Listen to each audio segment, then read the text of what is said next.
I'm live. Yay. Okay. I fixed everything. Copy URL and send it to the Discords.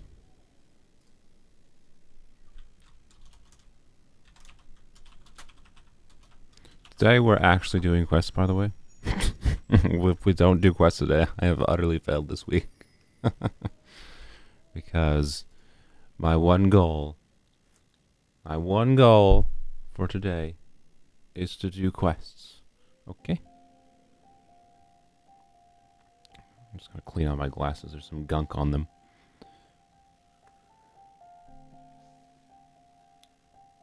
There we go. Glasses successfully cleaned. Da, da, da, da.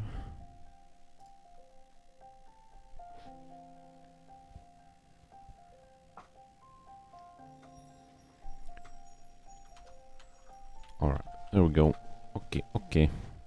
Oh, there's some pillars here conveniently. I guess I'll do these. Why not? There goes my plan of not getting distracted, you know. I think these ones, whoops. I feel like these ones are timed ones, but we have a Catalyst Electro user. I remember encountering these, the reason I know that is I remember encountering these in my polearm account, and I couldn't complete it because they were timed, and I didn't have, enough Electro application. What do you think? I could have used, like, Cyno's or Raiden's Burst, I think, to complete this, but, like, for a common chest, not necessary. Anywho, yeah, we're questing today, so no co-op. Yeah, unfortunately, there's not going to be much co-op today. We can do a little bit of co-op to start with the the garbage, the normal garbage. Because the goal, ideally, what I would like to have happen today, is I would like to claim my mail. Oh yeah, there's a new web event. You guys probably saw in your mail, but this will give like 120 primos if you do it over a couple days. It's a pretty simple one as well. But anyways, yeah, so Adventure Rank XP, it should theoretically be not that hard to get to AR 40 today, I would think. Like, this is one of the quests we have to do, and it gives a crap ton of XP, you know. Then there's the $500 quest we gotta do that game wants us to do. So, if you at least start a quest, you'd be surprised. Look here, Sapphire. What's up with a very misleading thumbnail? What do you mean very misleading thumbnail? I'm gonna go to the Abyss. I haven't finished talking. I'm going to go to the Abyss and test out Yao Yao quick. That's why. That's all that is. We're just gonna do dailies, and then I'm gonna go to Abyss to test out Yao Yao because we never even like did anything other than. Wait, I don't think, did we 9-star floor 3? I can't remember if we 9-star floor 3. The reason I did that is because for the people that weren't at the end of, yeah, I didn't. Floor 5 I think is where, where the split teams start, so we'll see how this goes, but I'm not going to go and, like, clear floor 8, because, not that, like, honestly, like, as bad as it is, this Hyperbloom team might be able to clear through floor 8 of Abyss. The problem is more that I don't have another team. So, not gonna say I couldn't clear through floor 8, but I'm not gonna really try today.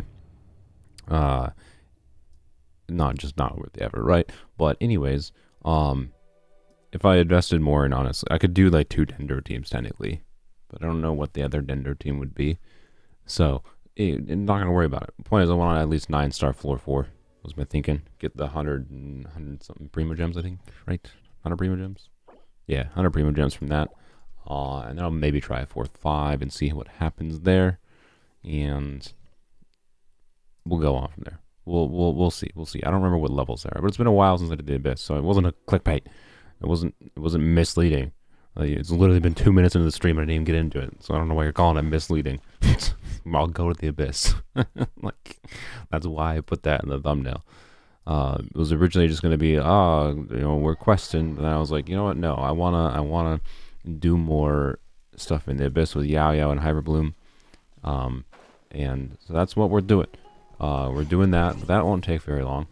I always say this. That won't take very long, and then we're doing quests. Okay. So you know what? You can come in and co-op for dailies real quick. So the ideal is what I would like to happen today. The ideal of what I would like to happen today is we're focused, and what we're doing is we're doing our dailies. Resin. Resin. I don't even know. Resin. I guess we'll go. Oh no, we don't have the Dendro Cube unlocked, do we? Where's the Dendro Cube? Oh no, I just accepted the same person twice. Oh, of course. Yep, classic. I don't have the waypoint for the Dendro Cube. All right, perfect. Well, we're gonna go here. We're gonna go do the Dendro Cube real quick, I guess.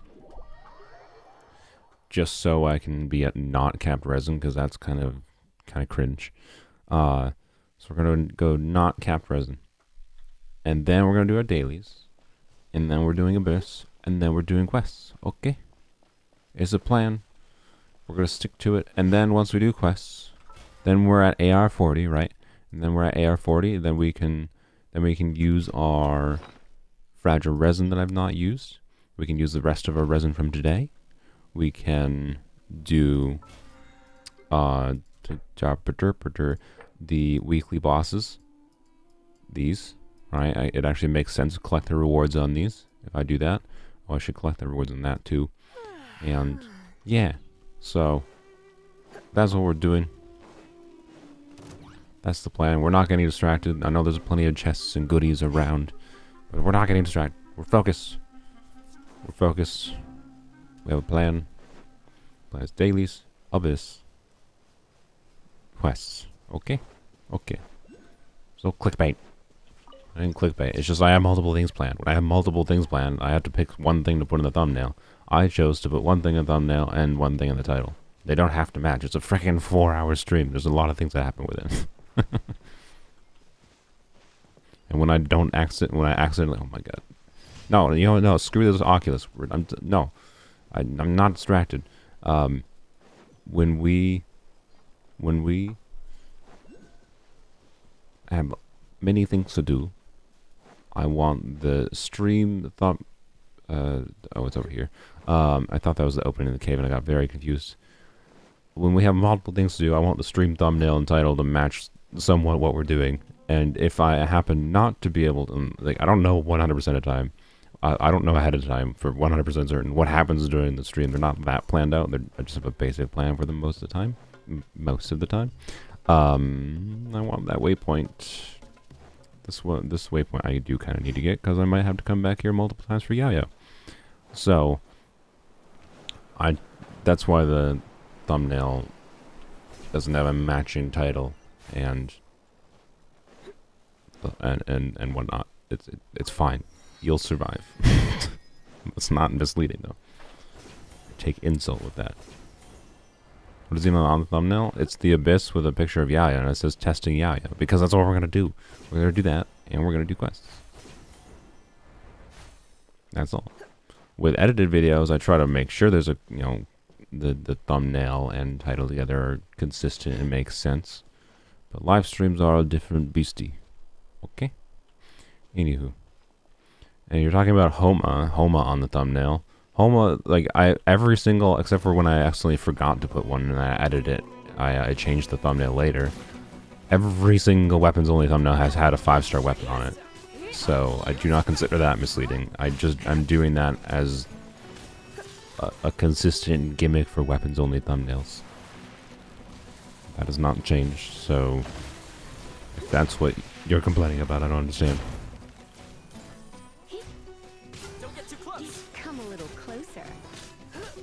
Oh yeah, look at these. Look at that. 1500 aggravate. I'm still killing this fat. I mean, to be clear, I have co-op teammates here, but with Toma and definitely helping Nahida here, I think I'm still doing more damage to this than I, like, in the speed it took me to clear on polearms only. This was faster, I think. Solely because we have Nahida here, who will help us with the Dendrovore section. You're running away. Yeah. Doing the farming or Yayo on polearms only was fun, I would describe it as. It was tedious, but it was doable. Yay. Much faster than Polar Arms only. Alright. Garbage and enough to ascend Yao Yao, so it's fine. Which we may as well do. Because we like healers. I don't think I actually starred Yao Yao. I gotta star her to say she is allowed. Anyways, ascend you. There you go, Yao Yao. Can you stop making noises, please? And yeah, sure, we'll take you to 50. Maybe we'll get Yao Yao ascended one more time today. Maybe. Probably. Because wishing content or something. I don't know. Alright, there we go. Yep. All we would need to do is fight that 2 more times. And and we need slime, but hopefully we have enough slime crafting wise. Okay, okay. Now, dailies. Let's go finish dailies quick. This one's probably quicker. Can't wait for Abyss to reset and try your new Zhao out. Yeah, I can't wait for this Abyss to reset as well. It's finally, I don't know.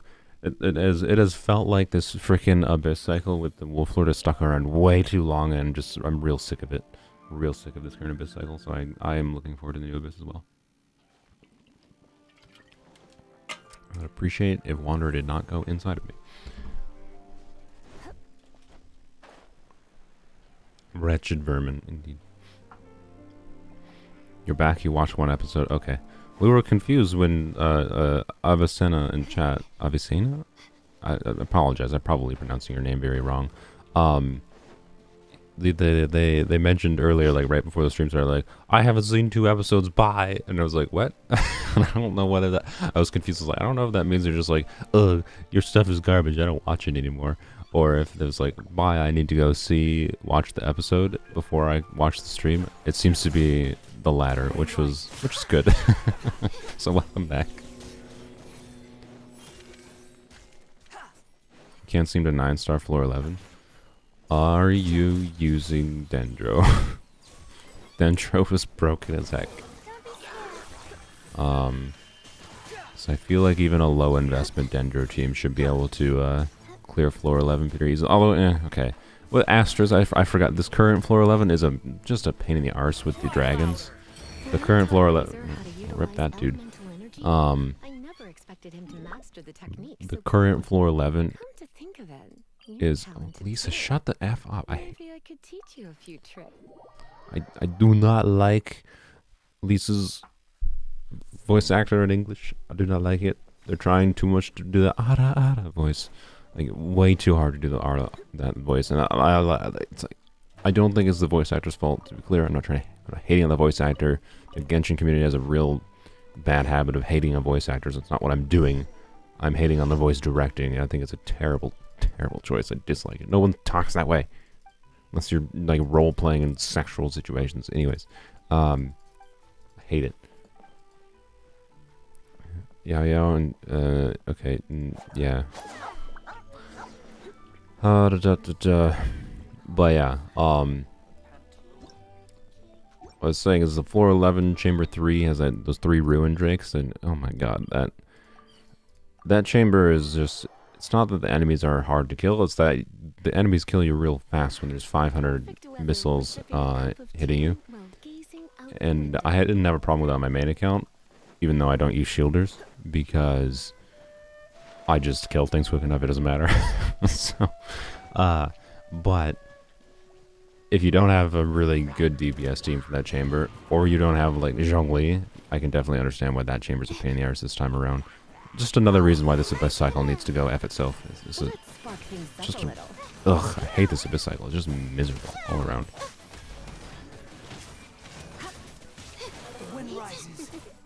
So, point is, I don't blame you. I take back my slightly insulting statement of, are you using Dendro teams? If you're not using Dendro teams, you should be using Dendro teams. They're fun, in my opinion. They're both fun. I guarantee you can find some variation of a Dendro team if you play around with it that you enjoy. And, on top of that, they're strong. So, yeah. Freeze, yeah, is probably a good strategy if you don't have a shielder.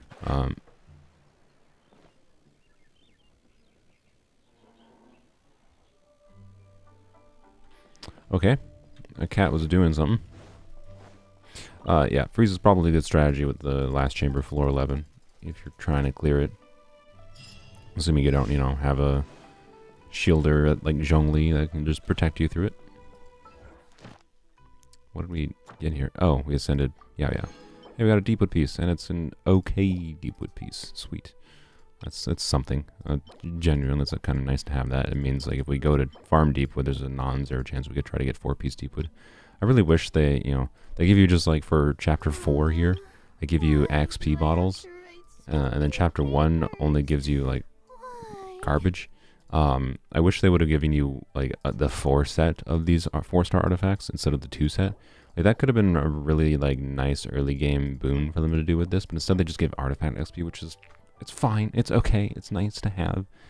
But also, like, it would have been nicer to have, like, a full 4-set Dendro Deepwood piece 4-star given to me in early game to make early game Dendro teams work better rather than having to wait until higher AR requirements. So I digress. I just don't like that they chose to structure it this way. It's not that big a deal. It's a temporary problem, but I think it would have, like, put a nice early game thing that also just helps teach new players, and then, like, you give them the 4 set of those artifacts for free of 4 stars. They'll get replaced eventually, right? Because they're 4-star artifacts. But then they can learn the basics of the value of, like, 4-piece sets versus set bonuses versus main stats, blah, blah, blah.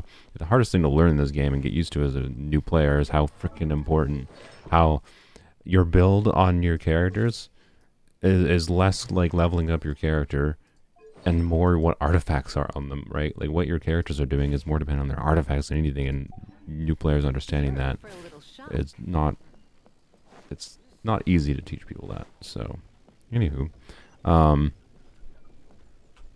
Hyperbloom in this abyss is real crazy. Y'all should try it. Yeah, I mean, Hyperbloom is probably going to be strong in every single abyss until the end of time. Realistically. Alright, well, we're going to go to the abyss now. Enough waiting on that. Because we're focused. Also, I forgot to start recording. Alright, there we go. Alright, abyss time. Now, the primary goal here is just to test out Yao Yao. I tested a little bit on stream. I did, like, some theory crafting with Yao Yao, with, like, Virgin with Amber. We learned that Virgin Amber basically doesn't work, sadly. We learned that Hyperbloom does work with Lisa. It works okay, as Lisa is an on-field driver. Normally the ideal is off-field Electro, so you can have someone else on-field, right? Like, so the main problem is right now, like, our Hyperbloom team is basically this, and it works okay, but the problem is we need Barbara on-field to apply Hydro, and then Lisa also wants to be on-field to blow up the core, so I kind of got a balance switch between those two on-field. Then because those two want to be on-field, I can't really use Yao Yao's burst to keep up Dendro uptime either, so it's really not ideal. In this team, you would really, since the trigger is Lisa doing normal attacks, charge attacks, for the cores, you'd really want Zhongli here. We don't have him, so it's fine. Because you guys voted for Yao Yao. So it's fine, It'll work fine, I promise.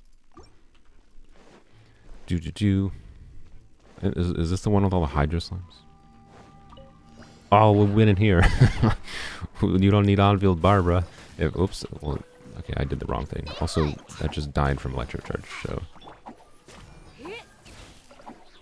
Look, they're dead. Yay. Also, Barbara does technically have a little bit of off-field in the form of her skill, right? But try not to enjoy this too much. No. Oh my god, stop freezing me. Who's freezing me? Oh, you freaking dick. Don't be scared. Rabbit, attack the other one. Thank you.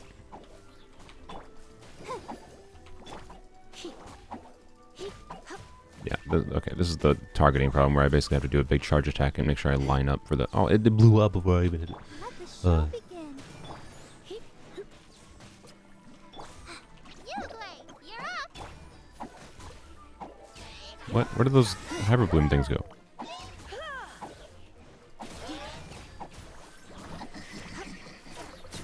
There we go. Alright. still substantially easier than it was the first time we came to floor 4. Which was not, very long ago. To be clear, I could have technically done this team before with Dendra main character. I just had them on Animo and Geo for exploration purposes for a while. And then the other option would have been Kale, but I didn't even acquire Kale until after doing this floor.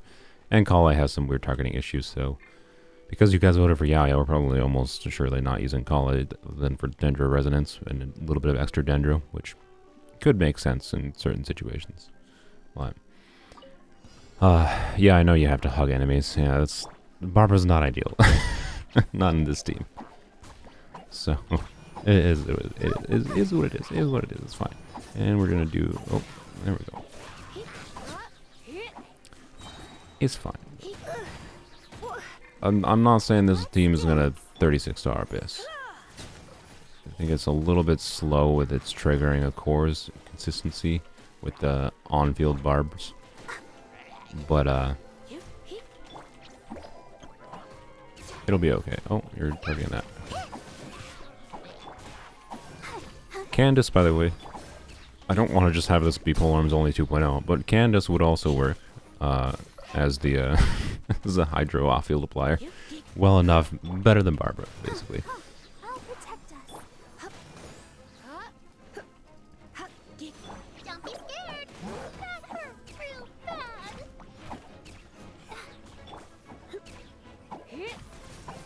And you're dead. Oh, how did you not die?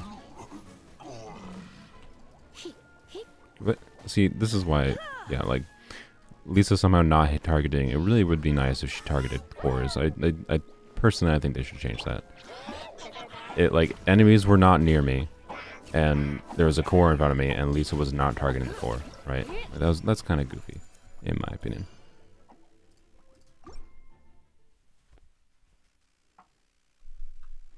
Would you be allowed to roll for Yalan on weapons only, where the whole gimmick is that we wish on weapon banner only? No.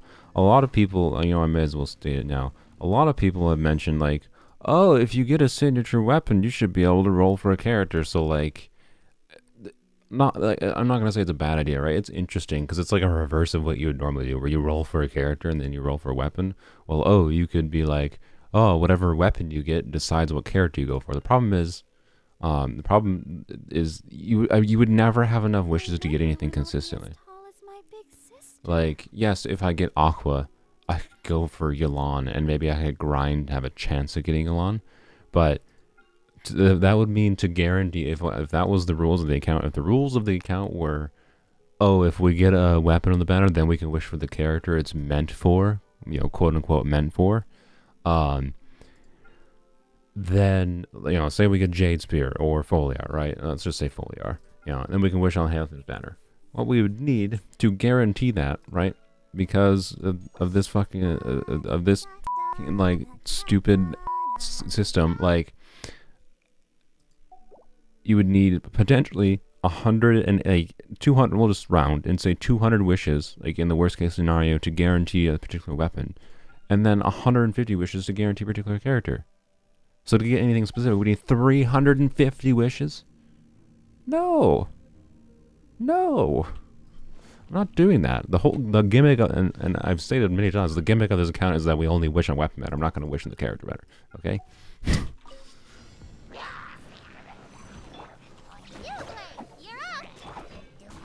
Oh my god, snap.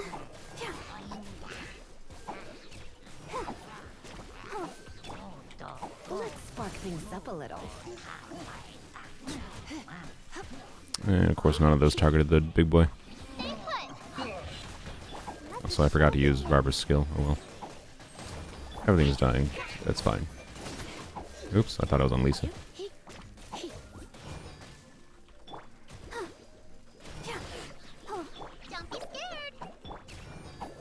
Oh, really?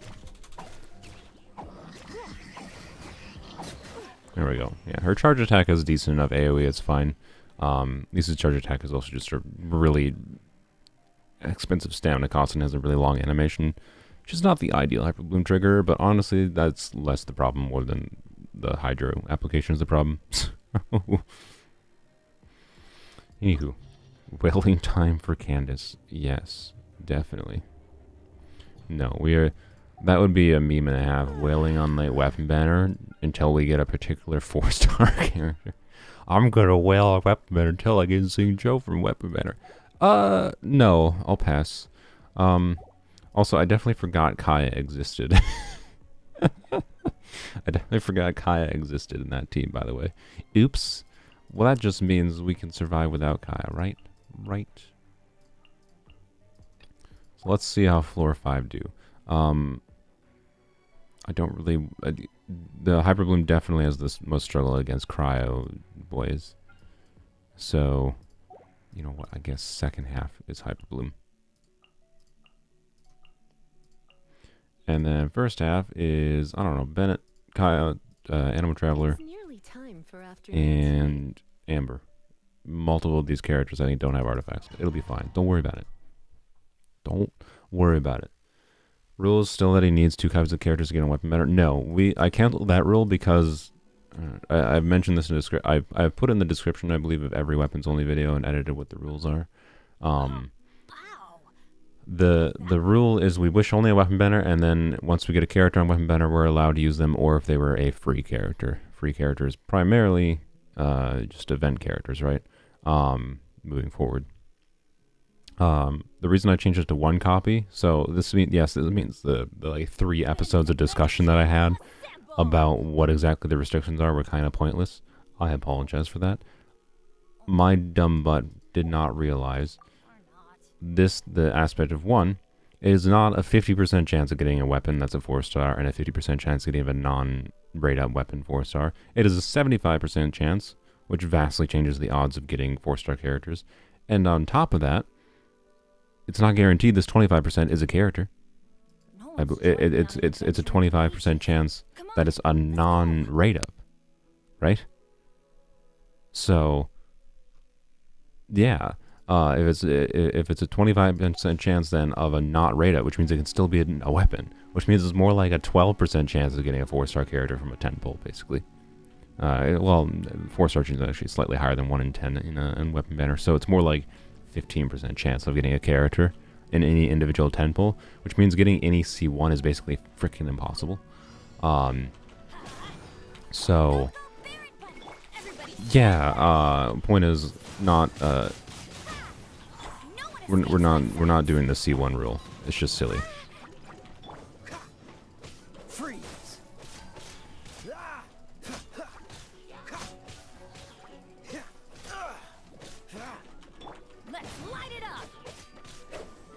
Oh yeah, Bennett doesn't have artifacts, so he's got no energy. Alright, you know what, I think this team is not... you know, with artifacts, I think this team could actually clear this abyss fine. I don't have them. So, slight, you know... slight problem, basically.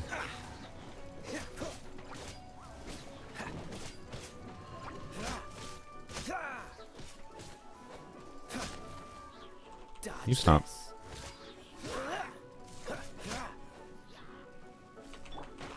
Really? Adventure time.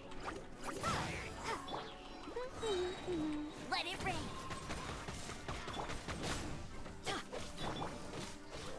Oh, so sorry. Did that to try to take care of the Hilly Trail. I know it doesn't do damage to cryo slimes. You can stop commenting that. Push your luck. Freeze. And that was to get energy.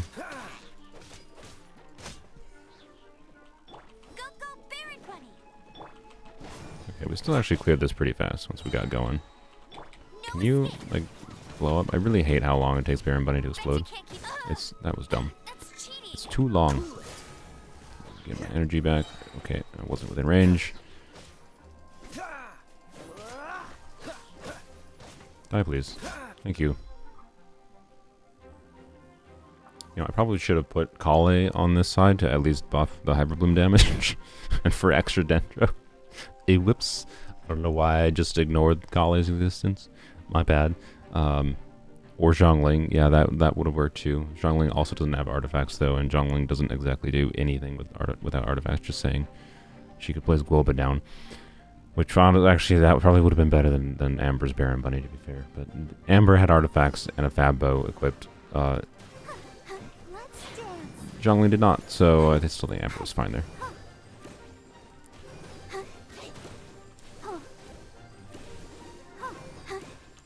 Okay. Let me switch. Oh, I thought Lisa was on 4. I got confused. Ow. Oh, cooldowns. Oh, you got your shield back. Yeah, that's what I get.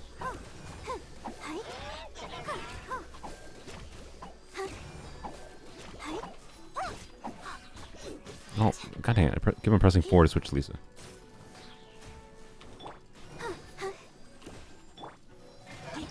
There we go. Okay. Yeah, this team is clunky, but hey, we still 3-star floor 5. As far as I'm concerned, it's good. Do Bennett jungling, Amber, Anima Traveler, and give Anima Traveler Aquila. Yeah, that could work, but I'm not going to redo anything for now. It's fine. We're just testing out Yaya more than anything. I'm not testing out Kaya team. I didn't really put much thought into this one. Everybody stand. Frostbite. Windblade. Okay.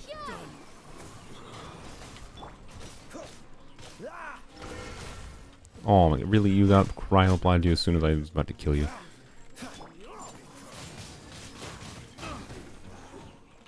Stop. Let it rip.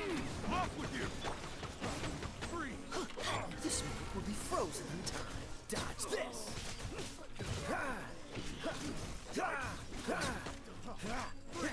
Teamwork is dreamwork.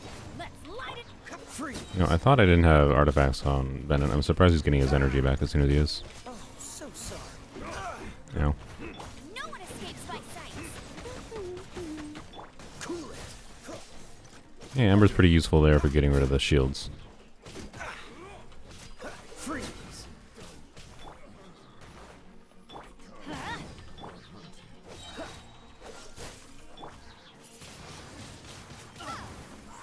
I was hoping that would do more damage than I did. I thought I skilled there. There we go. Alright. Jinyan is actually a fun character design and personality-wise, just the same shame Hoya made her kit messy. Yeah. That's the same. You can replace Zinyan with Dia there at the moment as well. Alright. Can I explain more about your Hyperbloom team and your main? Kuki, Candace, Kazoo, and Nahida? What about it? Like, what question do you have about it? I can explain more how it functions if you want, but it's just basically explaining Hyperbloom. Let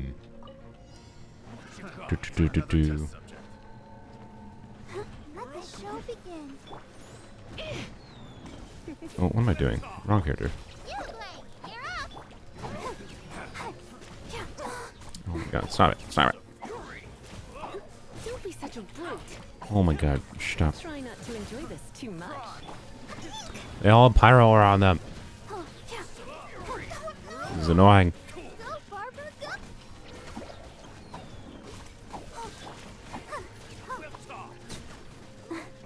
Only DPS. You're in for a little shock. DPS Barbara is what I need. I do want to do DPS Barbara. Barbara is destined more for a Hydra DPS role than she is for a healer role.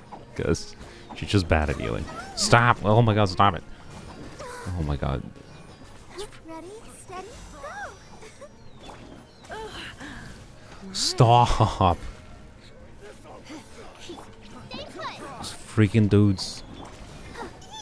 They constantly have pyro aura on them, so I can't get any I can't get any blooms going. Oh, how did I just Dragon Strike with Yaya by accident?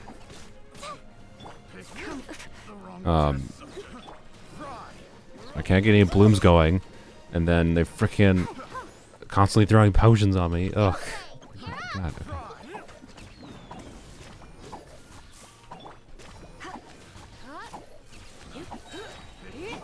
I guess we can just overload damage them to death. That's what I should do. I'll take advantage of the pyro aura. Surrender and be gentle. Don't be scared. Ow. Yeah, let's abuse the overload. That's fine. Overload works just as well in this situation. Perfect. Alright. You know, I forgot about overload. Sometimes overload would be good.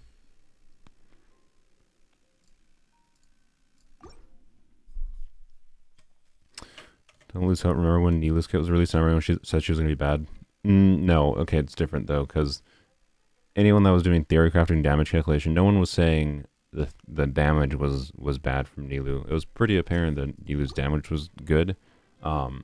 I underestimated Nilu because I wasn't that into like the blue meta at that point, despite that I knew it was strong. And I underestimated how strong Nilu herself would be. Team, assemble! But I never looked at Nilu and her damage numbers. The criticism of Nilu came from how niche she was and her requirements of like you going full in the Hydro Dendro team, right? And not allowing doing flexible team options because this game is kind of the team creativity you can have in this game is really high, right? So them restricting you from doing that, I switched the wrong character.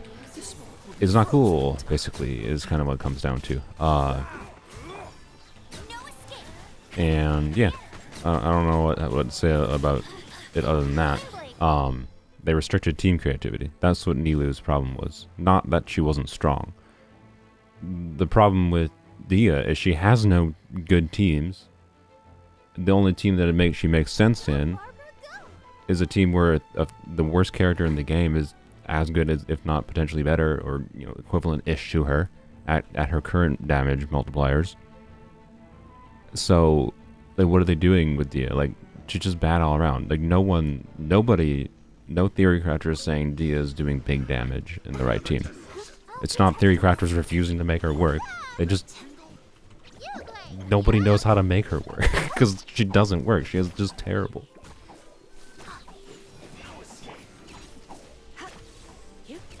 Okay, I'm gonna take care of the riffraff. These guys are gonna be annoying as hell. Ow.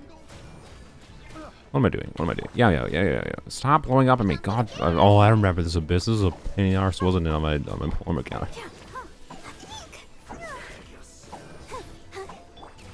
Everything keeps on getting burgeoned from the freaking fireballs. Let the show begin. You're up! Oh my god, stop blowing up my cores!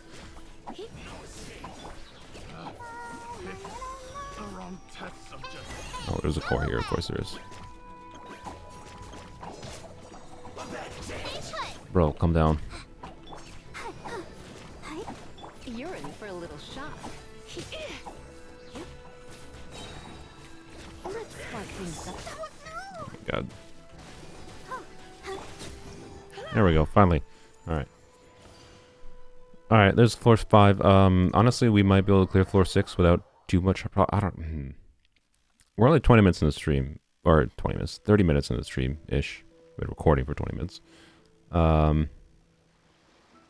As a Lisa main, your Lisa's damage hurts my heart. This is a Hyperbloom Lisa. Stop focusing on Lisa's own personal damage. It's the Hyperbloom cores. Also, she's level 70. She has, like, not even... She has EM or... like, what do you want from me? What? No, like, if we're talking ideal in the future, yes, I would love to have a Lisa who can hit good Hyperbloom damage, like a hybrid Lisa, like I have my hybrid Kuki on my main account. But, like, the freaking AR-38, my friend. What do you want from me? Anywho, hey, it's a Candace. So, yeah. I think I missed while I was in the abyss there. I think I missed someone. So my main account. Let's go claim rewards here. Here we go. Yay! Claim. There we go. We could probably do increases attack and defense. That's okay. I know floor 7's buff is so overpowered that I'm pretty sure we could, we could deal with this one as well. And yeah. And then floor 8 is a maybe, question mark, maybe. But yeah, floor 6 is also a maybe. We got other things to do to stream. Like I said we got a quest. We're enough into the stream. If we have a chance, we'll come back here later. Okay. We'll suffice with that for now. Okay. Anyways, so my main account, the Nihita Hyperbole. Oh, I'm gonna kick you guys. So thank you, thanks mommy, thanks Name, and thanks Smokey. Let's go and exit co-op so we can claim our crap. And then we're gonna start quests. So now I can actually pay more attention to chat. Let's go claim those.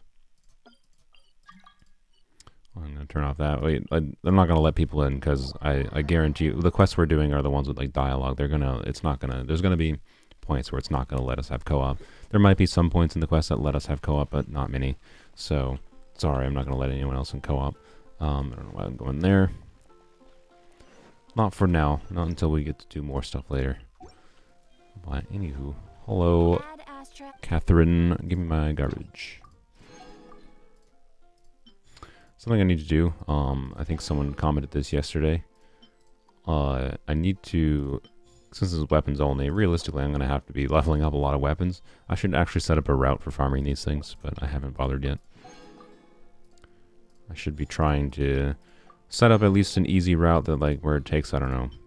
My ideal would be, like, it takes 5 minutes to be able to get enough of these so that I can craft. There's a limit on how many of these you can craft into ore per day. I think it's like 30 ore, which comes out to 120 of these things. So with the like 20 that, yeah, you're guaranteed, I think, to get 20 here between these three. So with the 21 you get here, that's like 100 ore I'd need to collect manually throughout the world daily if I want to be able to craft 30 of the ore every day. But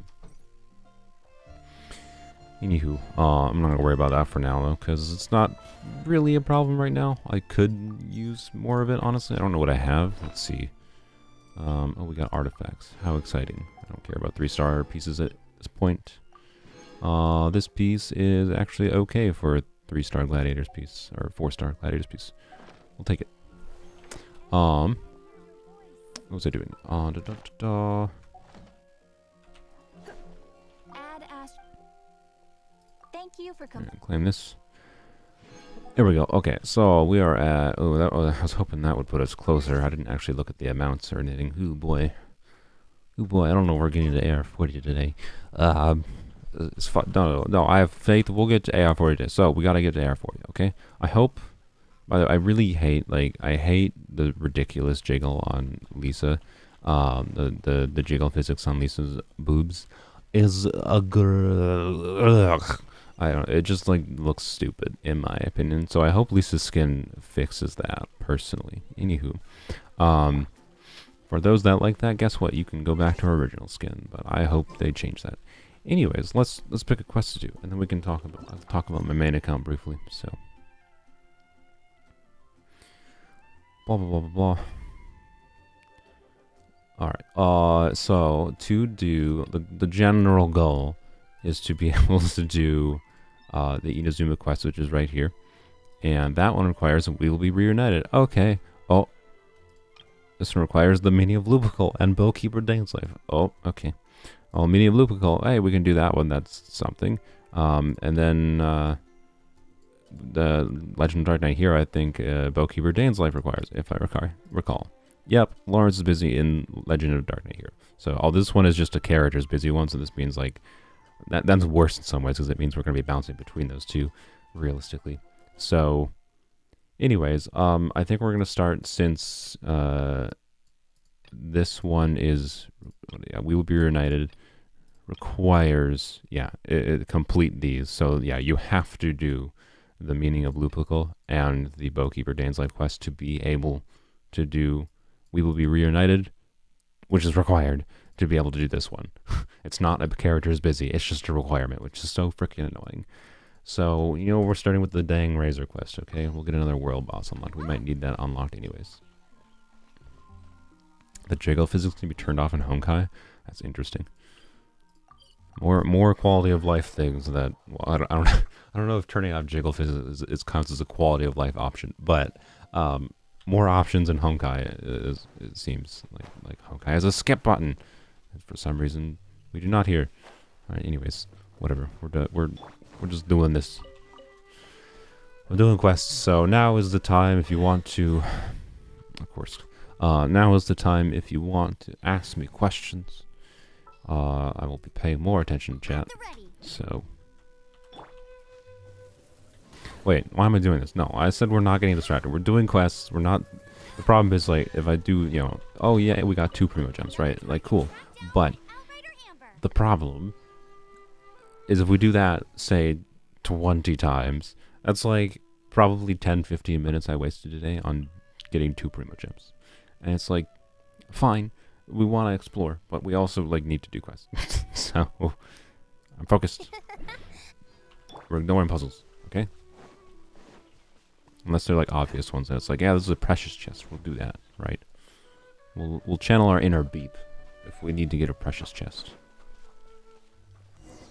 What weapon will you be wishing for in 3.4 second phase? Even it's like those super duper. Why does it matter? There's no like guys, the weapon banner is one banner. We're wishing on one banner. And I can tell you we're not going to be able to guarantee getting Homa or Aqua individually. So it does not even matter which weapon we are quote unquote wishing for. I would prefer Homa. Is what it comes down to, but there's no wishing for a particular weapon unless we save up a lot. There's particular weapons we want, but not wishing for weapons, right? Like you wish for both weapons. That's why the weapon banner kind of sucks. We're wishing for both weapons, but we only really want one. That's the situation you don't wish in the weapon banner on, right? So we're not wishing for either of them. We're wishing for both. We can't do anything about that. I know it might seem like I'm being a butt about your specific phrasing, but it's fundamentally different. I don't really get what the... Unless we're in a situation... Even if we're in a situation where we have enough to get one particular weapon. Like, let's say Jade Cutter. Jade Cutter is a weapon. We will wish for Jade Cutter, even if the other weapon on the banner is hot trash, because Jade Cutter is just good enough that it's worth the risk, methinks. Do not worry. The wolves, friends. But it's still not. There's not multiple different weapon banners, so we're not wishing for a Jade Cutter functionally. We're just wishing on the weapon banner and hoping for a Jade Cutter. So it's what we're hoping for, not what we're wishing for. Is my point. Oh, I don't know, it feels like fundamentally different things to me than you're wishing on El Hatham versus Zhao, so right? don't worry. We can hope for something, but we're not going to wish for something specifically. Silly. Right? Here. That's my point. Anywho. Oh yeah, this stupid thing. Collect enough raw meat. Yeah, I gotta collect enough meat. I don't need to do this trap minigun. I already got meat. Here you go. Have the meat. I definitely legitimately collected. Wolves. Don't worry. At least you did better than if she was. Oh, but slimes are so underrated. Sure. Oh, I never finished talking about my. So the Nihida, or sorry, the not safe. the hyper bloom / aggravate quick bloom, whatever that, I don't know. I call it death by cookie, or death by cookie. Although another good name I saw for it is sugar crash, because you know, again, death by cookie, sugar crash, right? Anywho, my death by cookie team is Nahida, Nahida is like just Dendro there, and she does buff a lot because I have her C2. Nahida does a definitely not insignificant. No, we're not distracted. No, we're not distracted. Nahida does a non-insignificant amount of damage in that team, but Nahida's also the one I'm going to replace. So anyway, it's Kuki, Kazuha to buff Electro aggravate damage, and for grouping, which is nice. And then Candace to do Hydra application, of course, for triggering blooms, as well, importantly, as giving Kuki an infusion so that she can trigger Light of Folia or whatever this stupid weapon is called, that passive on Kuki Shinobu to buff her skill even more, for higher aggravates. That's the main reason, and higher crit damage, of course, because it's just a big old crit damage stat stick. And find the Amber, okay.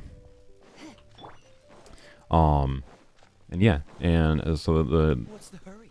so far it's worked better than I thought it would. The only real problem is Nahida applies too much Dendro that past one rotation if enemies are still alive, it can be hard to swirl Electro consistently, with just having Kuki. have no idea what magic But being that the team damage is mixed through Hyper Bloom, and Hyper Bloom is probably Do you really more than half of that team's damage realistically, know what it's you're not that talking important to about? swirl On the Electro subject of consistently. wool, in the past, I heard they attach So carpet yeah, near that's all it Dunker. is. If you have It's time, basically could you just come and check Awesome? Emperor's voice is so distracting.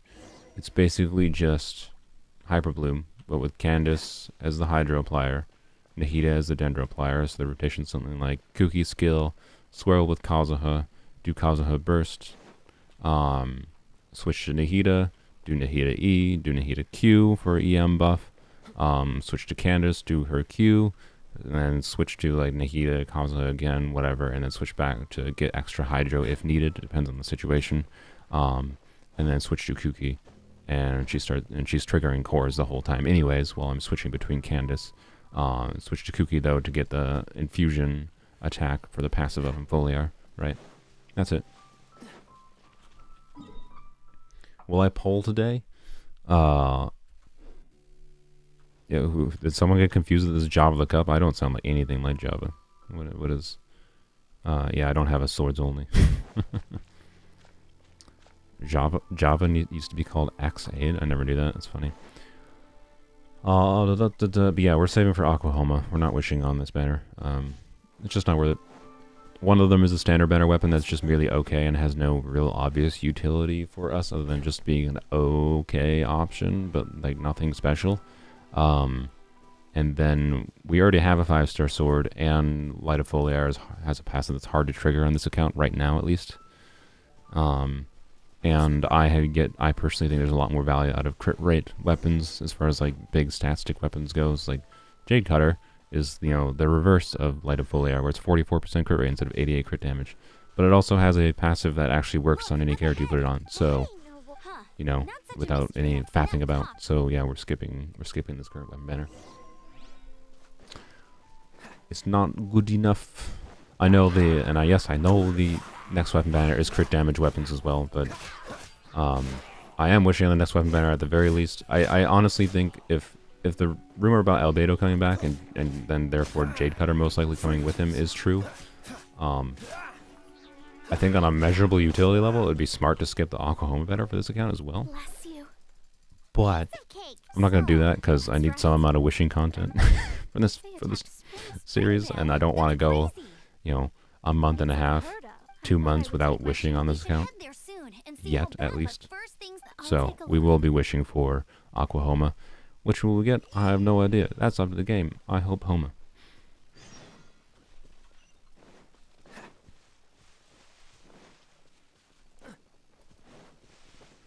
You probably want to upgrade the weapons to 80 because 90 takes 250 ore for 5% more DPS. I mean, level 90ing weapons makes a lot more sense than, as long as you have the more for it. It's awful. Level 90 weapons just takes ore that you can collect manually anyways. And most people end up getting an excess of ore. Like, to be clear, if you have other weapons to level up to level 80 first that are important, level other weapons up to level 80 before you level 90 any weapons. But level 90 weapon, it makes way more sense than like level 90ing certain characters, right? Way more sense. So it depends on the weapon and the character using the weapon a little bit too. But investigate clue. What? What's the hurry? I wasn't paying attention to the dialogue. What? Okay, right here. Okay. So, anywho. Yeah, Aqua and Homer are not that good for current characters. I agree. Like, thinking about who Aqua's good on, like, yes, we could do charge attack. Hey, Amber has a lot of crit damage, but, like, meh. And then Homa is like, we could put it on Yaya, but, like, Homa is not Yao's best DPS weapon. If we're doing DPS Yao's best weapon is either Engulfing Lightning or Staff of Scarlet Sands. I personally think there's basically no question to that. So, whoops. Yeah, I don't know. Yeah, neither Homa, and then of course Homa works fine on Zhongling. Like, duh, but Zhongling has other weapons that are also better than Homa. And Yunjin, like, I don't know. We'll probably start using Yunjin in some form eventually. But Yunjin basically wants Fab Lance always and forever. we could go for, again, meme build of like trying to maximize Yunjin's charge attack level 2 damage. Like this at level, I think, 9 on my Polearm account is like 600, 700% of her defense-based damage. So we could do something like that with Staff of Homa, but like, we're not getting any value out of the attack buff on Homa. So, no, genuinely, yeah, I agree that Aqua and Homa are not very good. This is a wolf. He must have But smashed into the door when he passed. they're good generalist enough weapons, and they're fun to have on the account, and this is a weapons only account, then I'm going to go for them. At the very least for content's sake. If I was doing this for my own personal fun, which I basically never would because it's just too much of a time sink to have 500 different accounts in this game. Not that it's not a fun challenge, to be clear. I think the challenge is fun. Same thing with Polearms, only I just never would have put the time into it if it wasn't for making content. I am collecting mushrooms because I do need them for Barbara. But whoop. Hey, I need that. I do want to get Barbara's last ascension here sooner rather than later. It will increase her skill duration, which is pretty important. After I get Barbara to this ascension, I honestly don't really need to level up Barbara that much, realistically. But, well, there we go. So, anyways, yeah, I don't, the Aquahoma, like, they're cool weapons. I'd be fine with either of them. Neither one of them are that good, for this account specifically. And that's part of the fact that those weapons, despite them being good generalist weapons, are still not that good. I'm gonna go on a bit of tirade again, because I do have a few viewers. You guys might have heard me talk about this before. This will be pretty short. The main way to evaluate, and the reason I advise a little bit of caution, we're like a week away from the Aquahoma banner. This is a weapon banner that's designed, it's designed to be like, holy crap, this is such an amazing weapon banner, and designed to make you want to throw some wishes on it because, you don't want to miss out on this rare, really amazing weapon banner, right? Well, that's what they want you to think, right? But you gotta evaluate based on what you could use. If one, remember that there's a 25% chance when you get a 5-star, because most people wishing on the banner are probably only going to have enough to go for 1 5-star on the weapon banner, and they're probably not going to get multiple. So there's, for I'd say a majority of people, there's probably a 25% chance they don't, they're going to get a standard banner weapon that they don't want. So factor that into your decision whether to wish on the Aquahoma banner, and then evaluate how much you could use the weapons, right? So it depends on the characters you have. If we let's do Aqua Simulacra first, because I think it's the lower value one substantially. I think right now it's, despite it being probably the best generalist static weapon for a bow, it's in my opinion with the current bow characters. So of 4 stars, LOL, no, you're not using it on Farazan. I guess if you're doing, yeah, sure, if you want to do a meme build on any of these characters, go for it. I don't care. But you're probably not using it on Farazan. No, probably not. Official was the only 4-star. Aqua Simulacra makes sense. Okay, sure. Venti, probably not. Tignari, it could be okay on. Yoimiya, Aqua is okay on as a stat stick, and Ganyu, it could be okay on as a stat stick. The problem with all these 3 is they're more ranged, and you're almost always never going to trigger Aqua's passive, where it gives you a straight damage boost based on being close to an enemy. You can, if you purposely play close to the enemy. You won't never have the passive. It exists. But it's the way that people tend to play these, you're more ranged, right? So, Tartag, I would argue Aqua works better on him than Yelan. So if you have Tartaglia, you don't have a 5-star weapon for Tartag yet, Aqua could be really, really good for him. Genuinely. But I would say it's pretty decent. And then there's Yelan. And Yelan's biggest problem with Aqua is that at C0, she wants a lot of energy recharged. Probably around 180 is probably the realistic minimum. 170 to 180, I believe, is the realistic minimum you want on Yelan at C0. So, if you get Aqua Simulacra, hey, you give her a bunch of crit damage, but now you don't have an energy recharge weapon like Fabbo, so you need to make up that loss of the fact that you don't have the 60%-ish energy recharge from Favonius, and you don't have the extra particles from Favonius going to Yelan either. So now you need to make up that 60% in substats. in artifacts, meaning you're sacrificing damage stats for energy recharge anyways with C0 Elan to meet her ER requirements. So on a C0 Elan, Aqua is not that good. Bro, Aqua is second or third best in slot for... Oh my good god. I am so sick of... Like, I am not... It's a 5-star weapon. Any 5-star weapon for any, like, DPS bow character is going to be okay. Like, I'm not saying it's a terrible weapon. I never am saying Aqua's a terrible weapon. I am advising caution in how much you could use it. It depends on what you currently have. If you have a bow user, if, like... I'm not sure about R5 Rust, like a heavily invested R5 Rust build on Yoimiya. I don't know if Aqua would actually be much better. Yes, Aqua would probably be good on Tignari if you don't have another 5-star weapon. Duh! Okay, duh! But it depends. I'm just advising caution, and what I am advising is you need to look at what characters you currently have and what weapons you currently have to evaluate how valuable and how worth it is to risk on the weapon banner. Yes, this is a good weapon banner. I'm just saying, don't just wish on it because of the fact that it's a good weapon banner. And because of the fact that it's a good weapon. That's what I'm advising caution, you guys. That's it. R5 Rust is almost as good as Thundering, so I'd probably say it's better than Aqua. Yeah, so if you have an that's what I'm saying, right? It depends. It depends. So, but yeah, Aqua on Yelan even though, is my point is Aqua on Yelan has problems at C0 Yelan. C1 Yelan, Aqua makes a lot more sense because her energy requirements go way down. Like you can get away with 120, 130 ER, which is really easy in substats. Like you could just do 2-piece emblem basically and you're good to go on a Aqua Simulacra Yelan with C1. But if you don't have C1,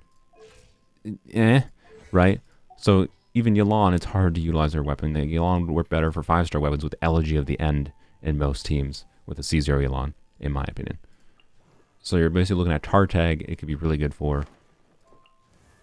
Could be okay for Tignari or Ganyu, but like if you have Skyward Harp, why I wouldn't bother. Like if you have Skyward Harp for any one of these characters, why are you bothering, right? And then Staff of Homa, same situation, right? Like let's go pole arms. Wait. Yao Yao, like LOL, a meme build. It's not even Yao Yao's best weapon. Sure, you could do Staff of Toma again, meme build. Yunjin, just no. Like this character, Favlance. This character. I mean, again, you could. I'm gonna go for Homa. I want Homa for DPS candidates. I respect it if you want to go for Homa. Do what you want with your wishes. It's your wishes. Do what you want. I'm advising caution. That's all I am doing. Yeah, Staff of Homa is the two weapons I can fix Candace's split scaling a little bit are Staff of Homa and Staff of Scarlet Sands. So if you want a main DPS Candace, it's a decent option. But that's not really how I would say Candace is most useful. Like the easier way to make utilization of Candace is in some kind of Hyperbloom team like I'm using in Polearms only or my main account right now, and that's basically just full stack ER with Favlance. So this character wants Favlance, this character wants Favlance, this character wants Favlance, this character wants Favlance.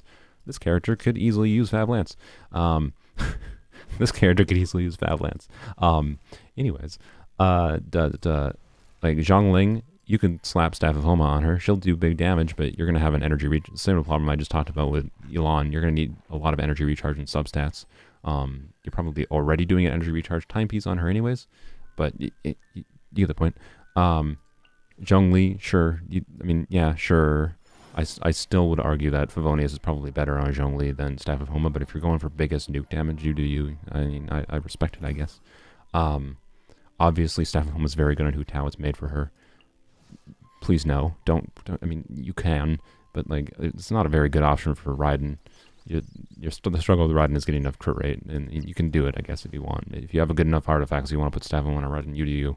But it's Shenhe also. Like, no, she wants Favlance. Sino, it's okay. The Jade Spear, obviously Sino's weapon is better. Zhao is probably the second best user for Homa, but he also has problems because you're probably using Zhao with Bennett, which means if you're using Zhao with Bennett, oftentimes you're going to be over 50% health, meaning you don't have the full passive on Homa. So, right, like, you gotta evaluate what the value. My point is not that, like, they're not good weapons. They're some of the best generalist weapons of their types. But I can literally just that quickly go and Fav Lance best polearm, yes, basically.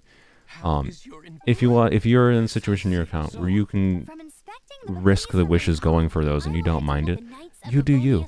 Good. All I am advising They're late. is make an educated decision on the weapon banner, right? Please, don't do That's kind of all Goodbye. I advise with this banner, with this the Homa Aqua banner coming up. I don't want people to feel like they should spend 60 wishes on it because everyone's like, oh my god, it's a great weapon banner, trouble. Leave it to us. and then they get a weapon that just makes their character kind of clunky to use because they have ER problems, or they have a weapon they just end up don't using because they didn't actually need Aqua that badly, and they actually wanted Homa and they just went for it because they've been fine with Aqua. But then if you're not using Aqua anyways, then why did you go for the banner? Like, unless you were completely happy with both weapons and you're fine risking 60 wishes and still getting a standard weapon that's potentially garbage like Skyward Pride anyways, I don't recommend wishing on the weapon banner. It doesn't fix any of the fundamental problems with the weapon banner. It just makes it slightly less risky to do and slightly more valuable. Like, it's a good weapon banner, to be clear. But it's still a weapon banner. Need sacrificial polearm. Yeah, I really want sacrificial polearm. How's my day been so far? It's been fine. I'd say we're making slow progress on quests, but that's because I got distracted by ranting, as always. And we're not getting distracted by quests, or by chests. We're getting distracted by quests. What's the hurry? I probably should have teleported here. I was talking, so my brain didn't even, like, consider teleporting. I just walked towards the waypoint. But yeah. It's a great weapon banner. Is a great weapon banner in comparison to any other weapon banners, right? But it's still a weapon banner. Who's And there? evaluate how useful any weapon on it could be for you, and then just evaluate the risk before you do it. I don't want anyone to spend, to have saved up, like, if you're free to play and you've saved up 70 wishes for the last, I don't know. No time. I don't know how long it takes in free to play. I'll just say 2 months. You've saved up 70, 100 wishes, whatever, 3 months. Quick. And I hope you go and wish on that banner because everyone says it's so good, and oh, those weapons are the great generalist weapons, and then you don't actually get that much utility out of it after spending 70 wishes. That's kind of brutal.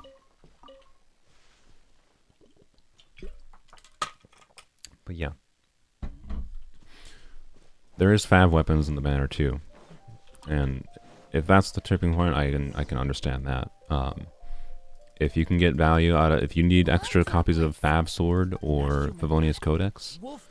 what now? that can be a justification for going for the weapons, or at least doing a few polls on it, right? That's strange. I would say if you're someone who can't really Guardian. utilize either of the weapons very heavily, like there's not a specific reason you want them, either of them, then all I would advise is doing like 10 wishes, 20 wishes at most.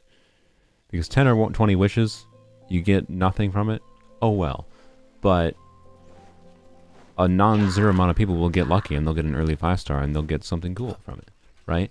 I think it's potentially worth risking 10, 20 wishes on. But risking like all the wishes you've saved up, that's what I don't want people to do. That's why when I'm talking about this banner, This is him.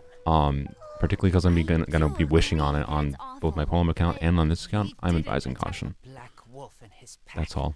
Who's code? Guardian of the. That's now the I take Luke. And I'm using this account as an example because, like, on this account, despite the fact that it's a weapon banner only account, we're not really gonna make that valuable use out of quote, what people call the best weapons, right? Like, we're doing a weapon banner only account, and we can't really make that much use of it. That's the point. Depending on what you're doing, it might not be that good. So, anyway, I'm done. Done talking. Do you go for Yelan or Hu Tao? As someone only has Zhongli as a 5-star. I would say, Joel,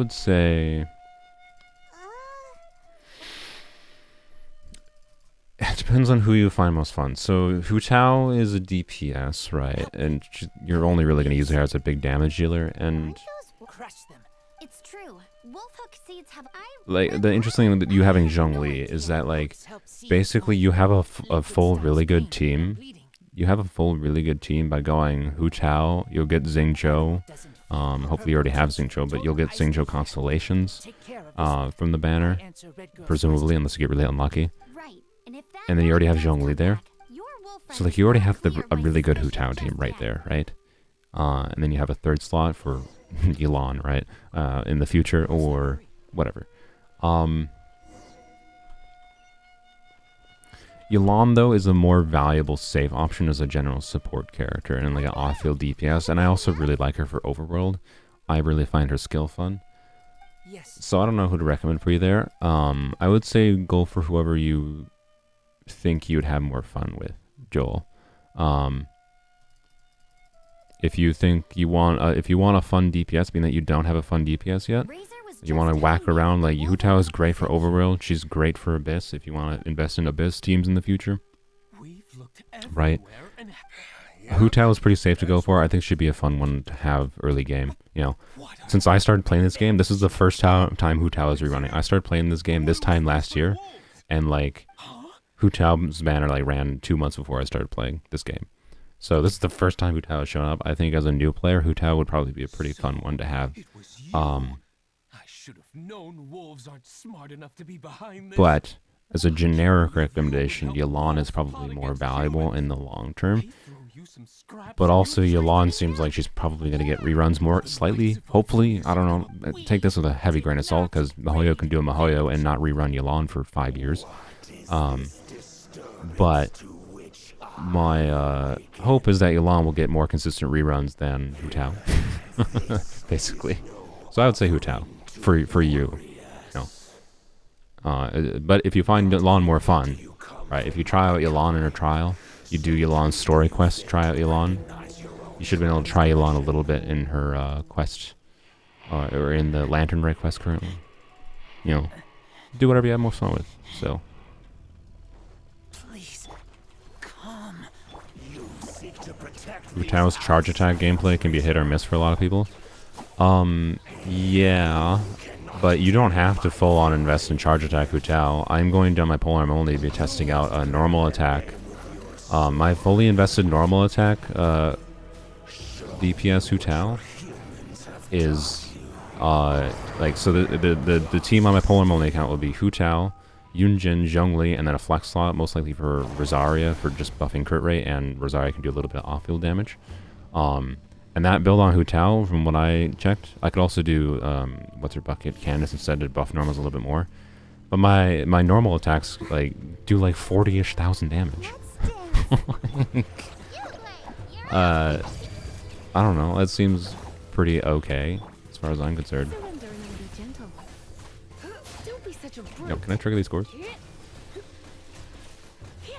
Alright, so I'm gonna focus on this a little bit.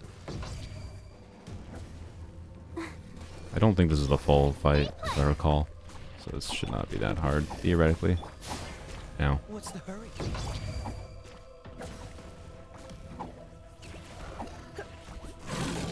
Oh, there we go. Okay, do your Zupi mode.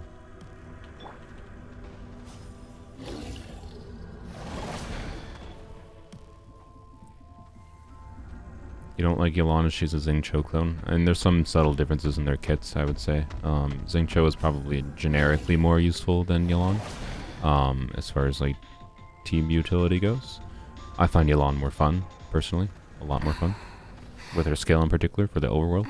But yeah, Xingqiu is a generically more useful character than Yilan. And at C6 he has some things that are better than Yilan at C0. So, yeah.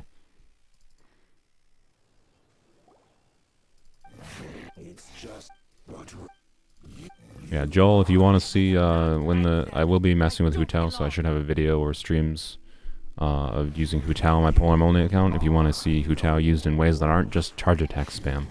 The normal strongest team for Hu Tao is like, I think it's currently double Hydra with Xingqiu and Yilan, Hu Tao and Zhongli.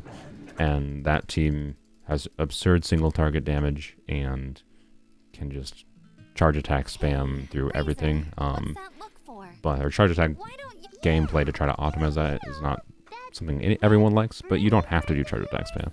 That was my point with like my polar only stuff is like You're not I'm I fine. can do normal attack Hu Tao and she'll do the damage anyway. Thank you, traveler. So Paimon, yeah, and how well will it work? other- I'm not 100% sure yet. I haven't used it, so Goodbye. I also plan on testing on different teams with Hu Tao other than just the normal attack team to be clear, including one where I make more use out of Hu Tao's charge attacks. But anyways, we can do this now, which is nice. Do we have to fight it once to complete? Because I think we in the guide here. Where is it? Experience? Yeah, we have to clear the trial of Andrea's Dominator Wolves in single player mode. So I guess we'll do that quick. I should probably do this today as well. And get the 150 primos at least. Do.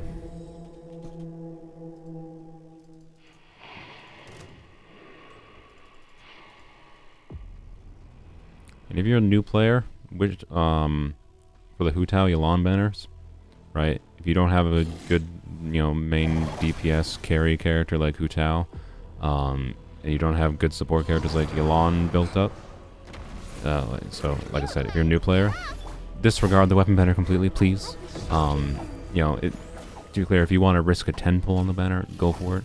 But oh my god, stop freezing me.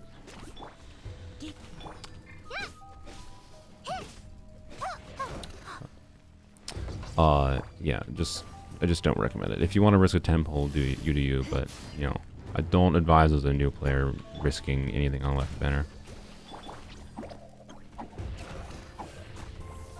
This boss is annoying to do Hyper Bloom against, to say the least.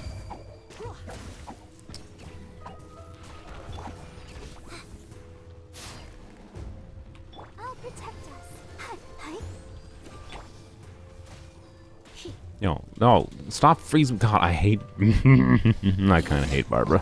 It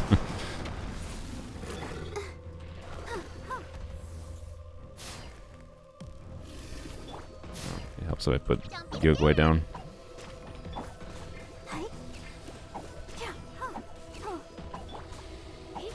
Oh no, I don't have stamina because yep, and then oh god, this team with having to use stamina to apply hydro if I'm doing charge attacks and dodging. Ooh, this is not ideal team for everyone, to say the least.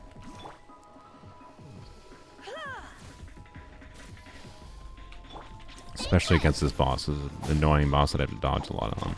Let the show begin. I'll take it. Okay.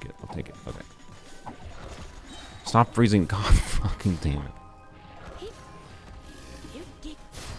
Oh my god, I just can't trigger these freaking cores.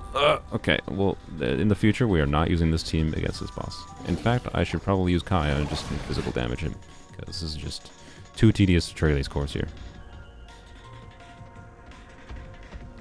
We don't have a Hydro Polearm. Yes, yeah, Candace definitely exists. Hydro Claymore. Yeah, we don't have a Hydro Claymore.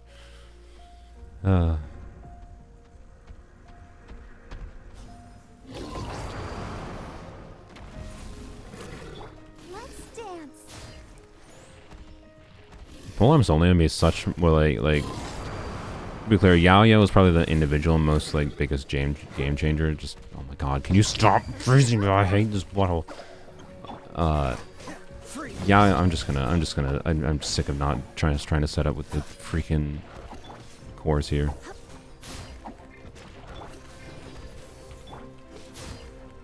And then I just try to do it anyways.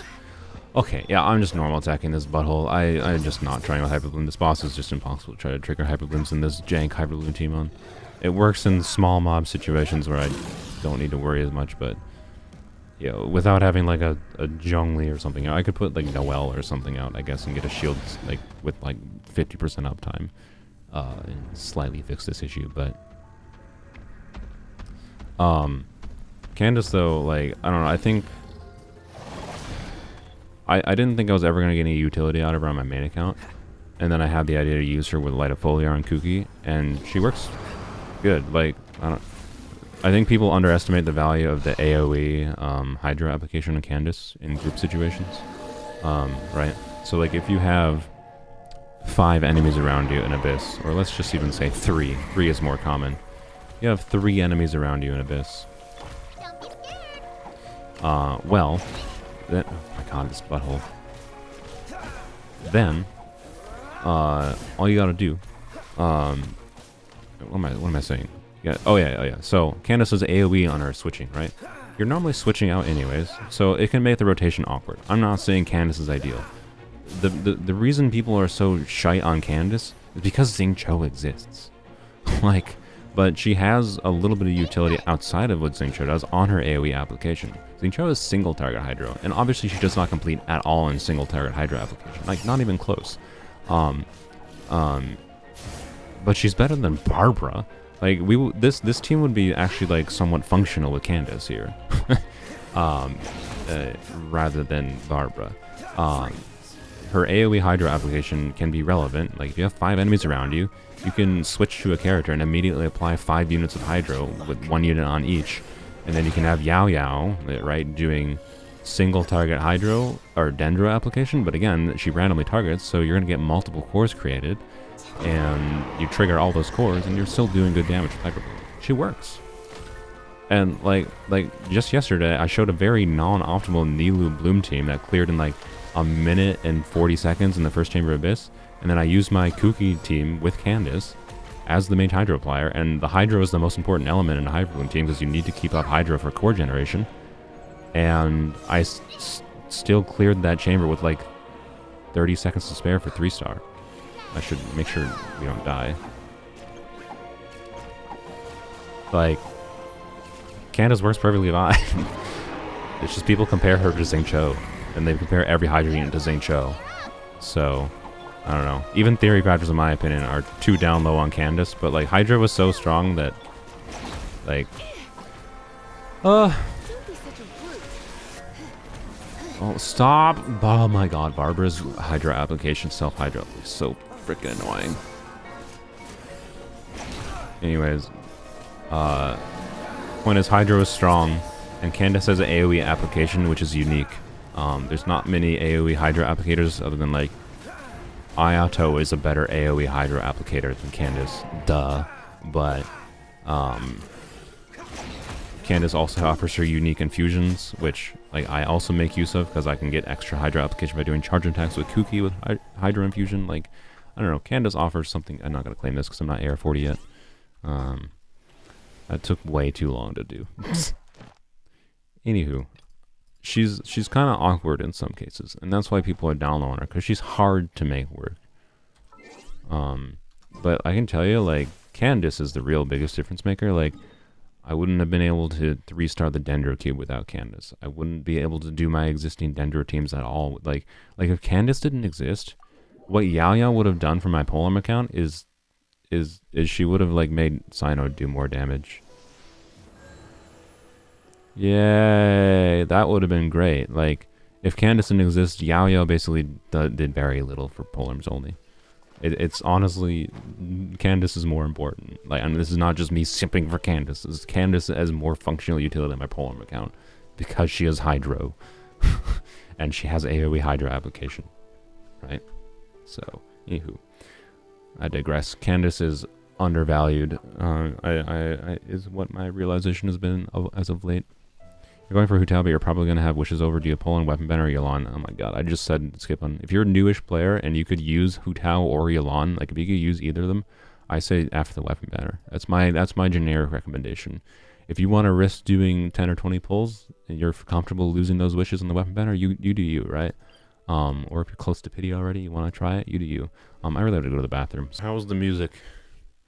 Hopefully bad. Well, apparently bad enough that I drove away like 30 people. Which is fine.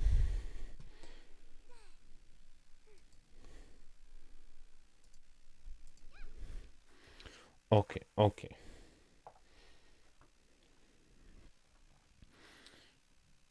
I'll probably not do that music again because that was, boy, that sounded bad. I apologize for having to subject you all to that. We're not doing co-op because quests.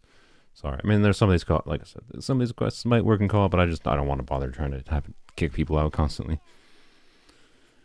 Anywho, best ad ever. I don't need. I didn't even do the smart streamer thing. I didn't even insert ads there because I'm stupid. I forgot.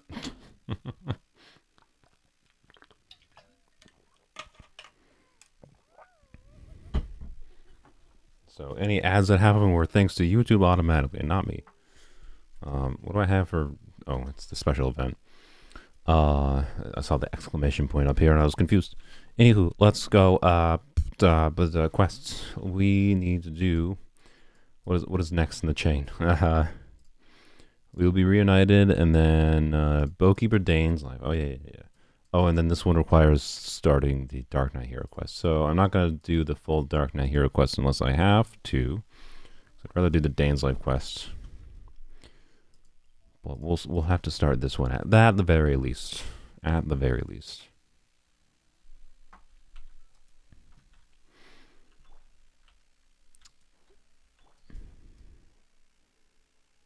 I don't know why I went this way.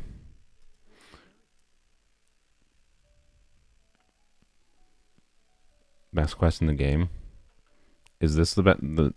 You think the Dark Knight Hero quest is the best quest in the game?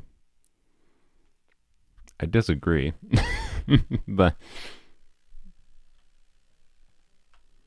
who am I talking to? Oh, Charles. Why does everyone have exclamation points?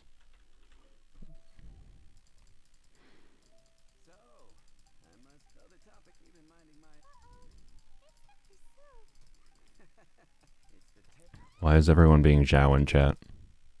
What happened? You're a diehard Diluc fan? I mean, somehow there's a new Pyro Claymore 5-star coming out, and they're worse than Diluc, which is an achievement. So, I guess you're winning in that sense, Sylveon. Alright, okay. And who is it? Who was busy in... Oh, okay. Wow. Alright, here we go. Yay, time to do this. Time to do the ping-ponging of going back and forth between different things.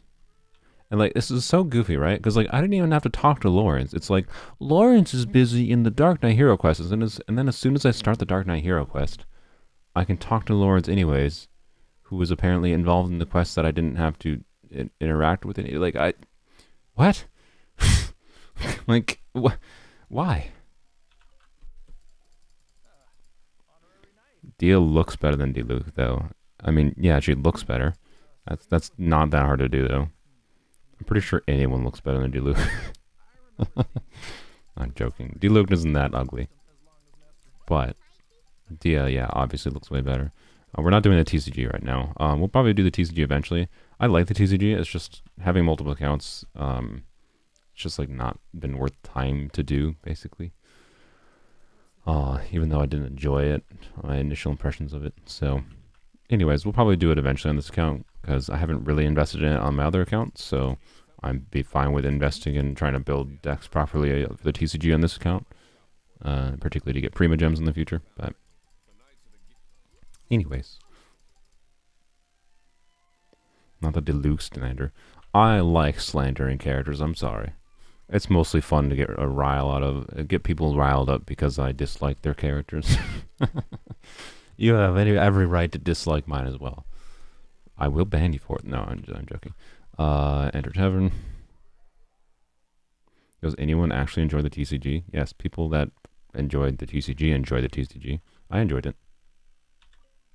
I thought they did a very, very good job with it. I think they're missing some potential for actual competitive scene. It seems like it's designed to have a competitive scene, but it doesn't actually have a formal competitive scene. Which means like MiHoYo's probably just leaving it up to the community to organize things like competitive, which is interesting. But also a little lazy, I think. You better not ping me. Okay, I thought it was gonna ping me to the Diluc quest again for some reason. Look for objective. Go to the second floor and wait on a seat by the railing. Oh.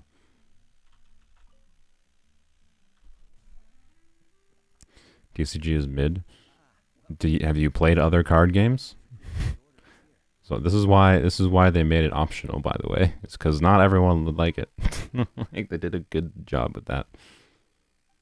I think it's really well designed personally. But I also have only really basic impressions of it. I only played it for maybe like 4 hours or so when it first came out. Hello. Hello, boy who will be part of the game playably in 7 years.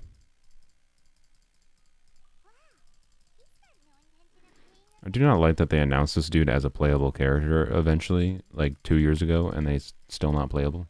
It's not cool. Don't announce a character as playable until you're actually planning to release them sometime soon, Mihoyo, please.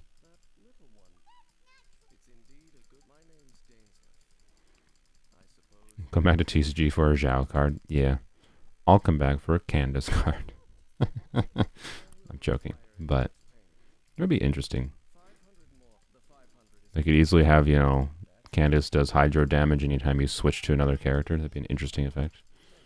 Well, it would be on her burst ability, and the burst on the cards seem less relevant in their skills, but...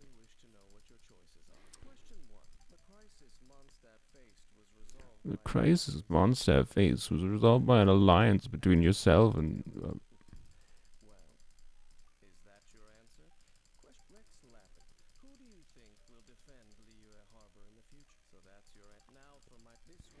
You can make a free-to-play account and then go all in on Dane's Life. Yeah, Dane's Life only. That's what I'll do when Dane's Life comes out.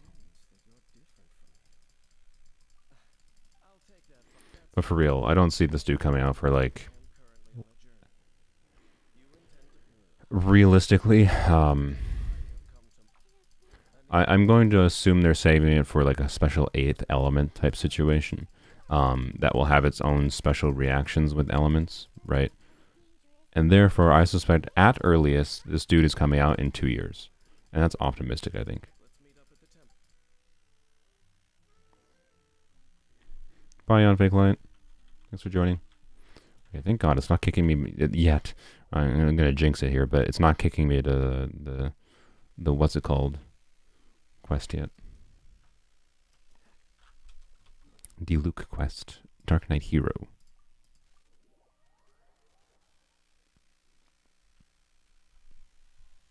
Oh, hello.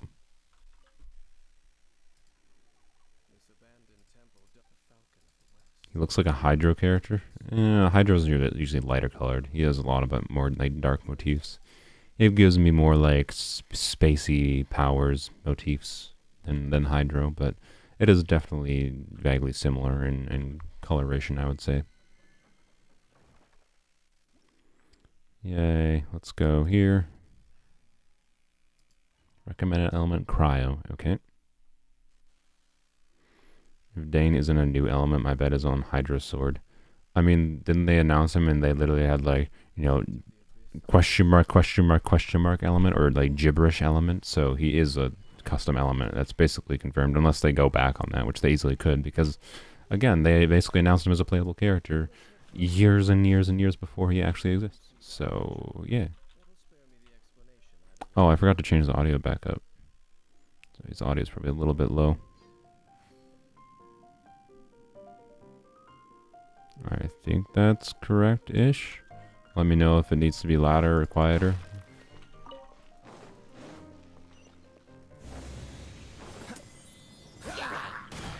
Freeze! Don't be scared. I swear I switched to Lisa. There we go. Okay. Ow. Ow. Can you stop? Stay put.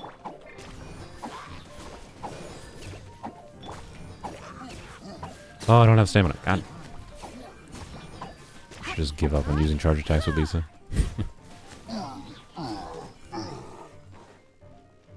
Honestly, the aggravates on Lisa are not that bad. Like, yes, I only have 25% crit rate, but being that I have this, you know, basically full EM build, 25% crit rate is pretty okay in my opinion. So, yeah, I don't know. Lisa does okay. She was hitting like a 2,000 damage aggravate, 1,500 damage aggravate. Considering how much damage Kai is hitting with his frickin'... Kai has a level 70 5-star physical damage sword, and he's only hitting like 1500 on his normals on a crit. So like, I'll be honest. I really like Dender reactions, but the fun of the Dender reactions is like, man, I have a 5-star sword. This is like why weapon banner is bad. I have a 5-star sword that is physical and doing physical damage to Kaya, and just doing a jank team reaction wise with Barbara, Yaoyao, and Lisa does way more damage. Or it's the same damage. So, yeah. I don't know. Weapons, as it turns out, aren't worth it to go for most of the time. Who knew? It's fine. This is weapons only. We don't care. We only wish on weapon banner regardless. Just did a 100,000 damage plunge with Alhaitham. Nice. Congrats. Proud of you. Let the show begin. There's a bunch of wolfics in here, by the way. Freeze! Don't get frostbite.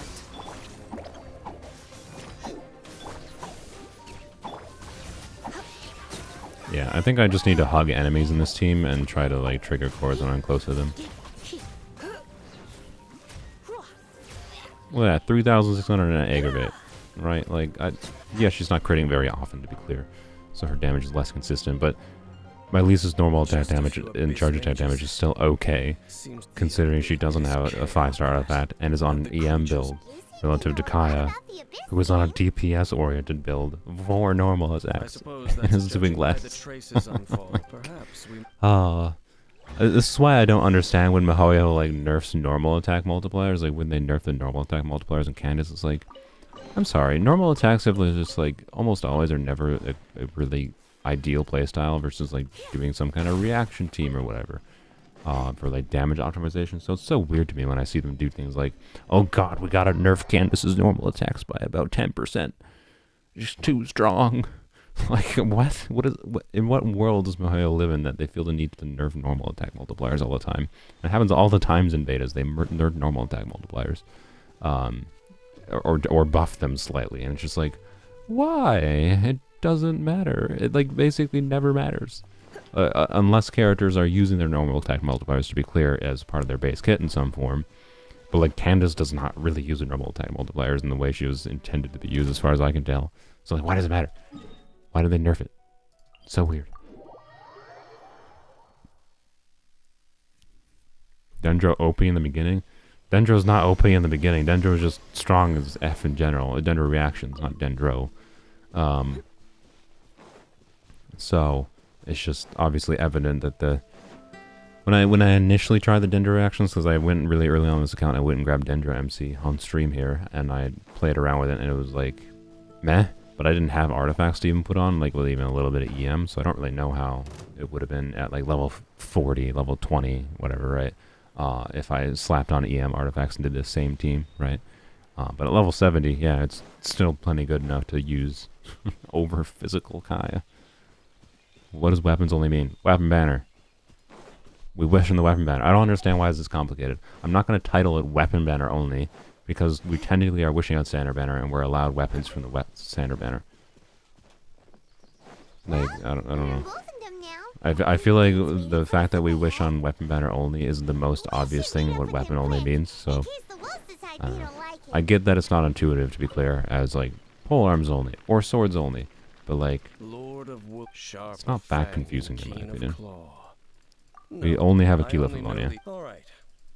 Yeah. Yeah, we only wish on weapon banner, and we're only allowed for characters. The only additional rule we do have to have there be slightly more of a challenge is we only allow characters from the weapon banner or free characters, which is why not choosing Zane Cho from Lantern Ray was probably a mistake, but we'll see. If I need to, I'm gonna rules lawyer myself and say that Zane Cho can count as a free character from the Star Glitter shop. Just saying, because he might be really important to enable doing fun teams. We'll see though. It depends how much we struggle with certain things and what other characters we get on the weapon banner to make things work. I prefer not having to rules lawyer myself and allow Xingqiu that way, though. Yeah, theoretically we can get any 4-star, of course, from the weapon banner, and so theoretically any 4-star is allowed, but we have to get them, and then there's also the problem of we're almost never going to consistently get any constellations with reliability. So that's a problem as well.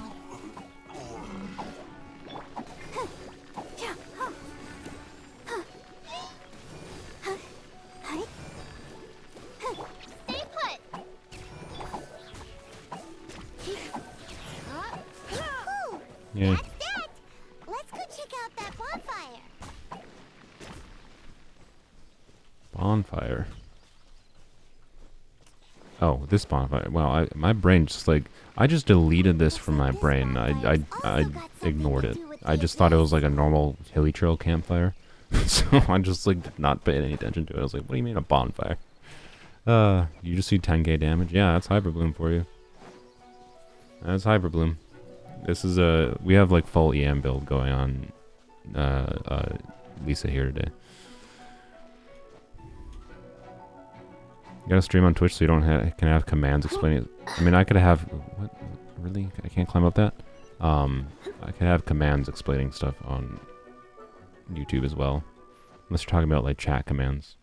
Then I don't know if I can. But I could have little pop-ups on stream. Bonfire spells. Like I could have hotkeys set that do similar things. Oh, hello, friends. Monsters pop out from. Let's clear them out and quick. Oh, okay, that was great. What happened? I was like, why did that shield go away? A hilly trail that had a torch lit, I believe. There we go, and they're all dead. A hilly trail that had a torch lit the grass on fire, I think, when it started running, and then that shredded the shield on on the Abyss Mage. Bye, Mew. Thanks for joining. YouTube is better for mobile viewers. Yeah, YouTube is better for just getting viewers in general, because Twitch does not have, you know, as much as people complain about the algorithm is just based on like human behavior and on YouTube, right? And the algorithm will push videos out to people's feeds. If YouTube, you know, if YouTube's algorithm finds it relevant to them. So Have you finished searching? I searched around. but even they were if left like behind. It seemed we should leave as well. I could get a lot of my audience Let's to get a watch move me on on then. Twitch, I'm still probably gonna have optimistically probably half of the consistent viewers I have on YouTube. Optimistically, right? And that's just bringing over viewers from YouTube. The discoverability of Twitch is just nothing. It's basically just get lucky on Twitch, and usually that get lucky is like through like someone rating you, and then getting lucky enough that you happen to keep like 0.1% of the 1,000 people that rated you or something from a big streamer, as far as I can tell. So I've heard about I what don't know. happens. Like I said suppose yesterday, they I'm probably gonna facts. stream on Twitch, First time. like during weekdays, Don't think because too much about. Do you remember the honestly, if I'm Sophia playing Vessel like that's gonna doing see- dailies on these accounts, playing this freaking game for an hour a day, anyways, I may as well try to do something on Twitch. So I will say I might start streaming on weekdays for stuff like weapons only, polearms only, if you want to keep track of it. And it's mostly just going to be stuff that's never going to turn into an edited video, or you know, whatever other random stuff. So as long as I'm in the mood to stream, I'll potentially do that. So the Twitch is in the description, to be clear, if you want it. I'll probably make a community post as well, letting people know. You Hydro? Yes, you're Hydro. Good. You, Blake, you're up. Go get I it. don't know why I did that. Let's dance.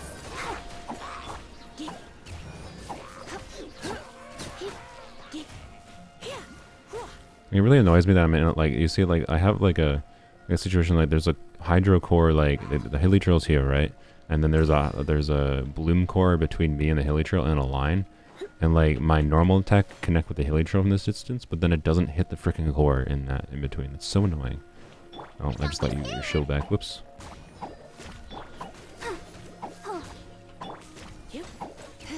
Like, if the core is near that, did your shield block the core? That usually doesn't happen.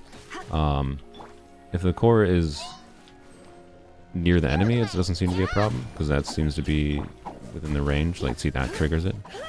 But it's not near the enemy. It's annoying as heck to trigger them with Lisa a little bit, but it's not too much of a problem. The real problem is, as I've said before, the Hydro application. Like this core, the only way to hit trigger it right now is if, well, it blew up before I Don't be could trigger such it. a brute. Only way to trigger that would be to try to do a charge attack, which takes 50 stamina. Stay put. What? Oh, there's a course down here. What? How? Where? What did those hit? Did they arc and hit the wall or something? Oh my god.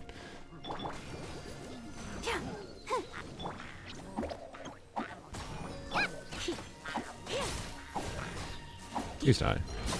Thank you.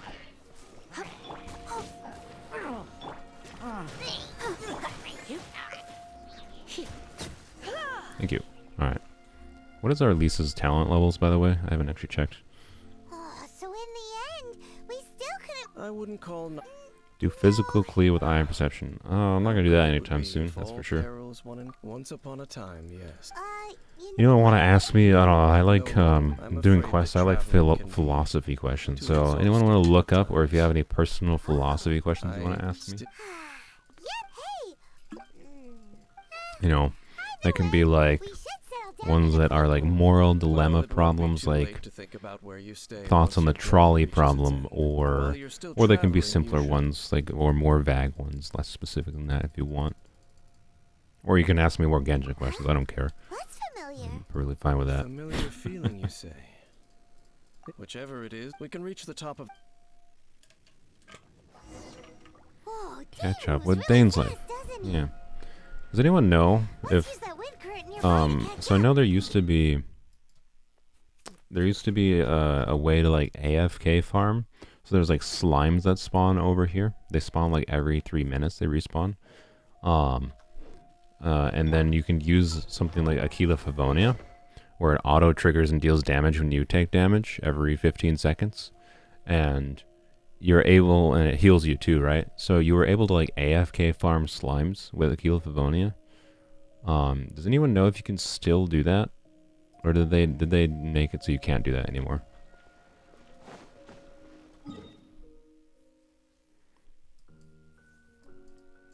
Where are we going? Oh, we're going all the frick way over here? What the heck?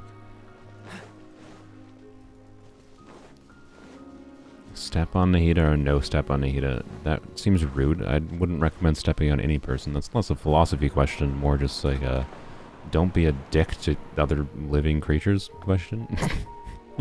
Like, yeah, my philosophy on life is to not be mean. Wow. I do have a general personal philosophy in my like guiding decisions for my life is to try to avoid making decisions that can adversely impact other people's lives negatively. It doesn't feel like there's anything. Indeed. There doesn't seem to be. Does your life matter if at the end everybody would die? It doesn't look my Your life is what you get. My idea on like the meaning of life is essentially what you're asking there. Is up to you. Life is what you make of it. Is my ultimate conclusion on that line of thinking. You know, and I'm a bit of a stubborn butthole. I've had depressive states relatively recently, even.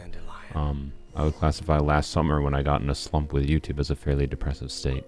And I've never really had suicidal thoughts because I'm a stubborn butthole. Because my thinking is,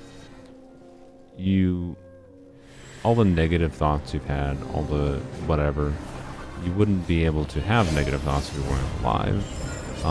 And therefore, the thing making you have negative thoughts and not enjoy it, the very thing that makes you not enjoy living in some situations is living itself. And the stubbornness that keeps me going through any bad thoughts or whatever is that the best thing I can do despite life trying to make itself miserable for me is by living anyways, and by trying to enjoy it regardless. So I try to find enjoyment in life, and for me it's relatively simple. I just do the things I enjoy, right? It's kind of all it comes down to. Do we have to do that? I thought that quest was way longer than that.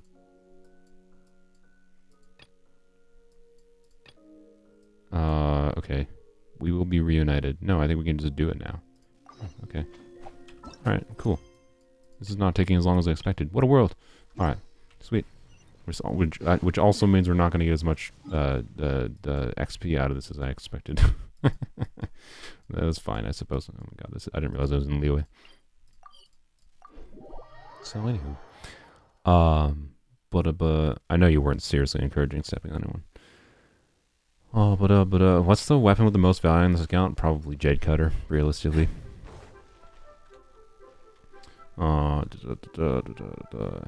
They spawn every 12 hours now. Frick you, Mihoyo. Okay, yeah, I'm just scrolling back in chat, sorry.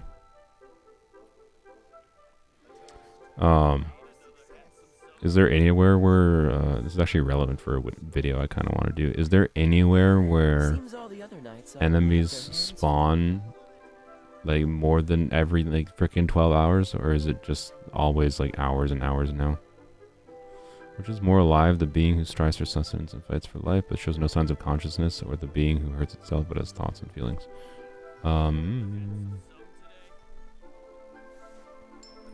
Sorry, the thing is frozen right now. 1 second.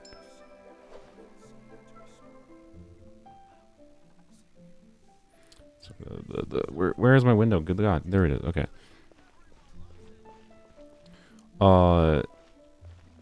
I don't know. It depends how you define what being alive is. On a biological level.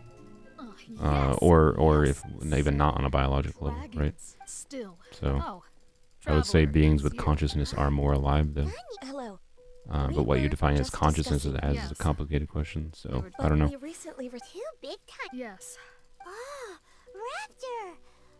You were correct. Some say that. Anyway, But despite how the dangerous the ultimate ring point in of like fate meaning divides of life to descent, me is like the big very sis fact that you can Raptor consider has a yourself alive at all, Beef. I think gives Indeed. inherent value He is to a grand living. thief is highly is respected in the the ultimate treasure conclusion. orders. In the same way that so you're so What if you don't enjoy and can't find anything you enjoy? So I Then you'd be decided to come stubborn to and think you'll adventure. find something you'll enjoy in the future. good to see this and that. I'm not going to make such an like I'm not even gonna make a statement though, like saying like suicide is never the answer. I think there is genuinely shit enough situations with certain people's like with certain contexts that you can think up, and that have happened through human history, that I can completely understand why people kill themselves. Like, this is gonna get demonetized, I think. But like, I don't make that much ad revenue on streams. It's not the end of the world if I get demonetized. It's just, yeah, I don't know. There's bad situations people live in, but I think more often than not, though, if you're not enjoying life, you can find something you enjoy in life eventually, is what I would say. Pretty sure it's all respawning once per day except those slimes. Well, I know a lot of enemies respawn every 12 hours now, but... Okay, so it's just those slimes that for some reason for 3 minutes. God, it's so unfortunate. Freaking Mihoyo and their arsehole design. There are signs of treasure hoarder activity here. That's just an additional layer of just total bullshit in this game Deeper inside. that they do to keep you playing every day, in my opinion. So, yeah. They should have kept those slimes respawning every 3 minutes in the game. Like, what the hell? Like, what? I'm sorry. What the hell would be the problem of someone choosing? I don't know. I'll just actually say. So my video idea I want to do is, and this might quite literally take like a year or two to get this video done. Is leveling a character from level 1 to 90 without any like heroes wits whatever books, right? So just leveling a character naturally to 1 to 90. But without any methods like that in the game, it's literally just going to take a shit ton of time. But why does it feel stranger and stranger as we I didn't say I see why people kill themselves. I said I see why people kill themselves in specific contexts. You can make situations... Oh, I thought you could blow up these bubbles. You can think of situations that are so horrible that have no good way out, no good solution for someone in the living condition, that I can get why suicide is the solution, unfortunately. I am not advising people commit suicide. I think for the vast majority of cases throughout history and present and into the future, and as time goes on and like living conditions improve for humans on average, suicide is basically never the answer. Basically never. But it is also not that hard to think of really horrible situations that have happened or could happen that damage a person so much that there's not much hope for improvement. So don't take my crap out of context and say that I said I see why people kill themselves.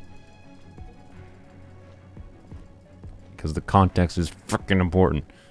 Like, Jesus Christ, the context is extraordinarily important.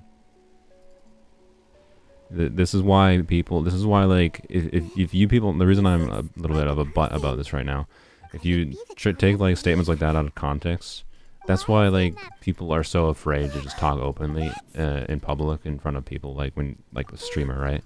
So you're never gonna get a big streamer that's talking about suicide and philosophy stuff on the stream like this.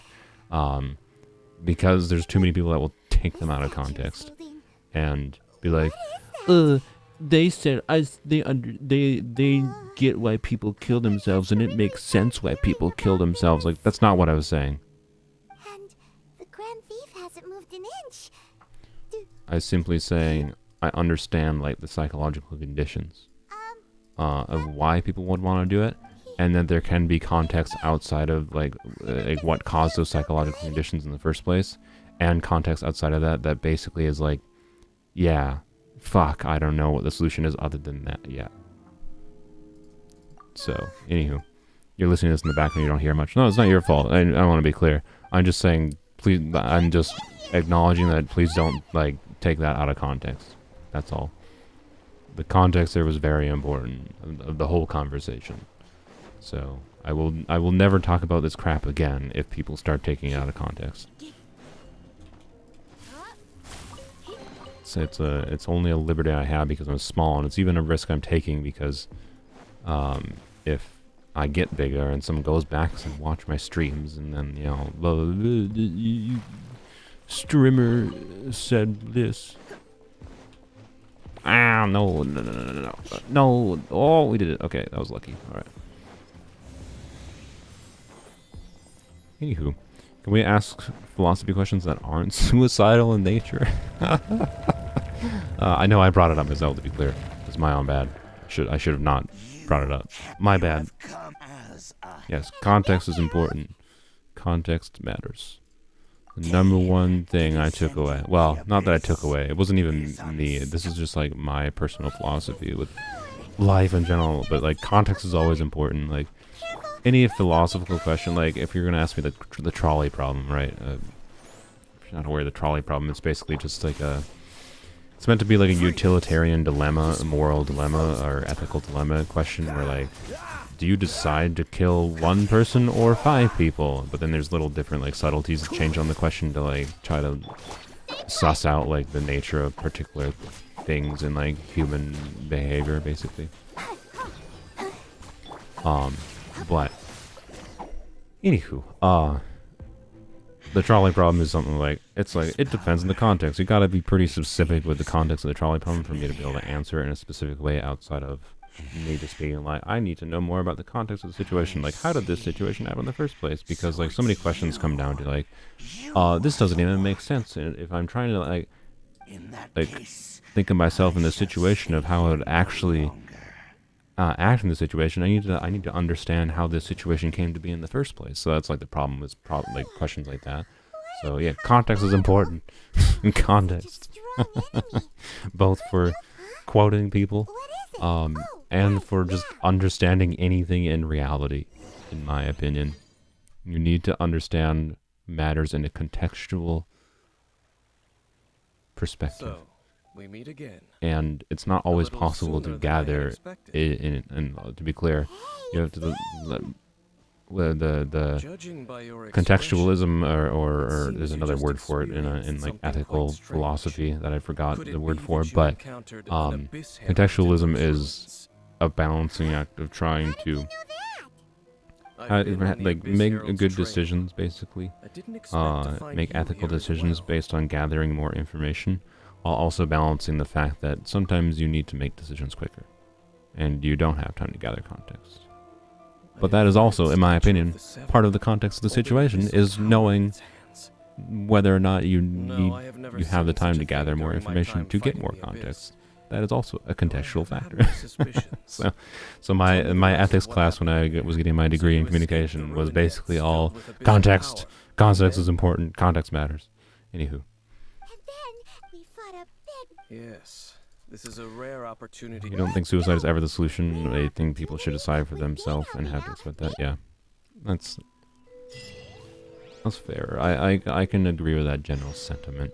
But yeah, if you're having suicidal thoughts, call whatever suicide hotline in your area. I don't know where you live exactly, but you know, I'm sure. Well, I shouldn't say I'm sure.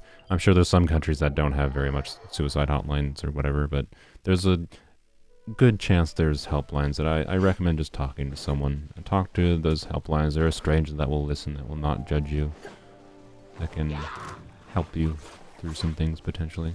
That's my basic generic recommendation. Don't kill yourself, please.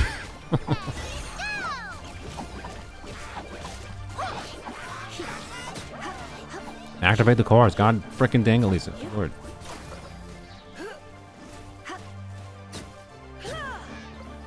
Why are you hiding it, dude? Yeah, you play. You're up. Electro's probably the best to get through this. Obviously, the main shield we can't get through with this team right now is Cryo Shield, but it's fine. Love your content, binging the past 2 weeks. Thanks for the content. What's your opinion on Sara? She's your favorite next to Rosaria. Sara is one of those support characters that's unfortunately overshadowed by the early game support characters.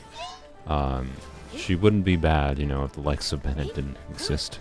So, in the intended use for her, Sara is not that amazing, but you can actually do some interesting things with Sara. I've seen people do like 30k, 40k charge shot damage, like, you know, build her like Ganyu kind of thing. So if you want to build DPS Sara for the electro charge shot damage, she's interesting for that, I think. You can make DPSing any character work in this. God, I couldn't do anything against him because he kept on doing the crap. Oh, you freaking jerk. I shouldn't have used that because now I'm going to freeze when he touches me. I wasn't paying attention that much, so he got his shield back. Whoops. Oh well. Could use Lisa's burst too, I realized, but oh well. But yeah, Sara, I was interested in using her when I originally got her on my main account forever ago, but I could not figure out a good way to make her work, unfortunately, but I'm sure you can. As a bow user, I know she has okay charge attack multipliers, so you can do some charge attack DPS. It would work in the overworld. She's intended as like a electro buffer, and without having her C6, she's not that great at it. In fact, Unfortunately. they seem to be. However, they You look did build her main disappointed. DPS with Aqua, nice. So it would. Well then, why didn't you grab one of them just... I certainly do, but I have a feeling that one do-do-do-do. cannot, or rather, these Stream is abyss everything at agents once, likely sort of god, feed yeah. All right, we shouldn't waste too much Country time. doesn't have those. Numbers continue are our there, but nobody search. ever picks up. Well, that's unfortunate. But on the upside, if you speak English, you can probably use some kind of international line, I imagine. Is my bet. But your mileage may vary. Actually, that's a very United States idiom. Mileage is U.S. mostly unit of measurement for distance. Your kilometers per hour may vary, or your kilometers per liter will vary. Anyways, blah blah blah. Can you tell me a good build for Alhaitham? Where are we going? Over here, apparently. Okay. Alhaitham, the tricky thing with Alhaitham is you definitely want a good bit of ER. It depends on who you're using. If you're using Alhaitham with Nahida, you can get away with 120, 130 ER, but even more than that is like nice for comfort.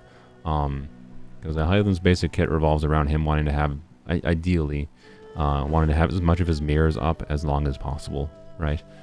To keep up his infusion, and to keep up his projection attack additional damage. So you generally, but if you really like, but if you prefer to play him in a different way, like for like maximum burst damage dealing or something. Oh, this is gonna be annoying. Let's let's freeze you. Not freeze me, please. Stay put! This is an annoying as heck combination, I gotta say. Let's spark things up a little. Ow. Oh, so sorry. Sorry, I want to focus on this because these are buttholes. Alright, there we go, we're fine. Yeah,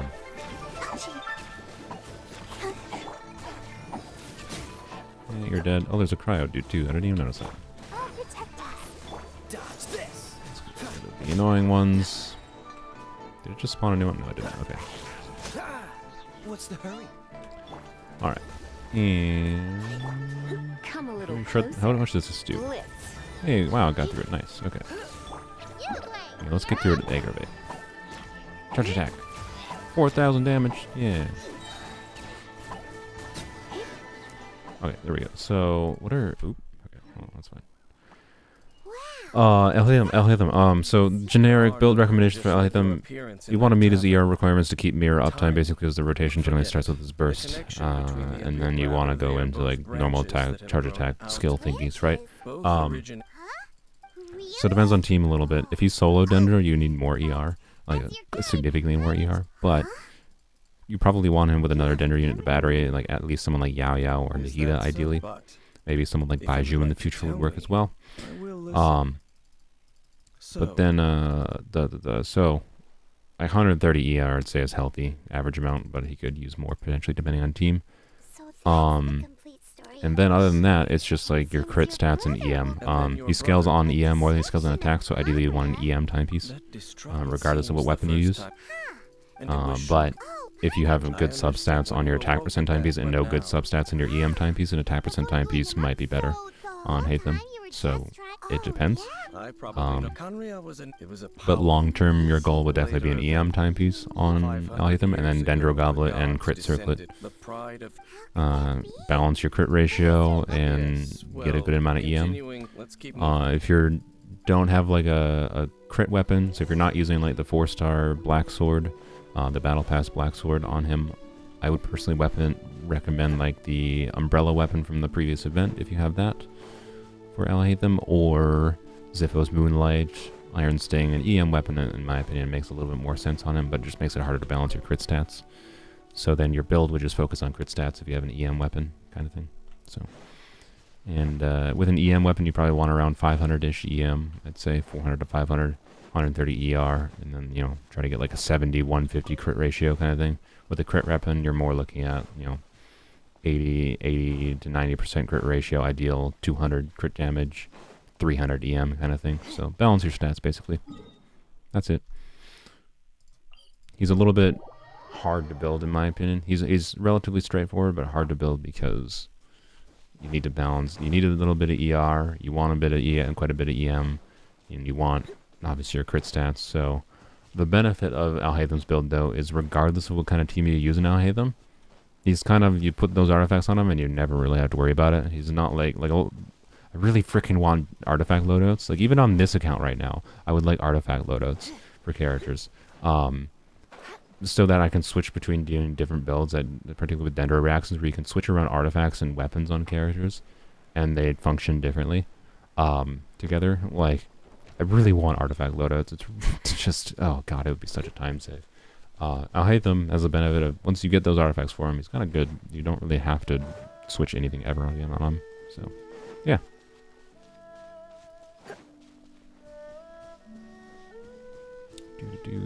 Whoops. Over there. It's more I've been on the stream much today because you've been working your possible SMP server. I don't know what an SMP server, unless you're talking about like yeah, I don't know. I'm not sure what SMP stands for. Anyways, topics here come out of nowhere. Yes, indeed they do. Part of the reason I did that on purpose. I wanted philosophy questions. Can't speak. Whoops. No one called them that 500 years ago. These ruins because of just having conversation points. I don't know. I think the stream is more interesting. I enjoy it more when I have things to talk about outside of, I'm talking about the Daneslayer quest. Oh, the Daneslayer quest. Like, I don't know. The Daneslayer quest is fine, to be clear. Just, I've done it before. You've probably all seen it before. Nobody cares. You have to go to the hospital? Oh, no. Alright, well, I hope you or whoever's in the hospital gets well soon. Let the show begin.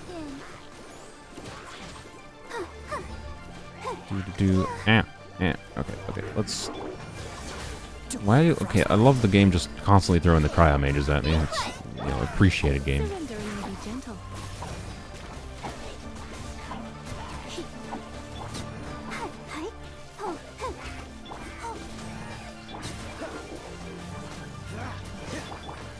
You're in for a little shock. That's 6,000 overload damage. Nice. That was just because of the archer that set the grass on fire. But I'll protect us. Don't be scared.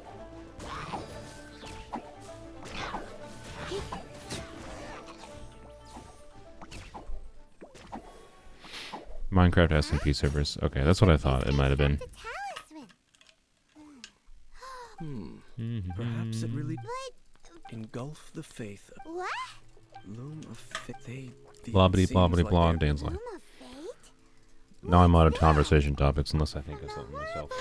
So dangerous. I'm reading it now. You can use the new alpha once it comes out for Lisa? Oh, absolutely. It's, The Overlord of the as far as Vortex? I can tell, it looks about 100 times better than Lisa's existing outfit. I do not like Lisa's existing visual design Will the Abyssal or use their her lies and dark magic voice actor design. From the content, they won't just. is By the way, something weird I noticed, and I hesitate to suggest this because I might be, Very few people. this might be one of those things you don't like to see.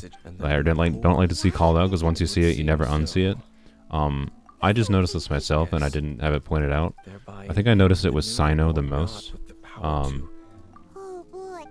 But all the male character models in the game like have this like standing position Nothing. that is like really awkward looking to me. I don't know. Hey, AR-39. There we go. Nice. New quest, dishonorable trial. Do we have to do that first? I think we do. Oh yeah, this is still we will be reunited. Okay, that's fine. So like all the female characters seem like they stand normally. Whatever, right? But like male characters, it's less obvious in certain characters like you know, it's kind of obvious on Bennett. It's not as obvious on Kaya, but like I swear they all like are shifted forward, like they have their like hips shifted forward and they're like back, then they're like leaning back, and like in particular, I don't know why I noticed it the most on. I noticed this on Sino forever ago on Polearms only. What am I doing? Oh no, I can't see it here because it's particularly prominent when Sino is holding his weapon in his like animation screen. But like sometimes I notice it outside of that context where the male characters are just like they're like thrusting their hips forward is what it looks like to me, and I don't like it. I don't like it. It's like why are you like leaning forward with your hips, you weird boys? Stop it. It's uncomfortable. Anywho, in Sino in particular, I remember seeing and noticing it first when it was Sino in his like weapon holding screen, and now I just don't unsee it. I see it a lot with male characters, and I saw it with Dane's life there a little bit in that cutscene, and I was like, don't do that, my boy. It's weird. Yeah, I'm assuming there's some like visual design reason they did that that probably makes characters look more aesthetic from whatever angle. But yeah, I don't know. So I'm sure there's a reason for it. I don't know what the reason is. It's just weird looking to me sometimes. It's even more noticeable in Child with his crotch physics. I did hear about that. I did hear that Child has crotch physics for some unforsaken reason. Shh. And actually, huh? Voice direction. You I mean, are like, the honor pact. like Tag along would only make them suspicious. voice actors do a voice based on how they were directed to do a voice. They're actors. People direct them to do a voice. Voice direction. Correct. When a non-believer, I have never. That's enough about that. Okay then. I should warn the Yeah, church. Child's of jiggle Livonia physics. also. Yeah, that's something. Why did they do that? I feel like that only exists because whoever was working on Child's model at Mihoyo just felt like trolling, and they knew it probably would get past like testing. Like nobody would notice it, but they knew that players would notice it eventually, so they did it. That's how I feel like Child ended up with his fucking ballsack jiggle physics. Honorary nun. It seems she had. Oh, we're here to ask some questions about. Oh, I said voice design. Yeah, my bad. Okay. Well, then I just Freudian slipped. Adult story? A long time ago. So Why that is did my we bad. one statue of Freudian her slips every happen. member of I the said Jigsaw design Squad? instead of direction. Of course. Yeah, not voice design, voice direction. What My a bad. strange story. The tyrants. Oh, many balls of fire. People at that time. This strange phenomenon continued for about Blah, a blah, blah. year. Why are we talking to Barbara? Oh, yeah, because there's a statue upside down that we found. Yeah. I'm not paying attention to this quest at all. At all. They're busy with those W for the animator. Yeah, no, like, that's what I feel like happened. But it might not be what happened, but that's what I feel like happened. I feel like they didn't do that intentionally, but I don't know. Maybe. You're right. We'll go. Oh, but please, everyone. If that is what happened in the and just an individual animator, someone working on the model, added that in just because they wanted to see if they could sneak it through, and they succeeded. Yeah, enormous W on their part. It's hilarious. It is. But I know Mihoyo's never going to acknowledge it. This is not a door that I can leave. Oh, I have this quest. That's interesting. I've never done this quest has a prerequisite of doing a daily for. I've never gotten the daily for that on my main account.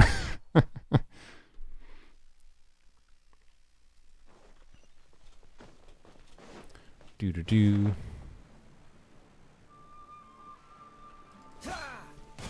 Whoops, didn't mean to dash past. I see. This could very well have some... But what is the Abyss Order? No, that's not... Unlike Osio, today, the Abyss Herald...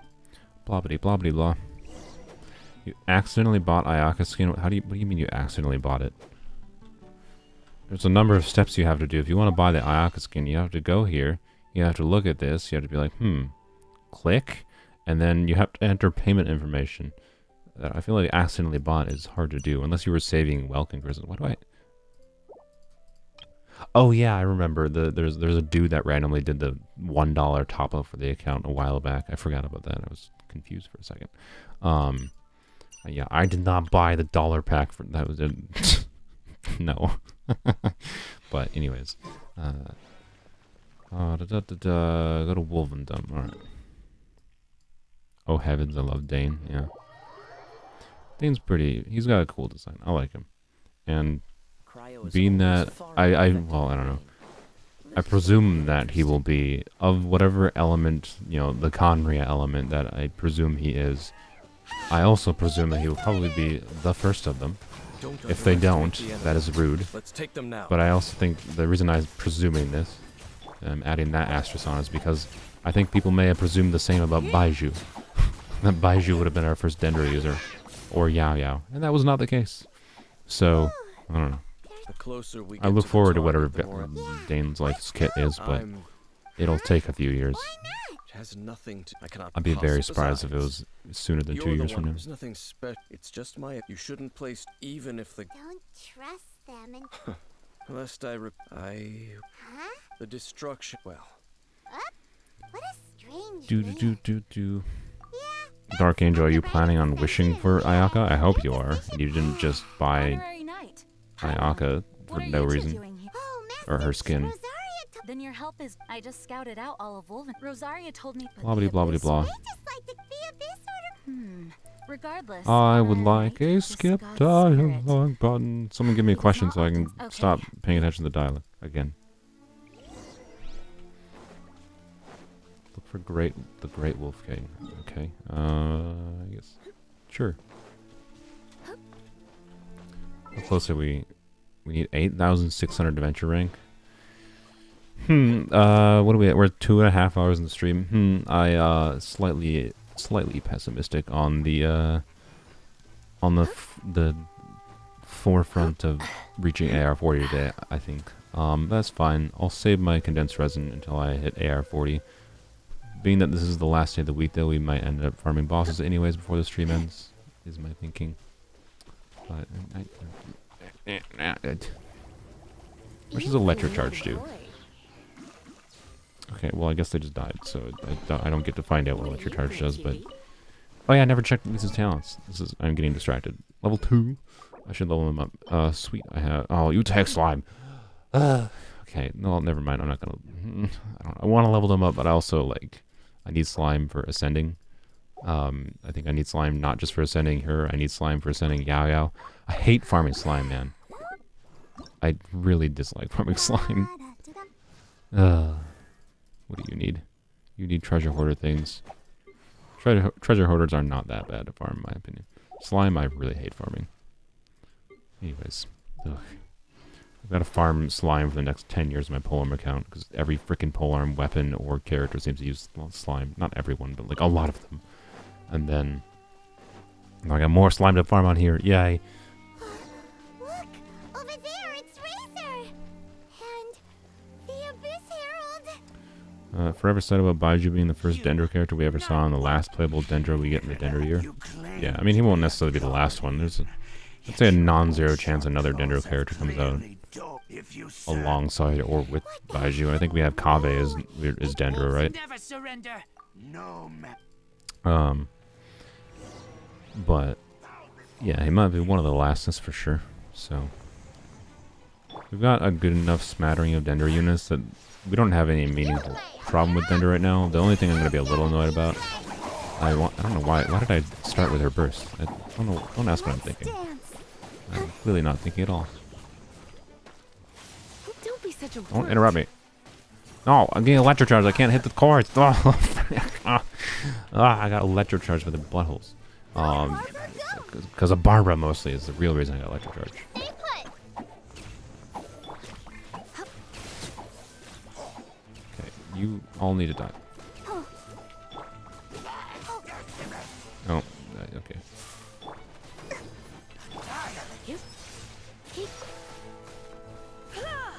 Come a little closer.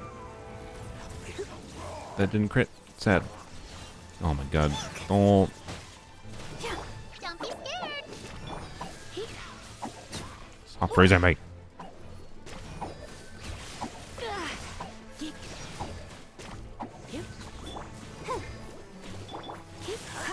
There we go. Finally. What? Oh, he went into its face. I forgot. Okay. Well, time to Dendro time. Dendro is thankfully good at getting through Hydro Shields.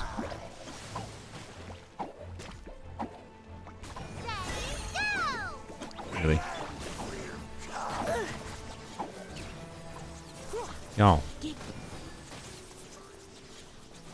Calm down.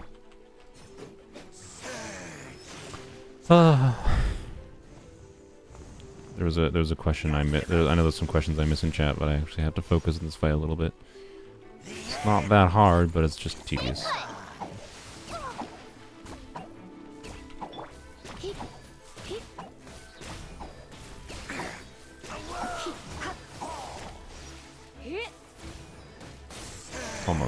Almost.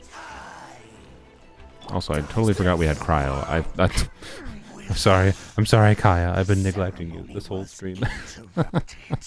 How fortunate for how Okay, so let's this is see. but a small unforeseen variable. Cereal or milk before? I don't actually eat cereal. So no preference. Opinions on Jean. I like Jean. She's got some unique like Sunfire teams around her. Thank you. You came. She's not like the strongest unit, but she's Animo. She has strength in being an Animo unit. As a healer, she's okay, but she's more valuable for her unique swirling abilities. So I like her. She's got fun options. I think she's really, really fun to get early game. I got her early game for context. Thank you. When I first started playing the game. Smell danger? I think Hoyoverse will make Paimon playable at the end of the Genshin story like they did with Honkai. I have no idea. It definitely seems like Paimon is being set up as some Celestia connected personality in some form. Don't know. Who knows? I'd assume Paimon will not be playable in the form she is in, the floating baby form. Well, that was some good intel. Quick, let's go tell Dane. Talk to Dane's life.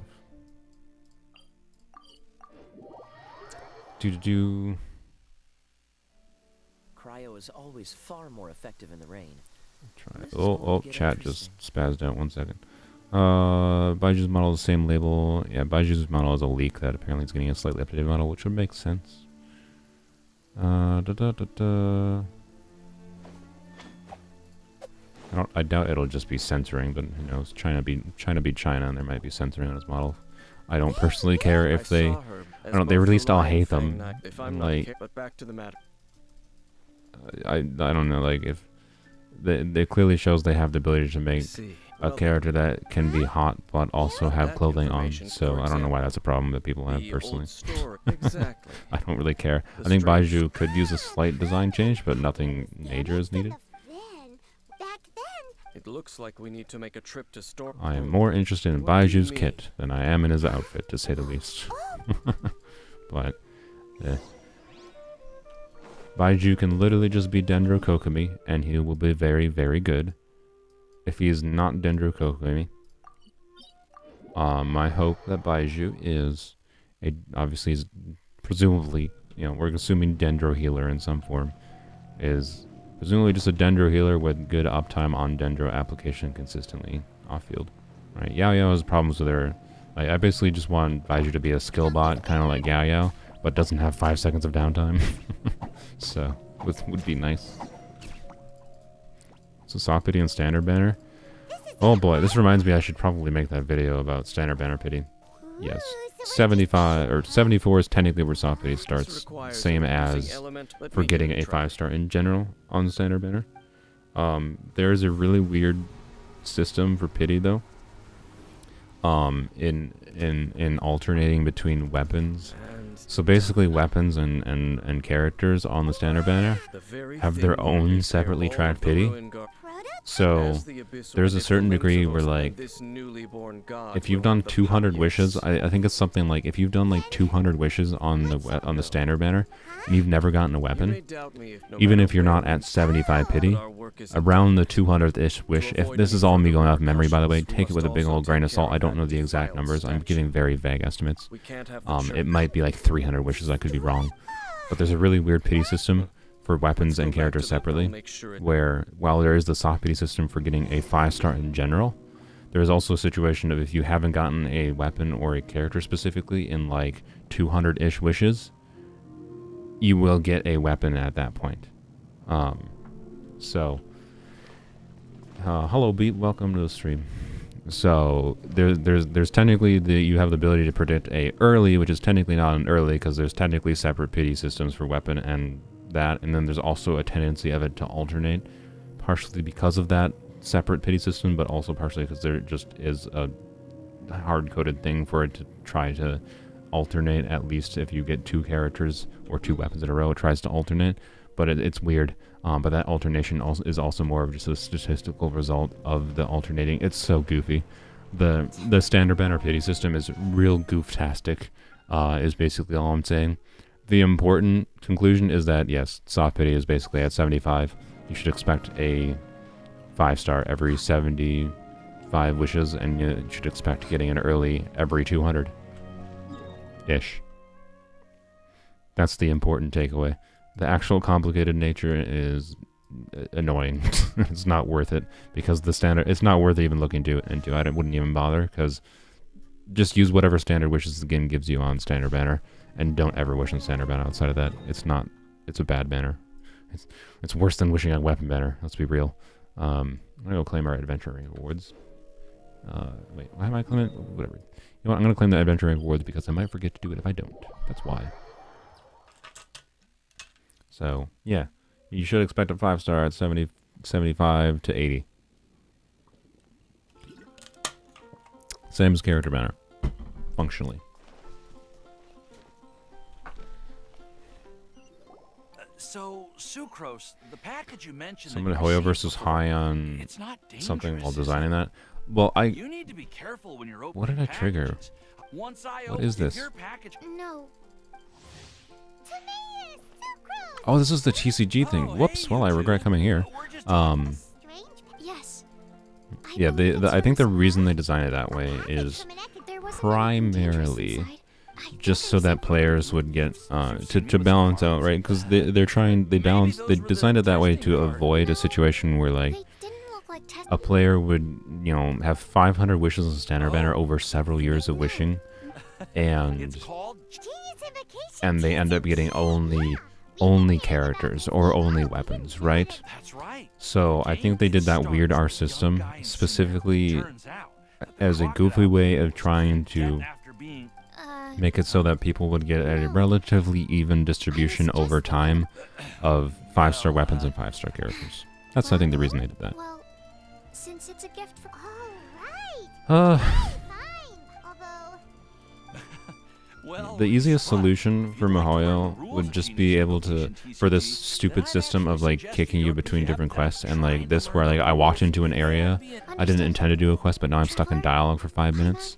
to be honest, It's just let you abandon quests. Like they could just add a page to the quest tab, right? To be clear, this one wasn't that bad, but by far the worst example where that same situation happened, where I walked into an area and started a quest that I didn't really want to do at that time, was like Nahida's story quest on my main account. I got stuck in it for 30 minutes. It was ridiculous. And I've never done that quest since then because I'm forever just like, I have what's the opposite of rose-colored glasses? I don't know, black rose-colored glasses for the Nahida story quest because of the fact that I got stuck in it for 25 minutes when I didn't want to be. I don't know, just add a tab saying, you know, I don't know what do you want to label it, but let me like hit abandon quests so it goes in like a non-active quest tab or something. And I can go and accept them after the fact and go do them again, right? And if you need to add some kind of like periodic reminder, add a big ol' red exclamation mark here for your pending quests that are not active so they don't interfere with any of your other quests. Like there's solutions to this stupid problem. Mihoyo refuses to do anything. So, Add Ast. yeah, I am holding a bit of a grudge. I'll do that quest eventually, but probably not until, hey, look, wishing content. But probably not until Nahida's second story quest comes out, because presumably they're going to follow the same structure as Zhongli and Raiden, where there's a second story quest and there's a weekly boss at the end, is my guess. So, anywho, let's go finish the Stainslight quest.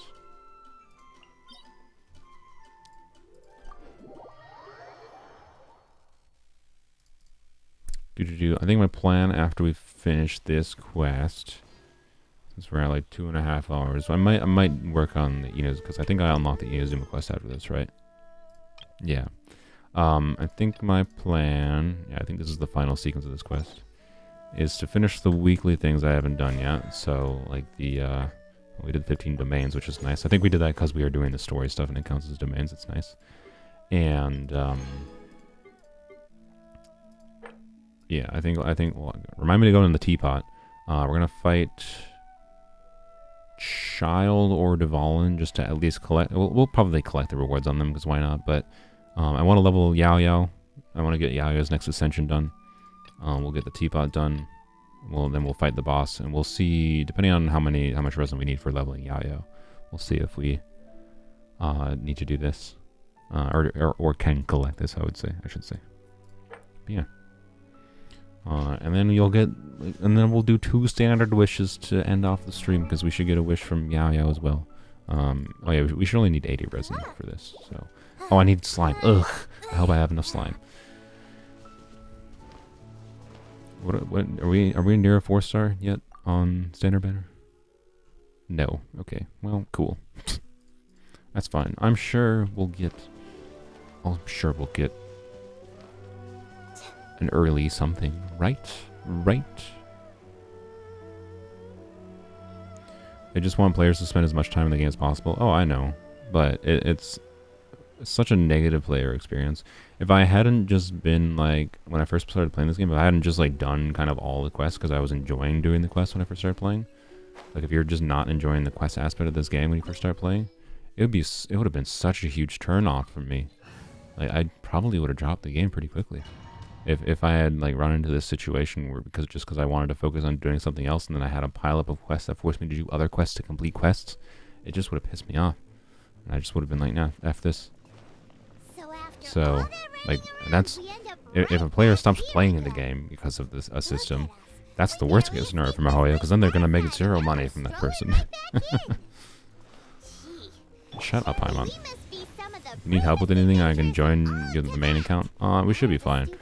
Particularly, I mean, the nature of this game is I understand it well enough that, once we, get 5-star artifacts in particular and have some okay builds going, I don't really need help for anything necessarily.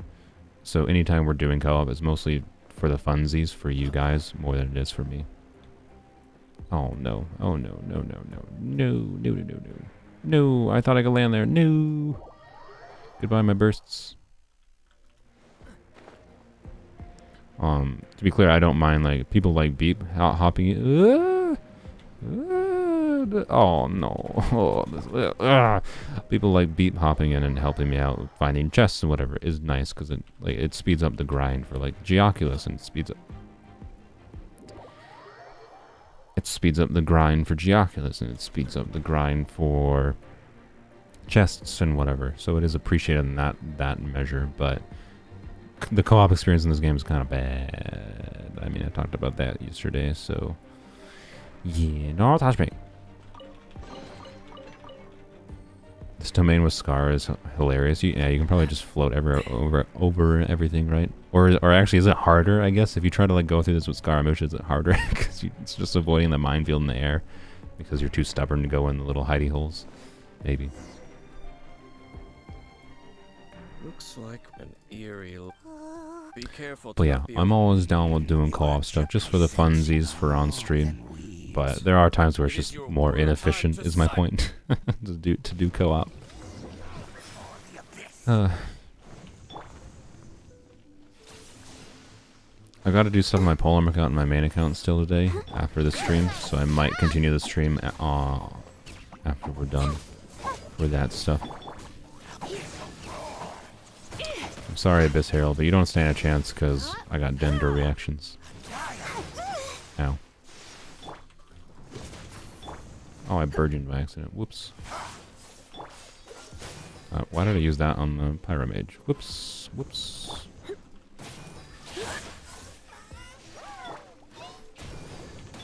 put. No, target the enemy, please. Ow. Stop. Oh my god, okay. This is what I get for trash talking, I guess. Freeze.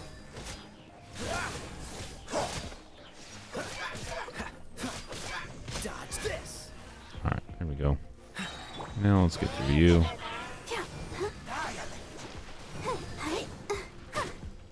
Y'all, stop stunning me. I have no stamina. You're up. Yeah, target it. Okay. Target the core. Hit the core. Thank you.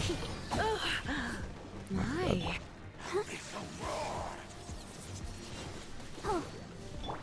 No, don't, no. Oh my god. Go, Barbara, go. Freaking stop. Oh no. Let's dance.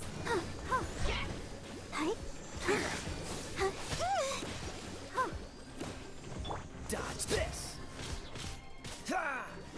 Oh, he's gonna get a shield, I see. Stay put. Oh, target the dude. Really, rabbit? How is that out of range? Okay, well, I guess I'll pick up the radishes. Guess I should do this. Will be frozen in time. No, stop. You're up.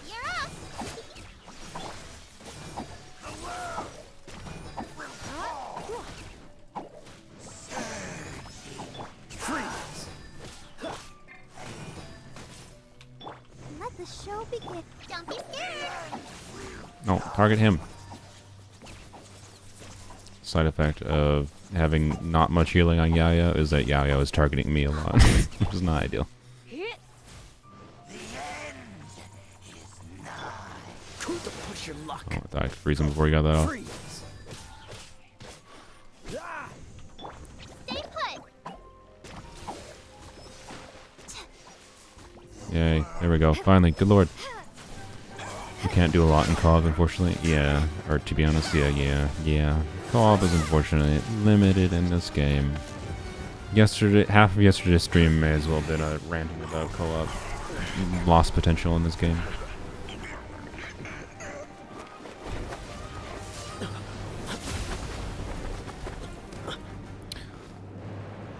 Oh, look at that. Also, more evidence of their, Dane's life, other than them not announcing it was an element, and instead of being, gibberish, question mark, mystery element, The Traveler has a unaligned element, right? The glowing white you can see on there on Aether. Lumine. Oh, actually, what? It's not glowing white anymore. That's interesting. I never noticed that detail. But like, this is glowing white in the original cutscene, and apparently it's not glowing at all. Your brother. Traveler is almost surely going to get a final Why are you element. with Dane? Probably the Omni element or something. Your brother? Ether. You shouldn't team up with this man. Traveler will get like Omni elemental powers, He is and my then enemy. Dane's life is like Ether. Cosmos space magic Conria It powers. must be that man a curse of Or Abyss, whatever. Abyss powers. Maybe is a more appropriate. The whole thing Home. Yes, but I cannot until the abyss has engulfed the thrones. My war with destiny will see no I end. only speak in vague metaphorical platitudes. Listen to me. I have already traveled through this world once. Once you reach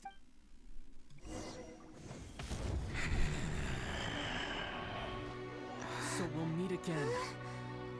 OMG Aether speaks fascinating. Yeah, this is probably the most your sibling speaks in the game, I think. Other than that, we only get brief snippets. And of course, your character says, We have always had enough time. Zoop.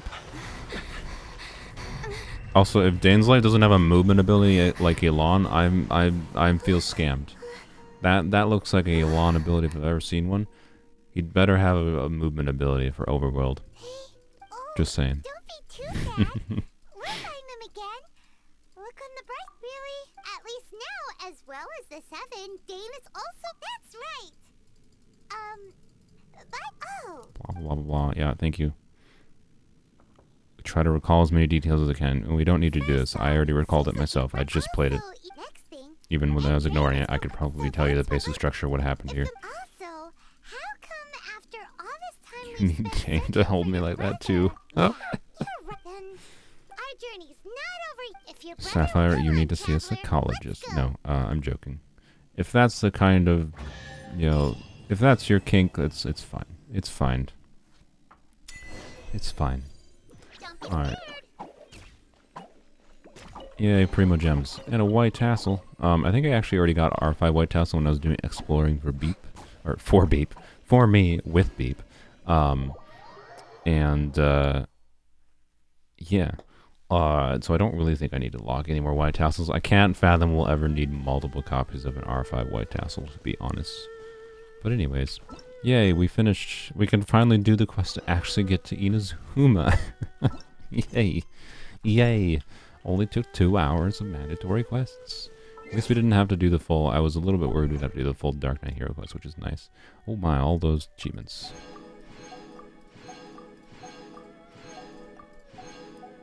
Wonderful. No other achievements. Alright. And we are at 6,400 Primo Gems. Wow. And we have 10 wishes from the Lanternite stuff. Wow. Do. Alhaitham Hyperbloom is so fun. Yeah. No surprise there. Alright, let's see. Let's go to Dendrocube. There we go. And we're going to fight the Dendrocube real quick. And then we're going to fight the Dendrocube. And then complete the Battle Pass thingies real quicks. I'm not going to do this. It's more fine for me to... I actually did most of what I intended to do this stream. I was hoping to get slightly farther quest-wise, but it's fine. This is fairly predictable. Didn't get it to AR40, but I had no idea if I was actually going to get close to AR40 anyways, because I wasn't sure how much adventure XP I needed or I would get, so that's fine. It's not the end of the world.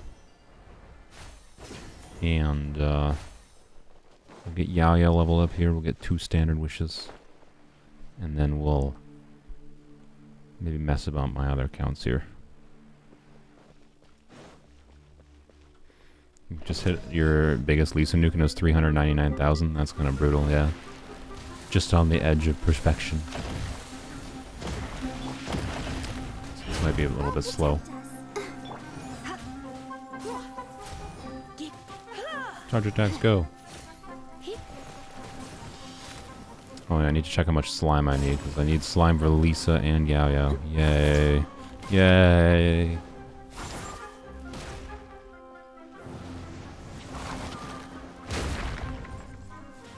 Hit. 3,500. How big damage? I should probably be using Kaya. I'm pretty sure Kaya can do more. With normal attack spam here. So let's see. No. I think there's a little bit more than Lisa could get, but we'll see. I'll hate them in your second account. Nice, congrats. Freeze! Frostbite. What am I doing? You're in for a little shock. Let's spark things. Why did I do that? I should have done that at the start, dumb brain.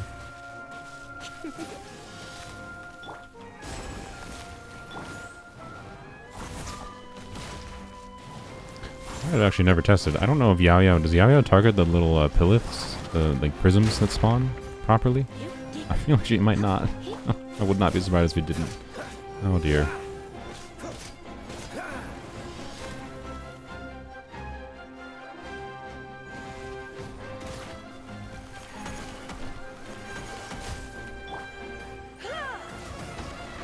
Ow.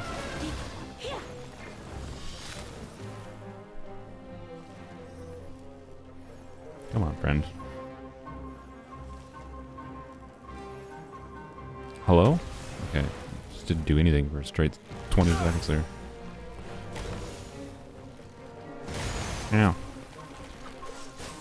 This cube is so easy. I agree. It is fun to fight without having Dendro available, though, I would say. It's just a little tedious to fight. Oh, good, you do. Thank you. Although I did not position the rabbit correctly, so probably am not going to... Well, you know what? Let's do this.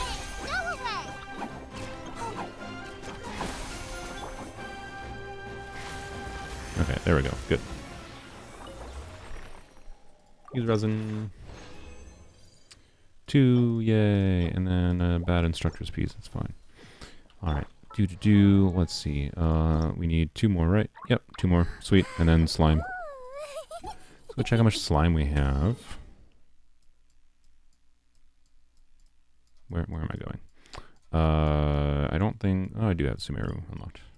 Couldn't remember it. Oh yeah, duh. I did a stream where I got like all the waypoints. Although now there's about 100 more waypoints to get in the desert again. Yay. So, you know, we'll have to do that at some point. Oh, I haven't even gotten the map unlocked yet. That's funny.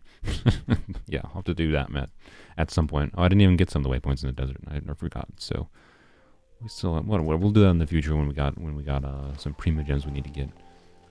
So after we get home our Aqua Simulacra, we're back into the normal Genshin grind, just getting through story content, getting up an AR, and then just pre-farming for the potential Sino and Dia weapon banner, which is kind of cracked for this account. More cracked. Like, if the Sino Dia weapon banner is true, I'd like it. It's, in my opinion, on a measurable level, probably better to save. And I don't know. Maybe I'll... I don't know.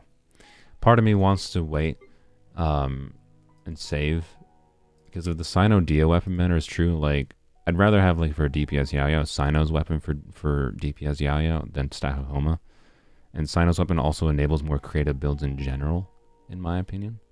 And then Dia's weapon is a good generalist DPS Claymore, like the best one they've released. So yeah, I should like on a measurable utility level, I should skip, if that banner is true, I should skip Home Aqua, but I also need to make some amount of wishing content, because that's what you all are here for. Slime, how much can I make? A bunch. Good. Let's make this many. What will Dia weapon give you? So Dia's weapon is like 608 base attack, 33 crit rate, and then it can give it attack percent and HP percent. The HP percent is contingent on not having a shield, which is a little bit odd. But still, that means like it works on an HP scaling Claymore 4-star in the future potentially. But in the worst case, it's a really good generic stat stick for any Claymore user that can use attack percent, right? And crit rate. So, yeah. It's not the greatest weapon. I'd prefer Sino's weapon over Dia's weapon on this account, but anywho. And then we need one of these, I think, for Or Ascension. Alright, good. And what do I need for Barbara's Ascension, by the way? I need mushrooms. Shush. You wait until the second on the banner. Yes, I should, but the problem is if I'm releasing a video on Homa and Aqua, a video released on Homa and Aqua, you know, a week before the banner ends will get no views. Right? Not 0 views to be clear, but like way less people will watch it unless it's near when the banner first starts. But maybe, I don't know. I'll think it through more. I have a week to decide, but we're probably going for Aqua or Homa. Probably. Maybe I'll do a poll again. But I'm gonna wait for more leaks, or at least until, you know, next week, when we're 2 days away from the banner. What am I doing? I was looking for something on here and I forgot. It was something for Barbara.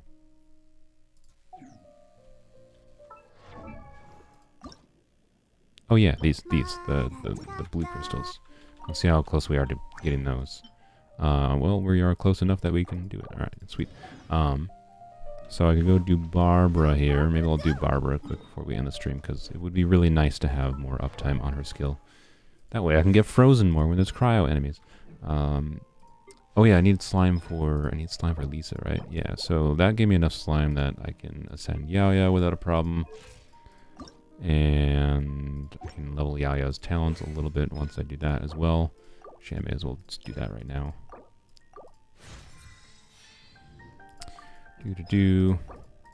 Not leveling Yao's normals because that's pointless. Honestly, Yao's talents at level 6 heal enough and do enough damage, whatever, that I'm not worried about investing past level 6 for Yao anytime soon. Lisa, though, definitely want higher, because we're using her for aggravate, for normal attacks and charge attacks. We're using her for... Actually, her skill is the lowest priority, but I'll level up her skill at least to level 4, I think. It's good for the big damage. How much do I need to save? I need to save like 12, right? And I can make more if need be. Yeah, I need 12. Okay, that's fine. Let's level up Lisa a little bit more. Now we're mostly seeing the charge attack, normal attack damage here. I'm just going into the charge attack for the time being. Oh, I didn't even realize. Oh yeah, duh. We have our 4th ascension, so I can even do this. I maybe should have even not then done these two, because I might have been able to level her normal to 6, but that's fine. That's fine. Can I make any more ballad? Has it been 3 hours? Is your YouTube broken? No, it's been about 3 hours. That's why I'm not doing any more quest stuff. We're just doing some final things to end off the stream here. And then I might do some main account and polearm account things real briefly. Where is ballad? There. Oh, we can make one. Wow. Okay, brilliant. All right. Sweet. Well. Oh well. That's fine. So let's go find the Dendro Cube one more time. And we can send Yao.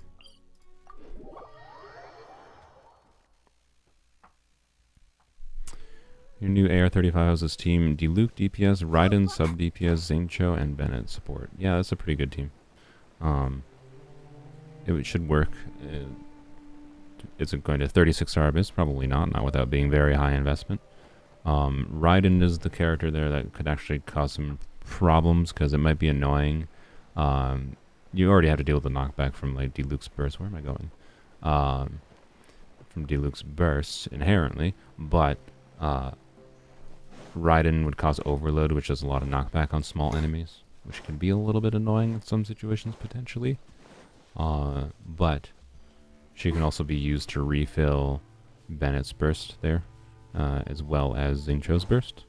So, because you're basically just doing Raiden National without Zhongling, and Diluc instead of Zhongling, because you like playing Diluc, and that's a pretty good team basically. So yeah, it'll work really well. You'll get good vaporizes on Diluc, a good attack upgrade for for all the characters from Bennett. So it'll work. It'll work well. That's basically just 3/4 of Raiden National. So without Zhongling, to be clear.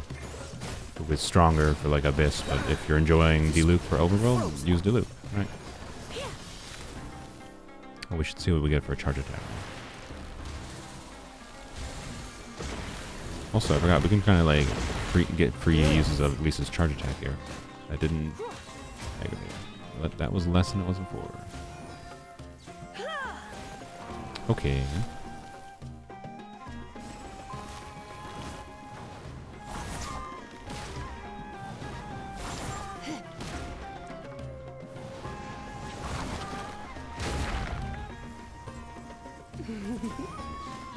Really? Only 2,600? I expected more. I don't know why I expected more, but I feel like I expected more. We were getting 4,000 on a charge attack before, weren't we? Or was that that might have been a different enemy. That's not a crit. Not a crit. Yeah, it's still only going to crit for 4,000. You ever crit, Lisa? Just 25% crit chance, I know, but like, still.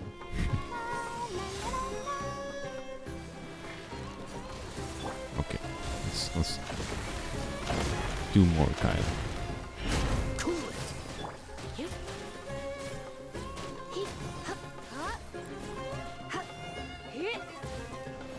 We got like a 60% increase in our charge attack multiplier, so I expected a slightly better increase.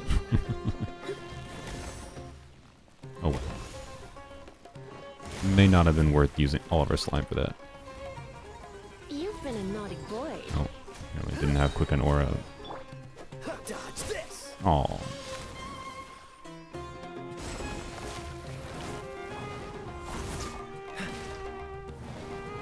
What's the hurry?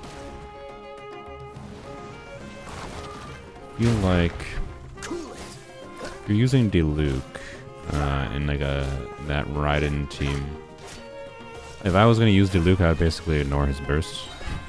So, like, I'd say the ideal version of that team would have C6 minute, which you probably don't have at AR35, presumably. Very surprised. Come on, get me. There we go. Okay.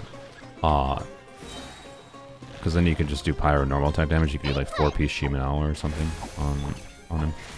Can you target here? Bunny. Alright, well, let's... Thank you. Okay.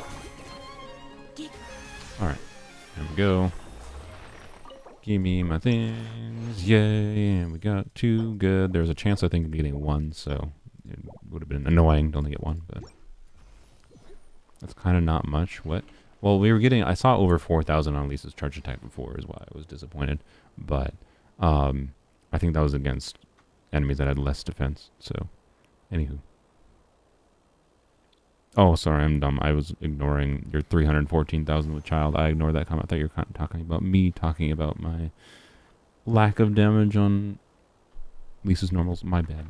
I just assumed everyone talks about me. Alright, and we conveniently have 60 resin, so I guess we're gonna do... We may as well claim the reward. There's a chance of getting like some OK artifacts from Child and Deval in here. We could also do the dog, I guess. Wait, does it... Oh, the dog doesn't have tears.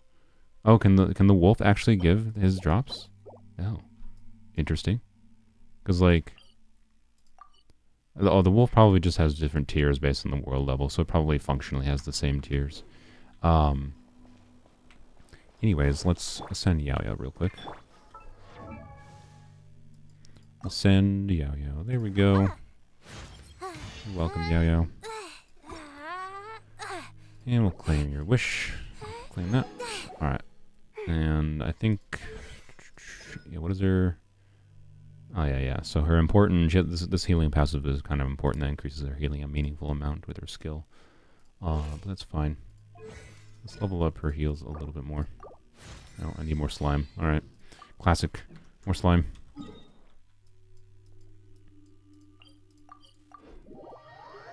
Yeah, I think we'll do... I don't know what...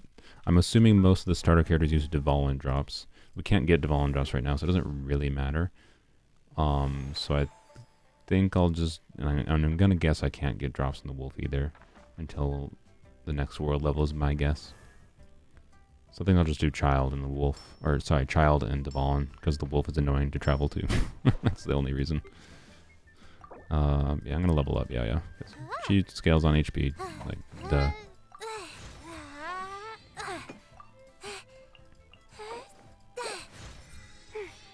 There we go.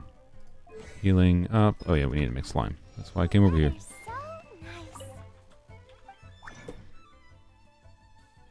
nice. Let's see. Slime. Screw it, we're just gonna craft all of it, which is not very much. That's fine. We'll be able to level it up a little bit at least. Level up her burst. And I think that's all we're doing. Oh no, we can level up skill or burst. I'm gonna choose skill, it doesn't really matter for now. I'm not using her burst that much right now, so I think skill makes slightly more sense right now. Just for right now. Do you have a leveled up flower? You do not. Okay. You have 2-piece scholars. That makes sense. And 2-piece exiles. Can I do 2-piece scholars on a 4-star goblet? I do 2-piece exile, which would then let me do. How do I make this work? I would need to do scholars on. Try not to sacrifice energy recharge is what I'm trying to do here.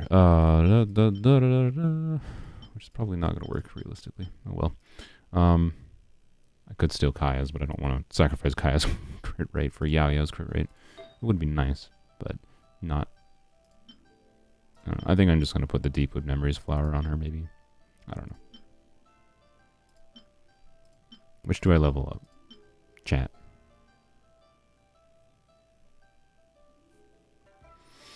I don't know. Deepwood, or it would sacrifice ER, but it's like I'm not having the burst up consistently anyways. Actually, maybe I kind of am. I have 190 ER. You know what? No, we're just sticking with the current one. Never mind. I made the decision myself. It's fine. Once we get 4-piece Deepwood, I'll do 4-piece Deepwood on her. We don't even have that much fodder. All right, that's fine. Level these up because I want her to heal a little bit more. Hey, nice ×2 there. Wow, a double crit piece. Nice. Okay. Cool, I guess. Sure. And a death roll. Nice. Alright, cool. We'll leave it at level 12 for now. It's fine. There we go. She has 13,000 health. She'll heal a bit more.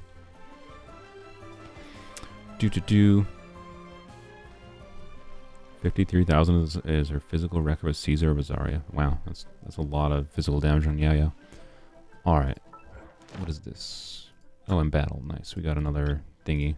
Another Deepwood piece. It's garbage. Well, it's okay. It could be very meh for Yaya. Like I said, to force 4-piece Deepwood if we're trying to increase our bloom damage or whatever, it could be worth doing. Even on a 4-star set, to be clear. But for now, we're not doing it. Because we don't have the ability to. I meant to go to the forging dude here. I want to see if we have enough materials for crafting 2 weapons right now. Because then I can complete the next page in the book. The answer is yes, we do. Okay, good. Alright, so my vote is Iron Sting, I think. And then White Blind could be useful on Noelle, but it's eh. It's okay, like for Noelle, but I'm not building her right now because I don't have a good team around her that much.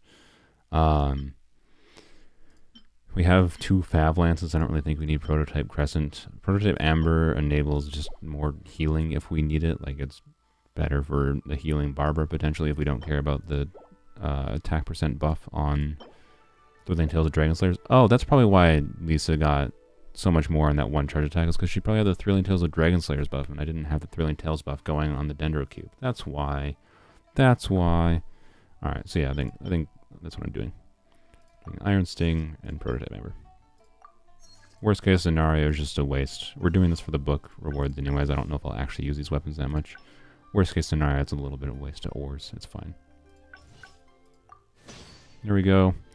And Iron Sting. Iron Sting could be useful for like Kuki or someone in the future, or just an EM weapon for like a Traveler build or something. So it's nice to have it as an option. Alright, there we go. And we completed this tab. Yay! And 150 primos. Wonderful. And what's this? Bad. Wonderful. Chapter 8. Wow, look at that. We're mostly, or not mostly, halfway complete. And we get a 5-star gladiators piece. Nice, nice. I think chapter 9 is the last page here. And we get another wish. 3 whole wishes for y'all today. For sticking through the stream for 3 hours. This we won't get until AR40. This we could get, but gotta level up some more weapons. This we could get shortly. And this is not hard to do at all. And this is not hard to do either. So yeah, once I get to AR40, I should be able to complete this very shortly. Alright, oh, spend 300 hours. Sigils, nice. And what's the artifact? Yeah, I'll keep it. The reason, I don't know, it's got ER. It's a certifiably meh artifact. Actually, I don't even need to lock it. I'm not going to throw away a 5-star artifact right now. But I could throw that on Yao Yao to increase her healing, basically, kind of thing. But I most likely would prioritize ER, I think, over Yao Yao's healing. But anywho. We are AR 39 and we're halfway to 40, which is nice. Once we get to 40, we nothing that eventful happens other than we can start farming for, or get the second to last ascensions, or not second to last. I'm correct. Second to last ascensions on characters. But yeah, AR 45 is obviously the most important AR level because then we can do 5-star artifacts from all the artifact domains, and importantly, last ascensions on characters as well. So. We're still ways off from AR 45, but we're getting there. We're getting there. We will be doing a big ol', resin using stream. Most likely the plan would be spending a whole lot of resin in Gilded Dreams because these are generically useful enough to go for both of these artifacts. And then we'll, of course, do everyone's favorite domain in the form of Emblem of Severed Fate. So, yeah. That'll basically be the plan, but... Well, it depends on what we get from Gilded Dreams, and then we'll strongbox for other things. Is my plan? But yeah, 3 whole wishes. There is I think that is still not going. No, yeah, it'll put us at 7 for 4-star pity, which means we're probably still not getting a 4-star. Yay! So I guess I'll use those right now, and then we'll do the. There was something else. Oh yeah, we're gonna fight the bosses. We'll fight the bosses after the wishes, I suppose. So here you go. Here's your wishing content for those that stuck around. 3 whole standard wishes. How exciting! Wow. It's a thrilling tales. Wow. Oh my gosh! It's another thrilling tale. Oh, I mean, a great sword. And last but not least. It's more garbage. Yay. Well. Thrilling Tales. Haha. Okay, well that was exciting. There's your wishing content. You're welcome.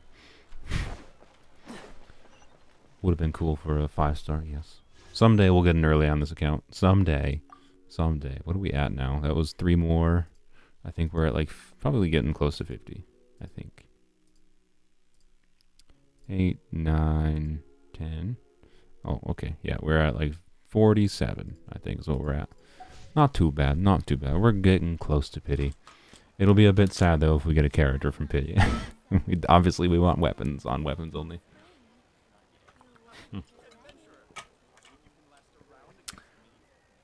Knowing my luck, the standard banner at least, it will not, but we'll see. Oh, blah, blah, blah, blah. Okay, bosses, I think, is the last main thing to do for the week, right? Yeah, we'll get that from that. We won't get that. That's fine. Oh, yeah. Okay, I'll go into my T-Bell quick, and then we'll do the bosses. All right. That's the plan. And then I'll very briefly do some stuff in my main account and Polearm account, but it will be pretty fast. It's just dailies, and then spending resin for, talent domains and weapon domains on both accounts. Nothing exciting. You've been appeased. Thank you. You're welcome. I don't know why I came to this tab, but I guess I will craft some things since I have the wood for it. And that's all I will craft. Alright then. Give me my money. Wonderful. Goodbye. Alright. And I'll work on the teapot. At some point we'll grind up some wood, I guess, for the teapot. exciting, I know, but it is worth getting the Primo Gems and getting to level 6 in the teapot, of course, so do need to do that at some point here. Bird looks so weird without the hat. Oh yeah, he doesn't have a hat on. Interesting. Okay, okay. Actually, you know what? I'll let people in co-op for child, I suppose. We'll go fight Deval on our lonesome though, because we have to. Watching these streams is really nice and calming, to be honest. That's good. That's what I try to have them be, except when I get really angry, then I can't help it. But this stream was a pretty chill. I can't speak. Chill stream. All right, level 60. Yeah, we can get Dream Solvent at least, and we get 5-star artifacts, so that's something. Unfortunately, can't get the weekly drops yet. That's why I was hoping to get to Era 40, but it's fine. It's fine. We at least have the exciting potential for an okay artifact.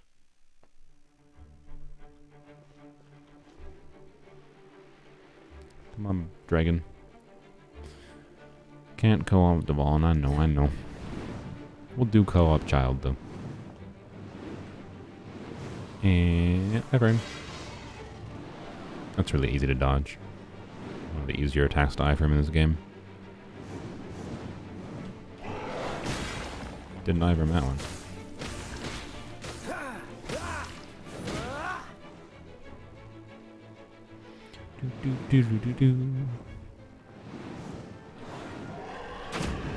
Alright, time to knock you down. Alright. Well, let's do the full wombo combo. Try not to enjoy this too much. Don't be scared. Let the show begin. You're in for a little shock. Why am I not getting any hyper blooms? No, baloney. I was trying to get hyper blooms, but like, I don't think I got any cores generated when I first switched to Barbara. I just thought the cores like fell down to the ground. And I either wasn't triggering them if they did fall to the ground, or yeah, I know I got some cores there at the end, but that's annoying. What world level are we? I am not sure. Whoop. I'm gonna go left, but I guess we're going right this time. Oh no. So hard to dodge.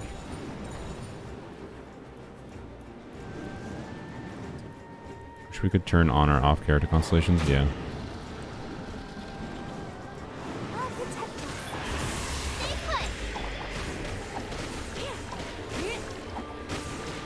Am I not hitting these cores?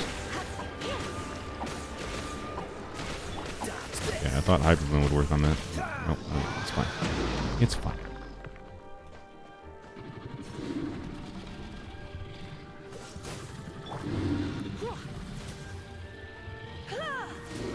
There we go. Easy peasy. A little slow, but oh well. Resin. What do we get? 5-star artifact. Garbage. Yay.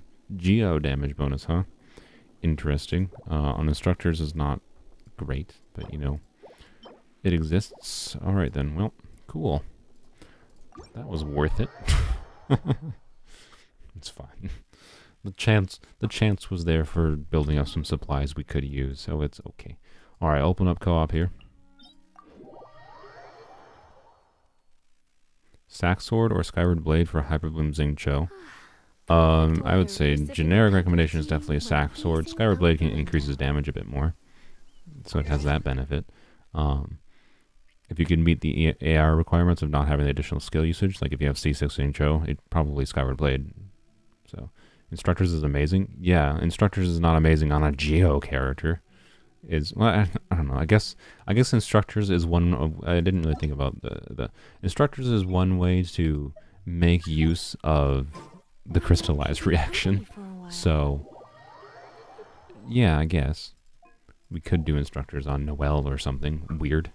Yes, I know Instructors is good though.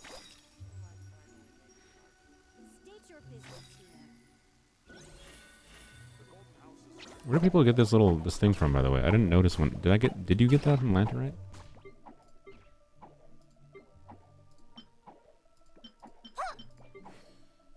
Like, if you got it from Lantern, I don't remember getting it.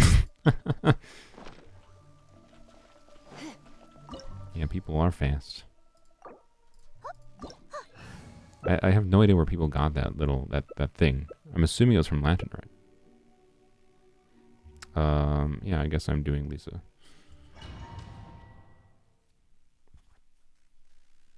This opportunity is quite hard to come by. Oh, Well yes. then. You know what? I just realized Electro is not ideal here, but it's fine. I was never going to contribute anything here anyways. You get to see DPS Sylveon, I suppose. DPS Yao Yao. 11k charger tag, nice. Not bad, not bad. No, I'll just watch the show, I suppose. You know, Got a trick or two. there's not much reason for me to do anything. These guys are my bodyguards. They just have to make sure I stay alive. That's all they gotta do. And they're doing a pretty good job of it. Alright, I'm not moving. I'm just standing still. You guys do your job. If I die, it's your fault. Your job is to protect me. And you can protect me by killing things so fast that I don't die. Or by actually protecting me. Good job. I'm alive. I'm very proud of you, everyone. Ooh, a 5-star. How exciting. This is the no, sorry, we just got that crappy HP percent. This is the 4th 5-star artifact on the account, and it is meh. Again, a Yao Yao piece potentially. The Gladiator is not exactly ideal. So, that exists. Wonderful. Oh well, they can't all be winners. Alrighty, well I think that's it for weapons only for the day. Like I said, I might be streaming more weapons only on Twitch for daily things, whatever, this week. Not going to promise any specific time because it's just whenever I play Genshin in the day, basically. And it'll be all of my accounts at once, right? So they'll be more casual, just doing dailies, whatever streams. I'm not going to be focused on anything in particular like I try to be with the YouTube streams, but it's in the description. I'll probably make a community post about it too. And that's annoying. I'll get that. I'll be able to get that for the battle pass ends, to be clear. But 11 out of 12 stars. I didn't get the 12 stars for that reward. Oh well, it's fine. Yeah. That's the week of weapons only. It was a fairly words are hard. We made progress this week on weapons only. We're at 6,000 Primo Gems. You know, I don't know. I might do a poll on opinions on whether or not to skip the weapon banner, but I'm gonna wait until at least next week before I do a poll, to be clear. I don't know whether or not to skip Homa and Aqua, because yeah, I don't know. Both Homa and Aqua, they're not really that specifically useful for doing anything other than like, hey, it'd be cool to get a bunch of crit damage on this character, right? But if the Dia Sino banner is what is running first half of 3.5, that weapon banner is way better for us, in my opinion, than the current weapon banner, or the Homa Aqua banner, or the current one. But then I'm not wishing for like another month, right? And I don't know. I think I'm probably just gonna go for it anyway, so I'll decide on it. But anywho, I'm gonna go. Stream's not technically ending because I'm gonna go do my main account and things, but that should last hopefully less than 20 minutes here, hopefully. So I'm gonna black it out real quick. But if you don't care about anything that's not weapons only, I guess goodbye and thanks for watching. Otherwise, I'll stick around for a few minutes. If you see a person named Zan with a Sino profile picture, that's me. Good to know. I think the friends request list is kind of full. I've mostly only let people on the friends list if they paid to be on there, or if they earned it in other forms. So, to be clear, you don't have to donate to me to get on the friends list, but if you do like do a $10 donation, I'll probably add you to the friends list. Or you become a YouTube member, I will definitely add you. But, anywho. Gotta log out. Oh wait, no, I didn't have to log out. Frick, crap, dang it. Because this account, I just had to switch to America to go to Polarms. Dang it. I'll log in again anyways.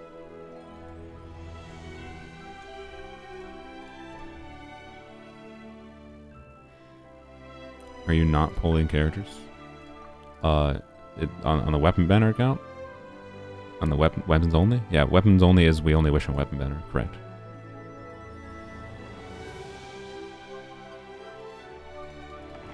That is the gimmick of weapons only. The gimmick of weapons only is that we only wish on the weapon banner.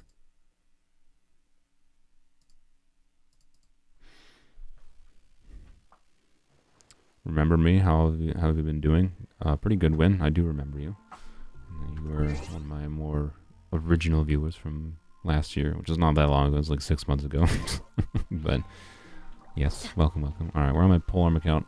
All I need to do quick... Oh, I think I already did the dailies here. So I think all I need to do here today is I just need to use my resin. Which, I need to craft one more. Well, you know what? We have a standard wish here too. How exciting.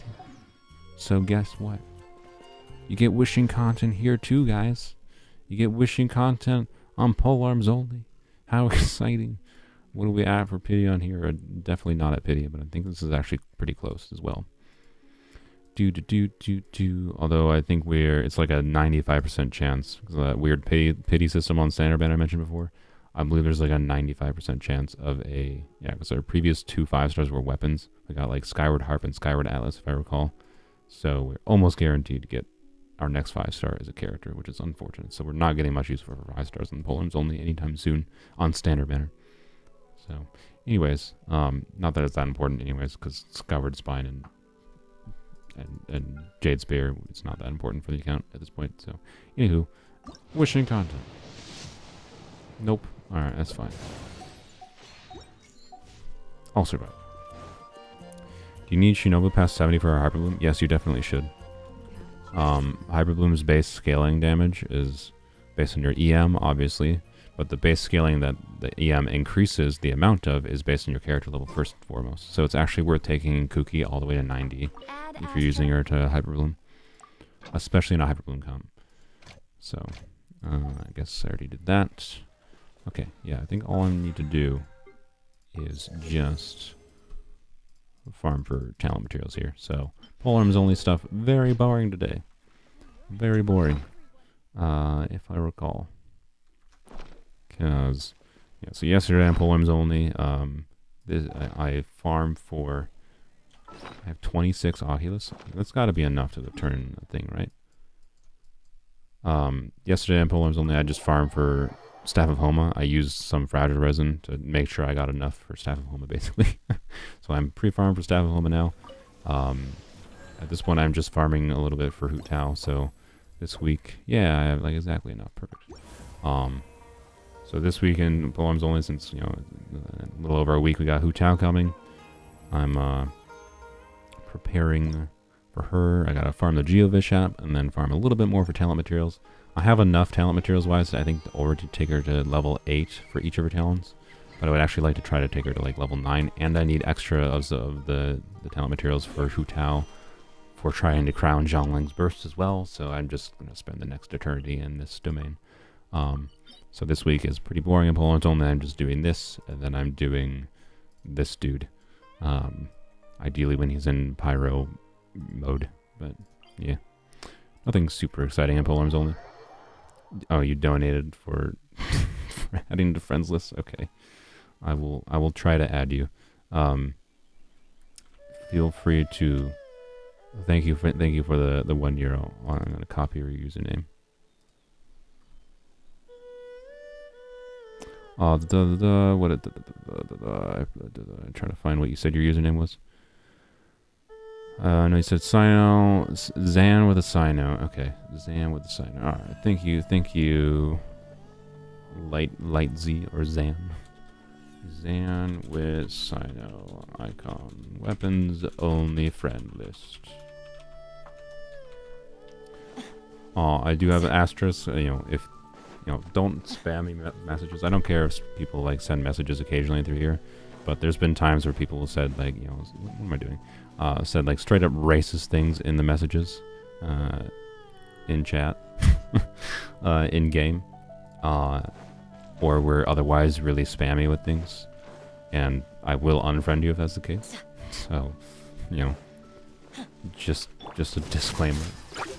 It's not a permanent slot, but as long as you're respectful with it, I don't mind you being on the friends list. I just have to be cautious with it is all. Alright, just gotta get some slime there.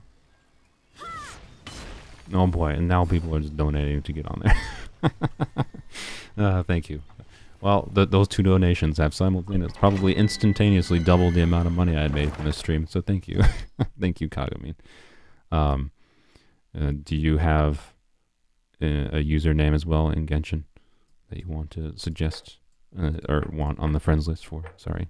Suggest. How many days left for Homa? I think 9 is when the banner's live.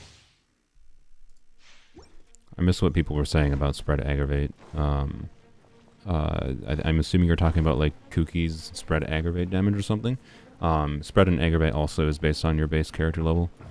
But being that crit stats matter for spread and aggravate, I'd say it's less relevant for spread aggravate specifically to level to 90.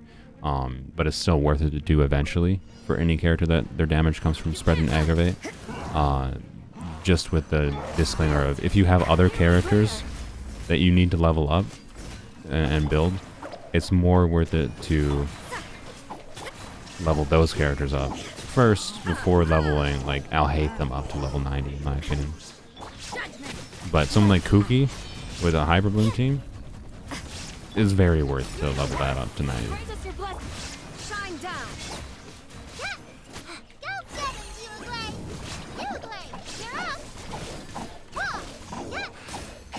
There we go. See, Candace works fine.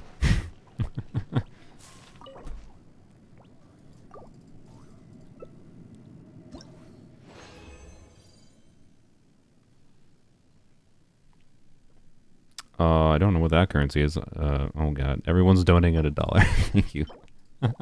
This is why, I should be if I want to, properly make money on streams, I should, try. I feel so weird asking for money without much in return.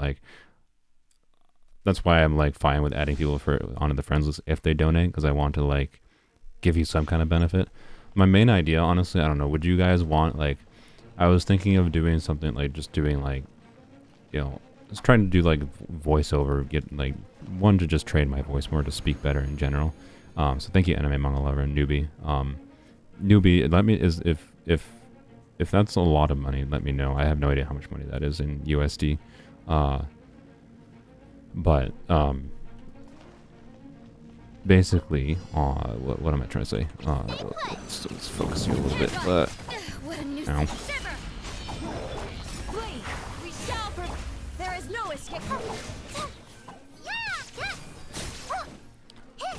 Basically, a smart streamer, does add incentives for, paying them so I can justify what I do, the amount of time I do on this. Right now I definitely don't make, a job's worth out of money, to say the least. It's not even near that point, but maybe we'll get there eventually. So I appreciate it regardless. I'm gonna have to go back. Oh, thank you, Dark Angel. Oh boy, you're all just instantly making me an actual significant amount of money on this stream. Thank you. Thank you. I appreciate it. I really do. It's nowhere now. Hey, keep hitting goals. That's nice. Instantly making this stream a more profitable one, functionally. At least you're making it so like now I've made minimum wage. I've made minimum wage on this stream. It's all good. But yeah, let me know if you guys want to put. I'll go through the chat history after we're done with the stream here. Go put your Genshin usernames down, or you can message me on Discord if I miss it for some reason, and I'll try to add you to the friends list on whatever accounts.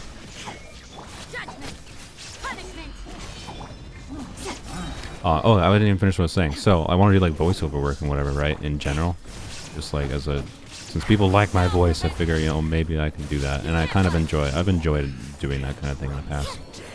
Just never, hello, dude.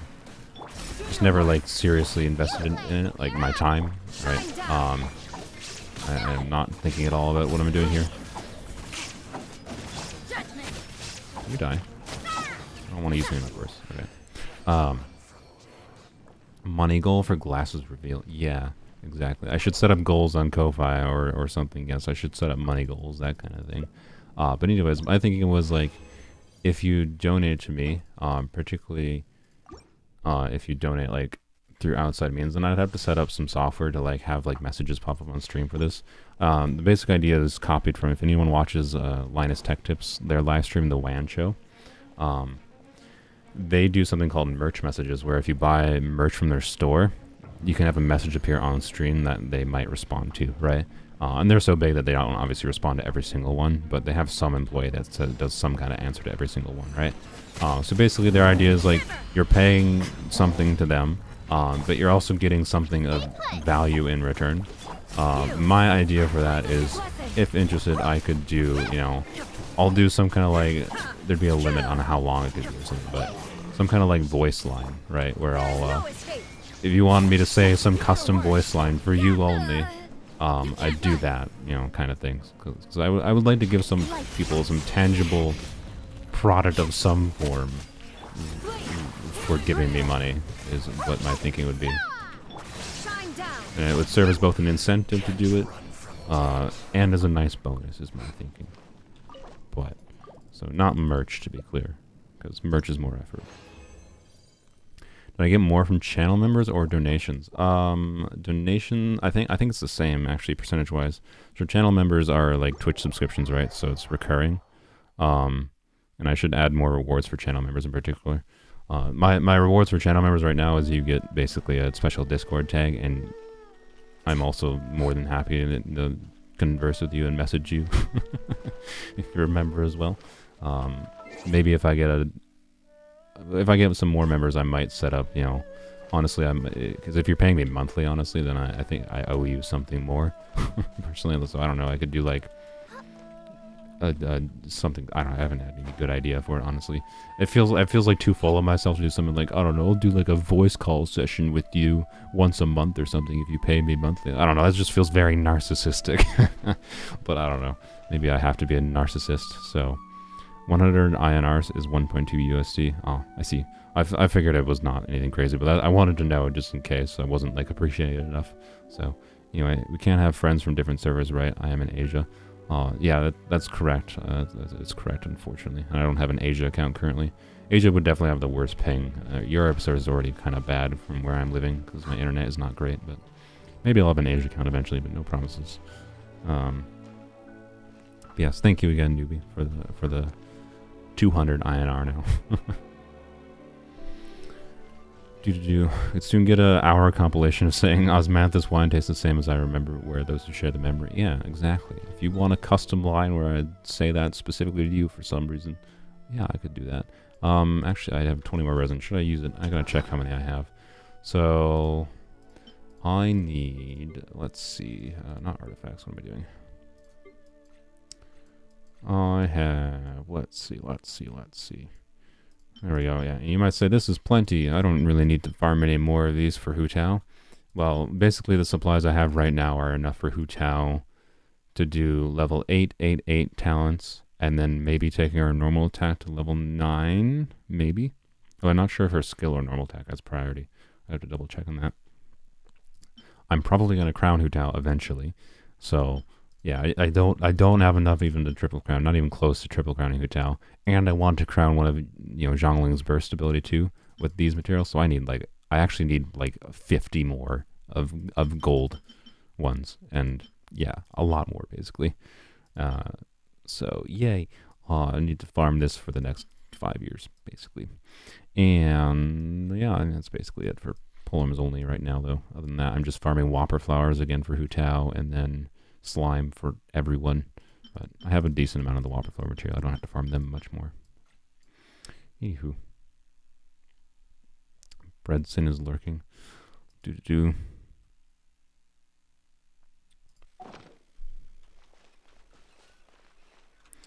Oh, which one I get the most money from in total? Oh yeah, sorry, I didn't finish what I was saying. So members and, as far as our percentage, right, as far as in total amount, I think I have gotten more from donations at this point in time than members, but I've only been doing memberships for like a month. So I haven't even gotten technically a payment for memberships at all. So technically, I have received $0 technically from memberships. But currently there's like 5 people signed up for memberships, so that's, you know, like $20 a month or whatever, right? in total that I get. Because I get 70% of the $5 I think that people do on it, if I recall. And I think it's 70% from donations as well. So if you want to give me like as much as possible, though, that's what the Ko-Fi is for in the description. What am I doing? I think I'm doing nothing. Actually, you know what? Screw it. I'm going to do... I have an artifact edition. We're doing one run in Emblem of Severed Fate today, okay?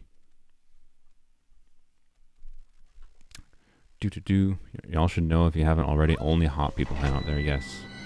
Only sexy people hang out in my Discord. That's the main rule of the Discord. For $9.99 you would need 36.96, and I don't know how many golden ones. Yeah. I would need a freaking lot. I would need a lot.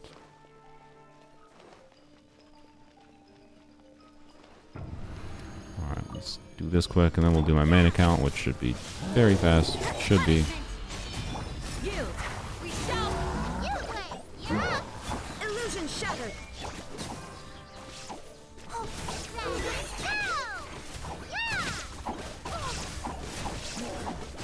I can't see anything. Stay put. Shine down. Oops, okay. Dude. Can we hit these? There we go. You can't run. Alright. 20 whole resin.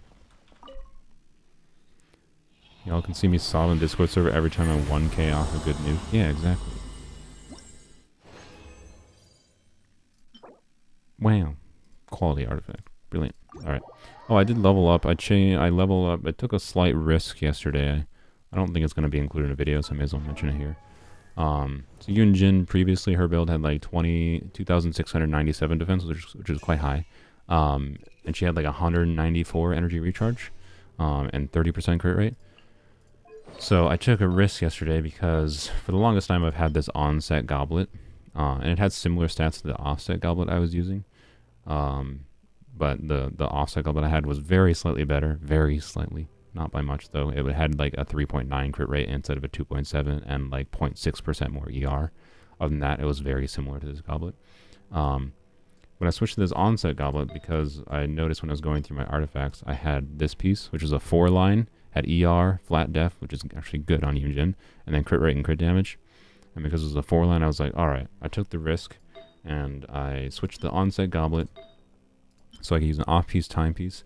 Then I also had to switch to feather because I used to have onset of this feather, which is going to get a crap ton of defense. And I switched to this feather, which I leveled up as well. So I took a little bit of risk feeding the old timepiece that Yunjin had, which was okay. It was on Emblem. So I could switch to off-piece here, leveled up this, and leveled up this timepiece. And it rolled okay. It rolled better. It's not that much better. This one functionally was actually almost the same as my Emblem timepiece, except for it has more crit rate, which is good, and crit damage. So that's technically an upgrade. And then this one has less rolls in defense percent, so that's why I have like about 80 less defense. So Yunjin's buff is slightly less now, but she has in total a little bit more crit rate and a good bit more ER, which is really nice. Like she's got about 15% more ER. So I do not regret doing that. It actually turned out pretty well. She could still use some improvements, but now her ER is kind of where I would want it. 194 was fine. She didn't have many issues. I would still prefer a slightly more crit rate, because she oftentimes is not hitting many enemies at once with her skill to trigger Favonius, but it's fine. So, yeah.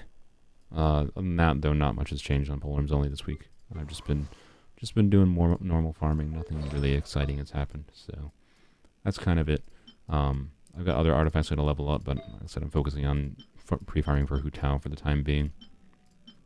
And then we will go from there, I suppose. Oh, I got this piece. I was trying to go through some of my timepieces, and I leveled up this, and I was like, of course, this rolled double crit. I don't even know when this is going to be useful. I'll obviously level it up, because it could roll really well, but 3.5 attack, 7 crit damage. I also think I might have leveled up this week. Yeah, this piece. I had this for a while. 25% crit damage, 3.9 crit rate, so this is definitely a good piece. This is the kind of piece that I'd actually potentially use if I did that weird build on Sino, if I mentioned. I think I mentioned yesterday on stream doing an engulfing lightning build of Sino, and the reason to do this build And then you would use an attack percent timepiece. Whoops, wrong button. And then most likely this circlet, which is a kind of bad circlet, so his crit damage is going to be really low. Not crazy low, but low, right? And so the idea, and actually his crit rate is actually the bigger problem than his crit damage. I thought his crit damage would be too low. Anyways, the general idea with this, right, is Sino's main problem is you don't have his buffs up. So if I'm using him with Yunjin and like Yao Yao, they're basically buffing only for a little bit over half of his bursts, but sometimes only even about half of his burst because of hit lag. His burst lasts for usually about 20 seconds, even though it says it only lasts maximum 18 seconds. Hit lag makes it last for longer. So run out of buffs halfway through his burst, basically. And you can end his burst early, but then you need more energy recharge to compensate for that. So the idea would be, engulfing lightning build with attack percent timepiece, and engulfing lightning gives like 200 ER while using your burst. Gain 30% ER for 12 seconds, not for the full duration, but get extra energy that this could keep 100% uptime on Sino's burst while also still dealing good damage and being able to let me end Sino's burst early. So maybe we'll try this, but also sacrifice a lot of EM for that as well. So it means his reaction damage with Yao Yao's aggravate is going down, so his damage numbers are going down. But if I can keep the buffs up more, the whole team damage overall as rotation goes might be better. So, yeah. Yes, EM Sands is 100% better with Sino's weapon. Sino, whether you use an EM Sands or attack Sands, depends on the weapon you use. If you're using Sino's signature weapon, you definitely want EM Sands. If you're using a... I'm having a stroke. A lower base attack weapon, you also, like White Tassel, because White Tassel has lower base attack, you get less value out of an attack percent Sands. You also probably would want to do an EM Sands with this weapon, because Sino's passives and aggravate damage would make up for the lower base attack functionally, plus you get the bonus normal attack damage in the passive here. But if you're doing something like Jade Spear, absolutely 100% do a attack percent timepiece on Sino. So something like Engulfing Lightning would also, because of the high base attack, I'm pretty sure attack percent timepiece would make more sense as well. So anyways, let's switch back to this. And I'm going to do my main account real quick, and that's the stream.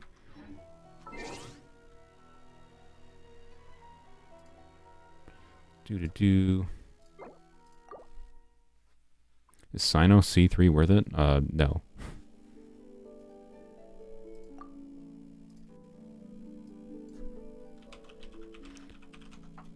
If you want my recommendations for any character constellations, unless you're very much in solid, like, you just don't care about any new character you think in the next 6 months, and you really, really like Sino, or you really, really like Nahida and just want to, or Dendro reaction teams, you just want to buff your Dendro reactions, then there's some constellations that might be worth going for. But almost always, I took the wrong password.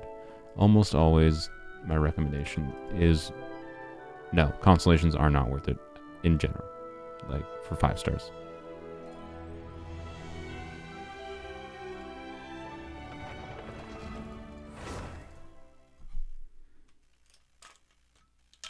Sino's built with EM and attack. He has deathmatch on at the moment. Yeah. So, yeah, that deathmatch is a low base attack, has a high crit rate. Like I think deathmatch at level 90. I don't know if I have a deathmatch at level 90 in this account. I do.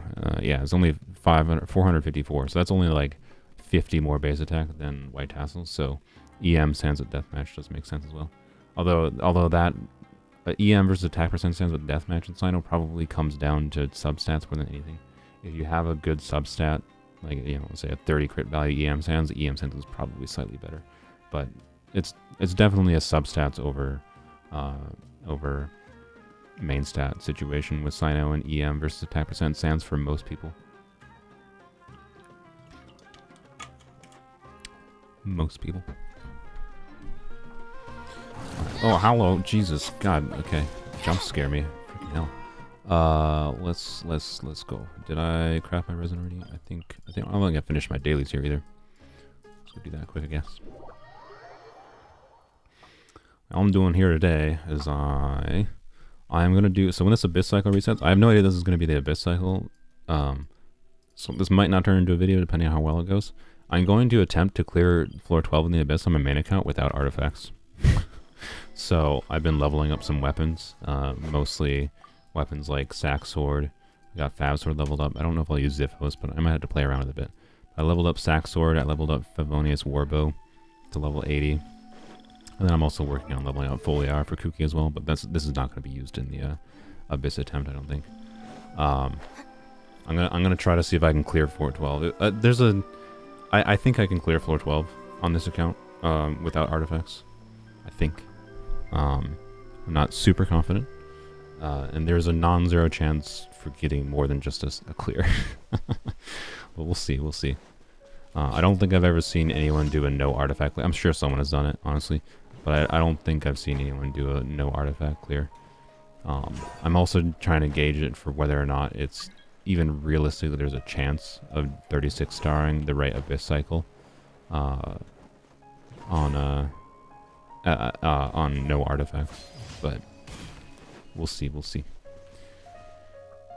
But yeah, that's my plan for this week on my main account at least. So I've been leveling up some weapons for that.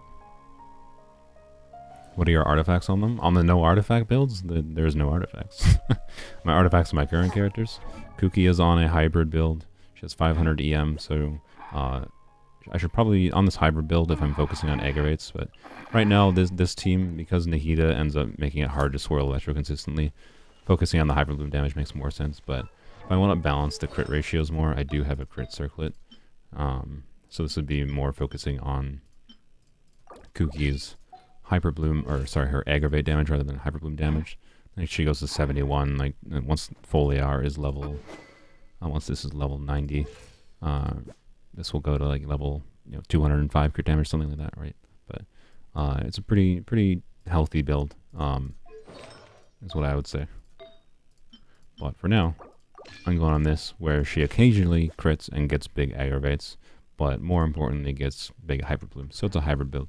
She has an Electro Goblet. Candace is just full stack, basically 4-piece emblem. Need a whole crap ton of ER. So this Candace has 272 ER with Fab Lance. Nahid is on Deepwood. Kazuha is on normal EM build for buffing. So yeah, and Candace is here not because she's like the ideal Hydra user, but because she does infusion for Foliar, so that I can get the buff, the Elemental Mastery skill damage buff on Foliar. So when you do elemental normal attack damage, that's why Candace is here. And I think it helps balance out, so I can get more consistent aggravates by having less Hydra application. I get more aggravates, so I'm not accidentally doing electro charges with too much Hydra from like a Xing Cho in this team, since the electro application is low, right? That's the idea. So let's go here. We're doing this domain, I believe.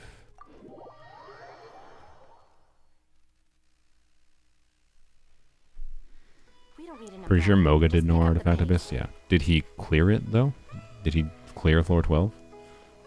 And how many stars did he get? Because my goal would be to get as many stars as possible. I'm very, very, very not confident about getting 36 stars. I think 36 stars no Abyss is possible with the right combination. My main idea for why I want to try that is like, it seems like something fun to try to abuse the fact that I have certain constellations like C2 Kazuha giving 200 EM, right? And abusing the EM scaling of Dendro reactions and C2 Kazuha and like C in a similar vein. Where the hell is she? Diona, where are you? Diona's C6 also gives 200 EM.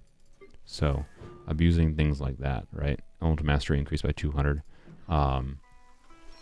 Because Dendro reactions scale so heavily on EM and just basically EM that if you can stack a lot of EM and have your abilities functioning outside of what stats the artifacts give, I think it's possible to 36 star with the right Abyss Cycle and the right teams and the right weapons. But I'm going to have to mess about with it a bit.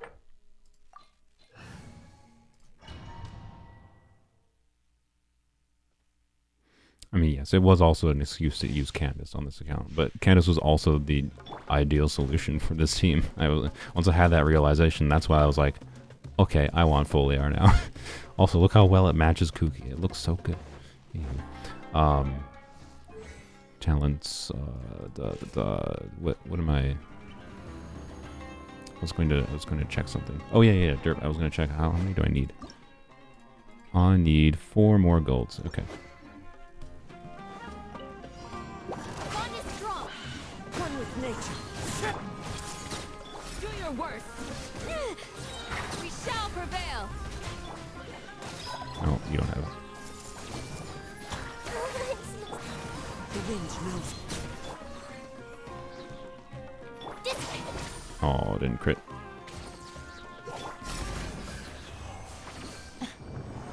I was waiting for Cookie to kill them. These are not the ideal enemies for this team, but it's fine. You dislike the hardcore Hu Tao gatekeepers? I agree. Play a character how you want. Yeah, if anyone... Hu Tao is definitely the character that has the most people that I think would be like, oh, you need to charge attack, dash, jump, cancel. Oh, wow, thank you, game. I appreciate that.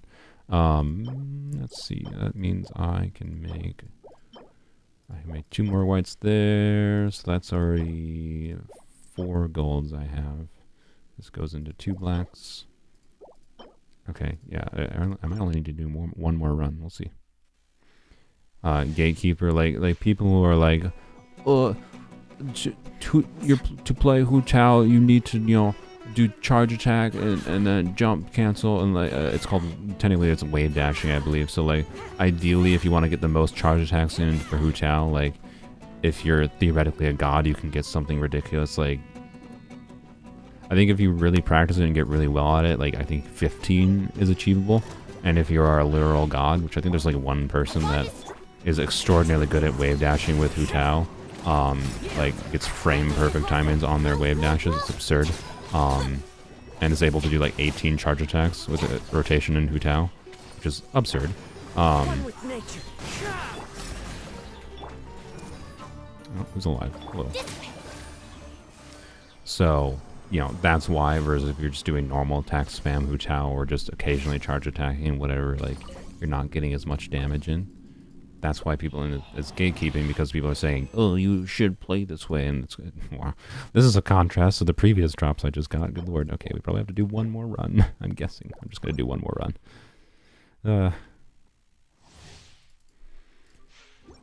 Hu Tao gatekeepers are hardcore backseat gamers. Yeah. So I can't wait. There's probably gonna be some of them that show up on polearms only once I get Hu Tao, and I'm gonna have to constantly say, I don't have the same characters, so there's like literally 0 reason for me to play the Hu Tao in your stupid specific way. I'll play the character how I want, good lord.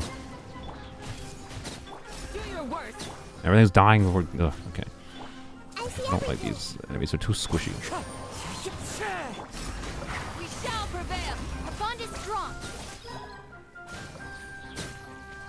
You're still alive. Oh, never mind. There was a hyper bloom shot that just homed into it right before I even reached it.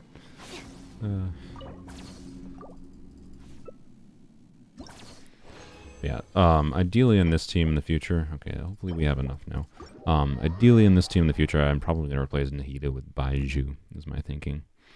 Because I want a little bit less Dendro application, so I can get more consistent swirls against tankier enemies. So right now, against like a tanky boss or something, this team would struggle to get any aggravate damage. It would still get hyper blooms and it would still function fine, to be clear.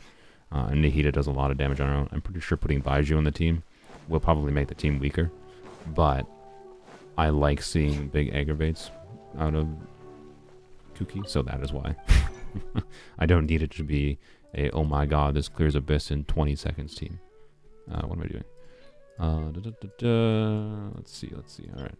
Math time. Alright, I have 3 now, and 3 now. Well, I have 4 now. And I need to make 6 more whites worth. Alright, let's see. Well, we can make 5 right away. And all I need is 1 more. Alright, yep, I literally just need 1 more. 1 more black, I should say, specifically. So there we go, we're good. I probably farmed a little bit more than I needed, but it's fine. 6 whites. Really, Mona? Give me 1 back? She has a 25% chance. Rude. If you give me a white back, I'll... Okay, good. You give me a white back. I apologize. Thank you, Mona. Alright. There we go. That's 6. And wham, blam, ascended. There we go. I don't think I actually have the fodder though. Yeah, I used a whole bunch of crystals. No. I used a whole bunch of crystals recently to level that up. So maybe I can throw away something I do not care about. I can throw away a battle pass weapon. No, I think all these are weapons I would want to keep. I mean, well, I don't know. The bell. How much XP does the bell get? 2 levels? I'm gonna say no. Okay, never mind. Never mind. This screen should tell you I wish too much on the weapon banner, by the way.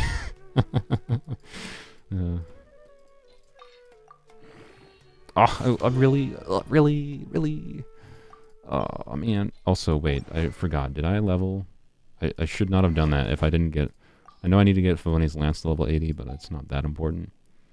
I got Sack Sword to 80. I'm not gonna level him to 90 for my no artifacts run. I'm gonna not level these to 90. It's just not worth the resources. It would take too long. And then Fab Bow. I hate how many freaking 5-star bows the game's giving me. To be clear, it was just a mistake going for multiple copies of this one. This one I just got lucky on. And this one the game just wants to constantly give me copies of Skyward Harp. I can't help it. And then this one I shouldn't even have done for, but I did for the memes, for the content, and Nihita wishes. Mostly because my friends were egging me on, and I was being annoying to them. So this was just dumb, but anyway. Oh, I did level to 80. Okay, good. We're fine. But also, really, how much? Let's go back to the bell again. Do I do it?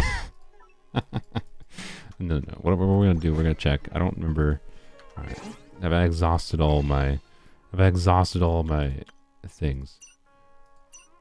I apparently did from here. Okay.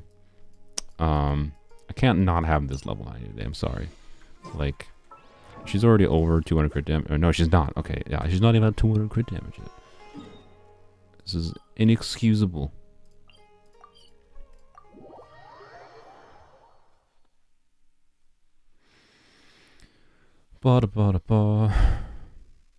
Early leaks say Dendra is bad at Dendra application.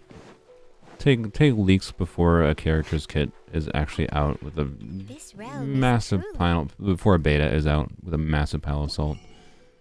It might. Oh frick! I bought these today. Ah, crap! Dang it! Frickles. If you ever have it. Great. Now we're at crafting. That's no fun.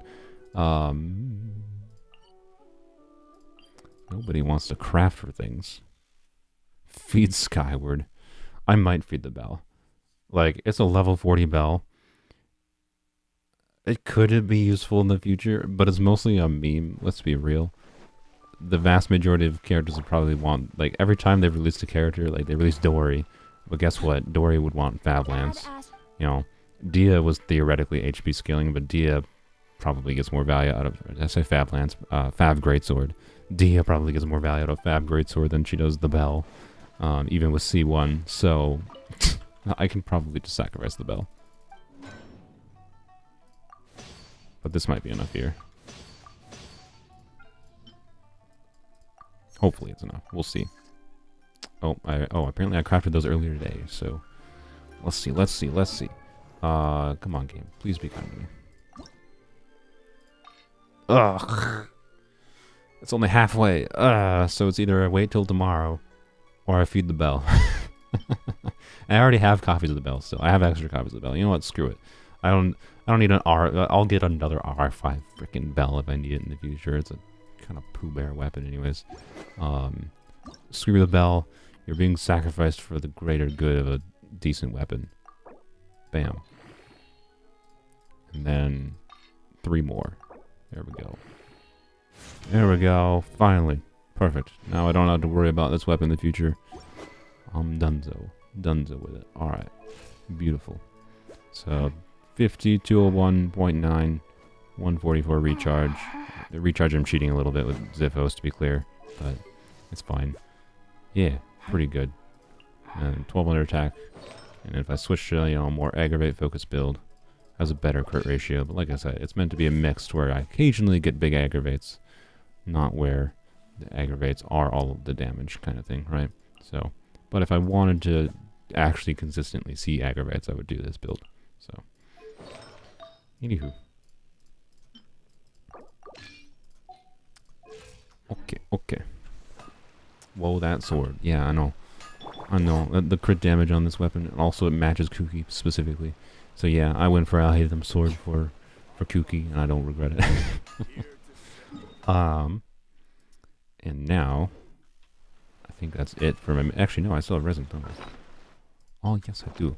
One thing I did want to look at. So, Yao Yao is actually the character I was potentially planning on doing level 1 to 90 with on my main account here. But I don't have an energy recharge timepiece for her. She has an okay amount of ER right now, to be clear. But I'm also cheating with the catch. So, I want an energy recharge timepiece for her. So I'm actually going to go back to Gildan and Deepwood for a little bit. And then I'm back to Thundering Fury, because I like Thundering Fury. He's not pulling for fully on weapons only. Nope, no. I wish. It's not worth the risk on weapons only. If you missed the earlier parts of the stream, I'm debating even not wishing on Homa and Aqua Simulacra. I probably still am, just for the content, but I think on a measurable utility level, it'd actually be smarter to skip with what the current leaks are for 3.5 banners. Especially if Jade Cutter is coming. But there's potentially Jade Cutter and Staff of Scarlet Sands in 3.5. And if that's the case, oh boy. Let's see if we can get full stacks. Buffs here.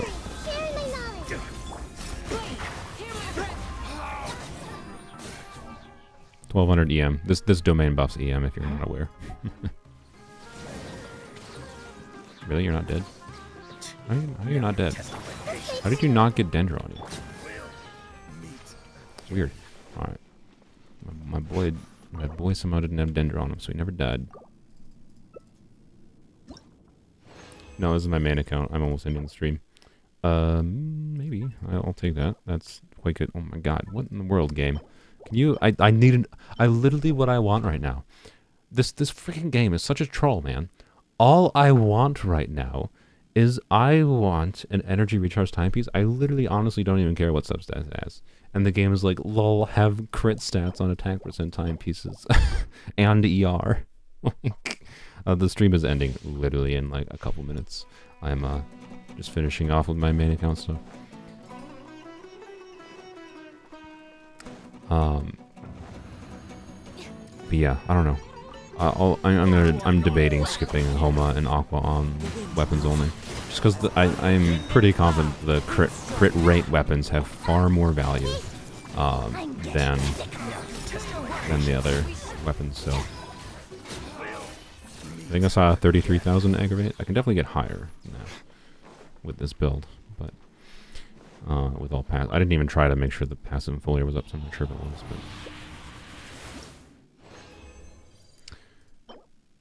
Sad. Okay. Well, great. It gave me 2 timepieces, 2 chances for energy recharge, and it gave me neither. That would have been nice, because then I could have gone back to farming Thundering Fury. Oh well. Then the knowing part is I definitely have gotten an energy recharge timepiece in the future, but I think my dumb butt threw them away because they didn't have good enough substats. And now, of course, I want. Sorry for that burp, by the way. And now, of course, I want literally any energy recharge Deepwood piece, regardless of substance, for Yao Yao, because EM timepiece is not necessarily bad on her, but not what I'd prefer. So, anyways, but yeah, and my idea for leveling Yao Yao from level 1 to 90 without using any heroes wits would actually be on this team, right? So I just replaced Nahida with Yao Yao on this team, right? And use her for the next year. Boy. Anyways, let's. So I'm fine with getting that. By the way, I have some actually okay gilded gilded dreams DPS pieces. I would like a good set of 4-piece gilded dreams on different sets, or different main stats. So if this rolls double crit, I'd be very happy with this artifact. Because yeah, currently I have this freaking almost 40 CV HP percent piece that I have like no use for, which is sad, unfortunately. And then I have an okay EM piece. So if I get an attack percent piece, I'd be happy, basically. So let's see what the last stat is. My gilded, I've spent a lot of resin in this domain, by the way, and my gilded dreams DPS piece luck is not very good. But today it gets better. Oh right, let's go, let's go. Feed this trash circlet in. Bam, please game.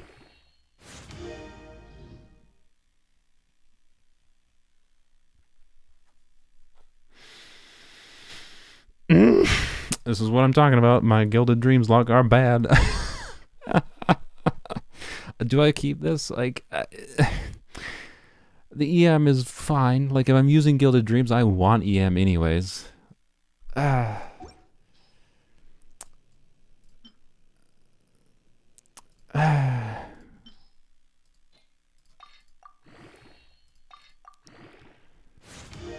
you throw me a bone and at least give me like a crit roll in the end here game? If it high rolls crit and it's 20 CV and it has 60 EM, I'm actually fine with this. It low rolled crit. Is this even? It's not 20 CV. No, it's not. Oh.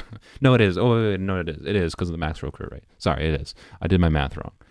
Okay, it's a 20. You know what? You know, I'm fine with this. It's a 20 CV piece with 65 EM on it. It's honestly not that bad.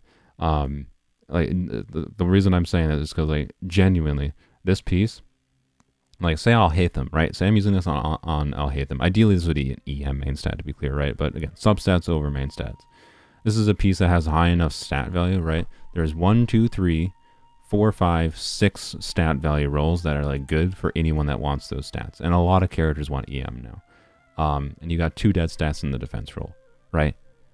And like, it's still a really good piece. It's by far the best attack percent piece I've gotten on Gilded Dreams. So, and I'm happy with that, because honestly that means the only thing I need now for a good generalist Gilded Dreams set is just a crit circlet.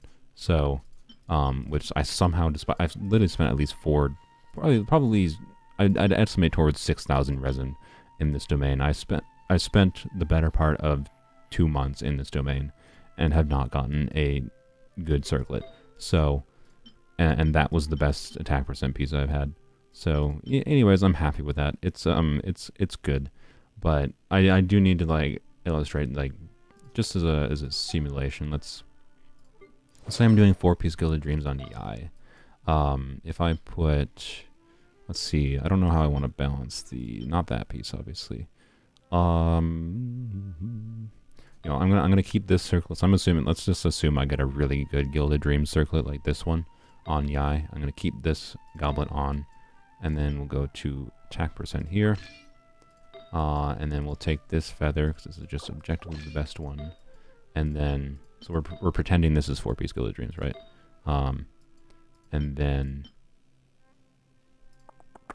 which one is this? It'd be either this one or this one. I think this one probably, but we'll see what our crit rate's at. All right.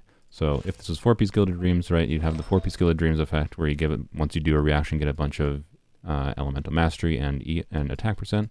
So about 2,000 attack, 169 EM, 75, 225. Like, to be clear, that's still a pretty good ratio. Would I prefer more crit rate? Like, I prefer higher crit rate than this. Yes, I would prefer more crit rate. But I can actually fix that just by doing this, right? So, and there we go. I'm sacrificing crit damage. Now I have 85, 207. This is actually probably what I would actually stick with realistically. Healthy amount of EM.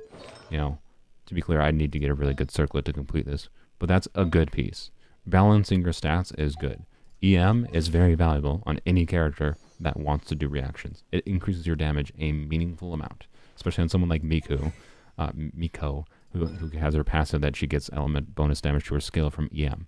So, yeah. Point is, it's actually really, it's a really good artifact, genuinely. You gotta look at artifacts stat value when evaluating artifacts and not just crit. It just throws a dream there and the dream died. That's all.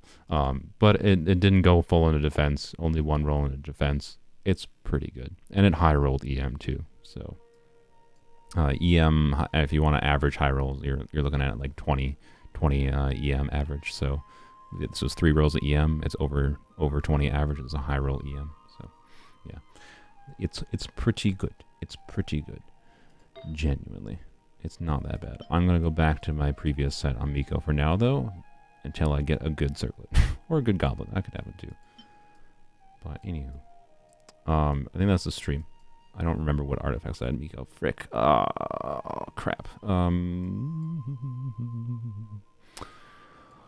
Oh, what did I have on her? This is why I need artifact loadouts. Oh, frick me. I genuinely don't know. What in the world did I thought I had like a... I know I had the Wanderers. I know I had this flower. And then I had this timepiece. The goblet was the same. This was the same.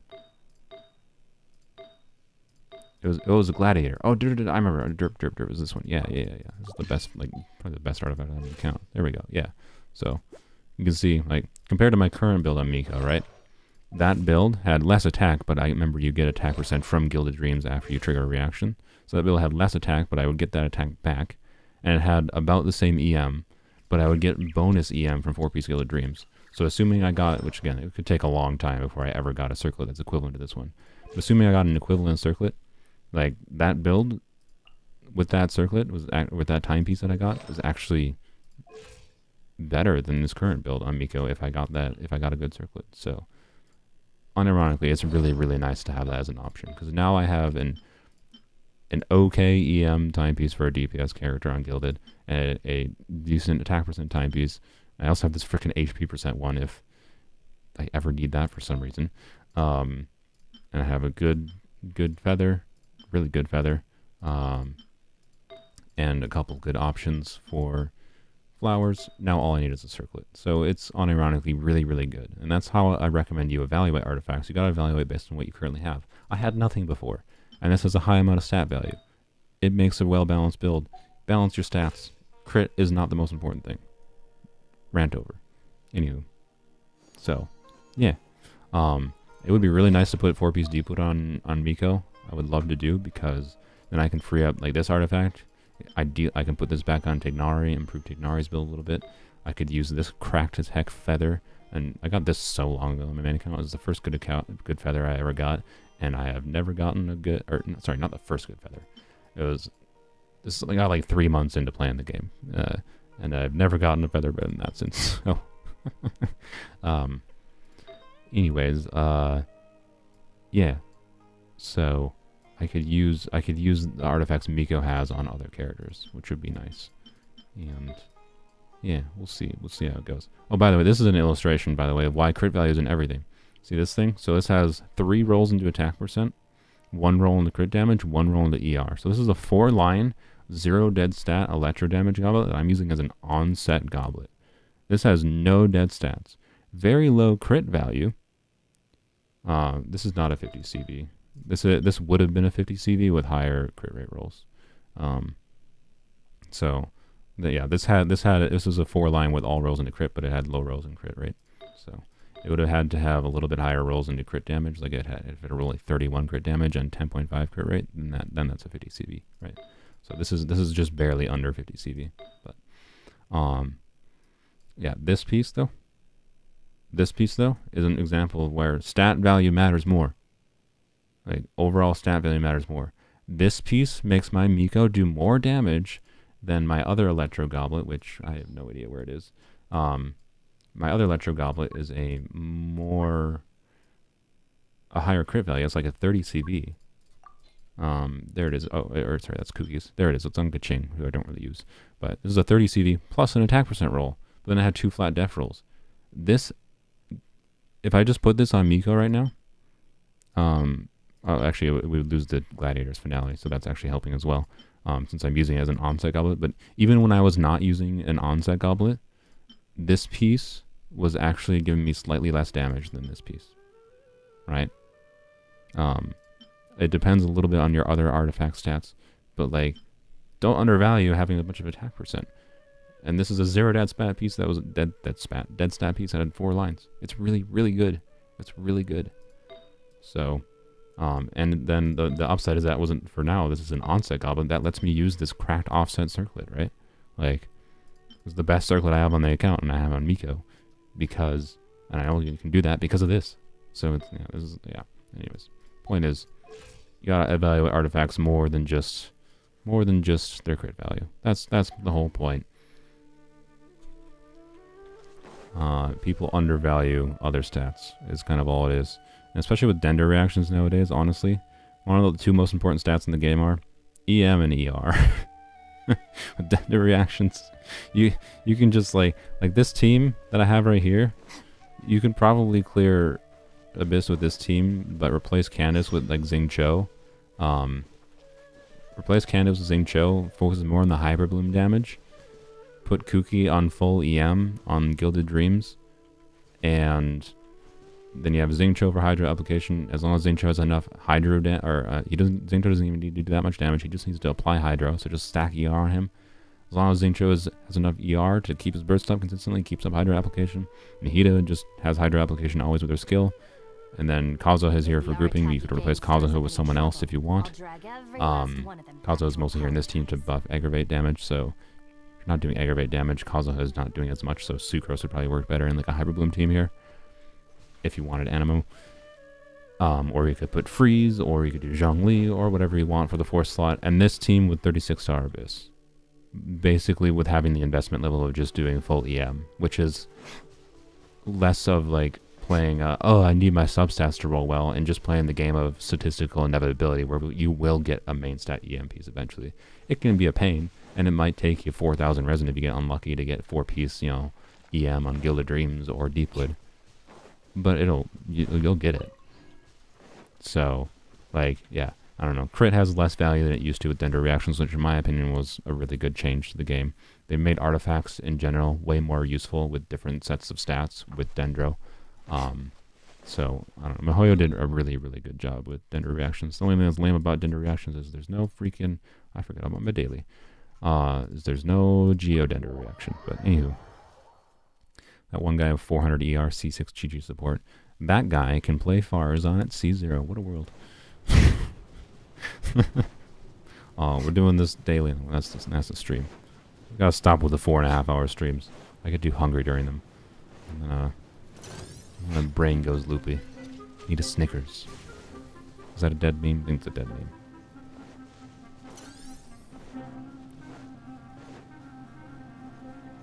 Would Xingqiu need EM for that team? No. ER. Xingqiu might trigger some blooms.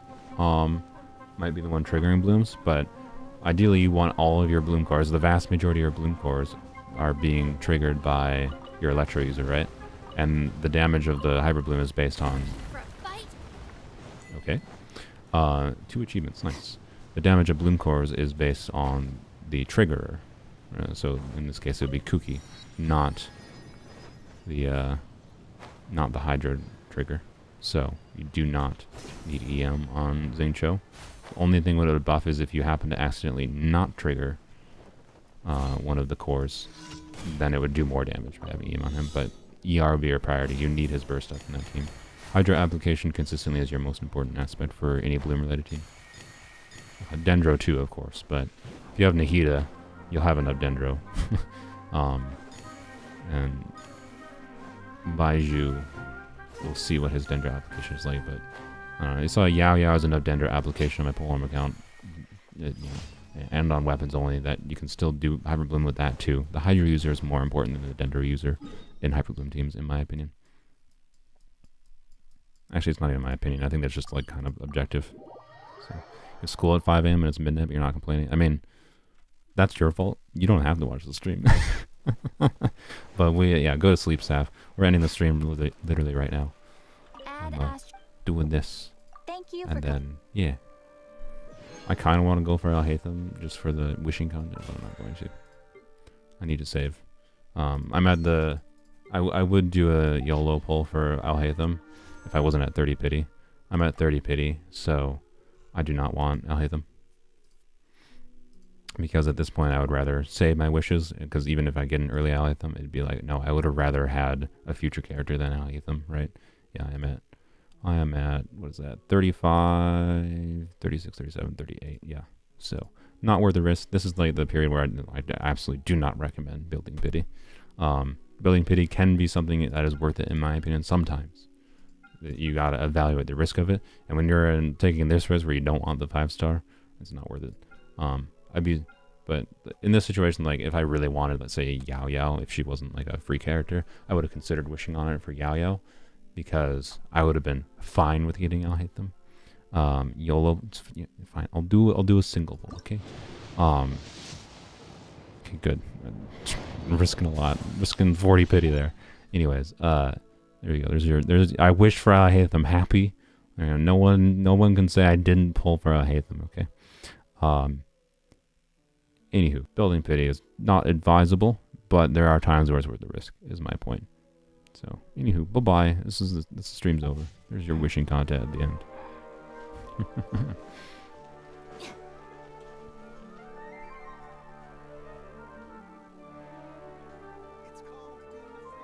Whoops. Didn't mean to do that. I'll try to stop the stream once you can see Cookie's face.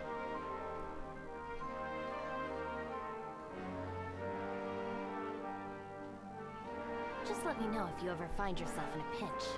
I can help you out. Or never. Oh, a reminder, Twitch in the description. I will stream this week on Twitch. Show us your face, Cookie.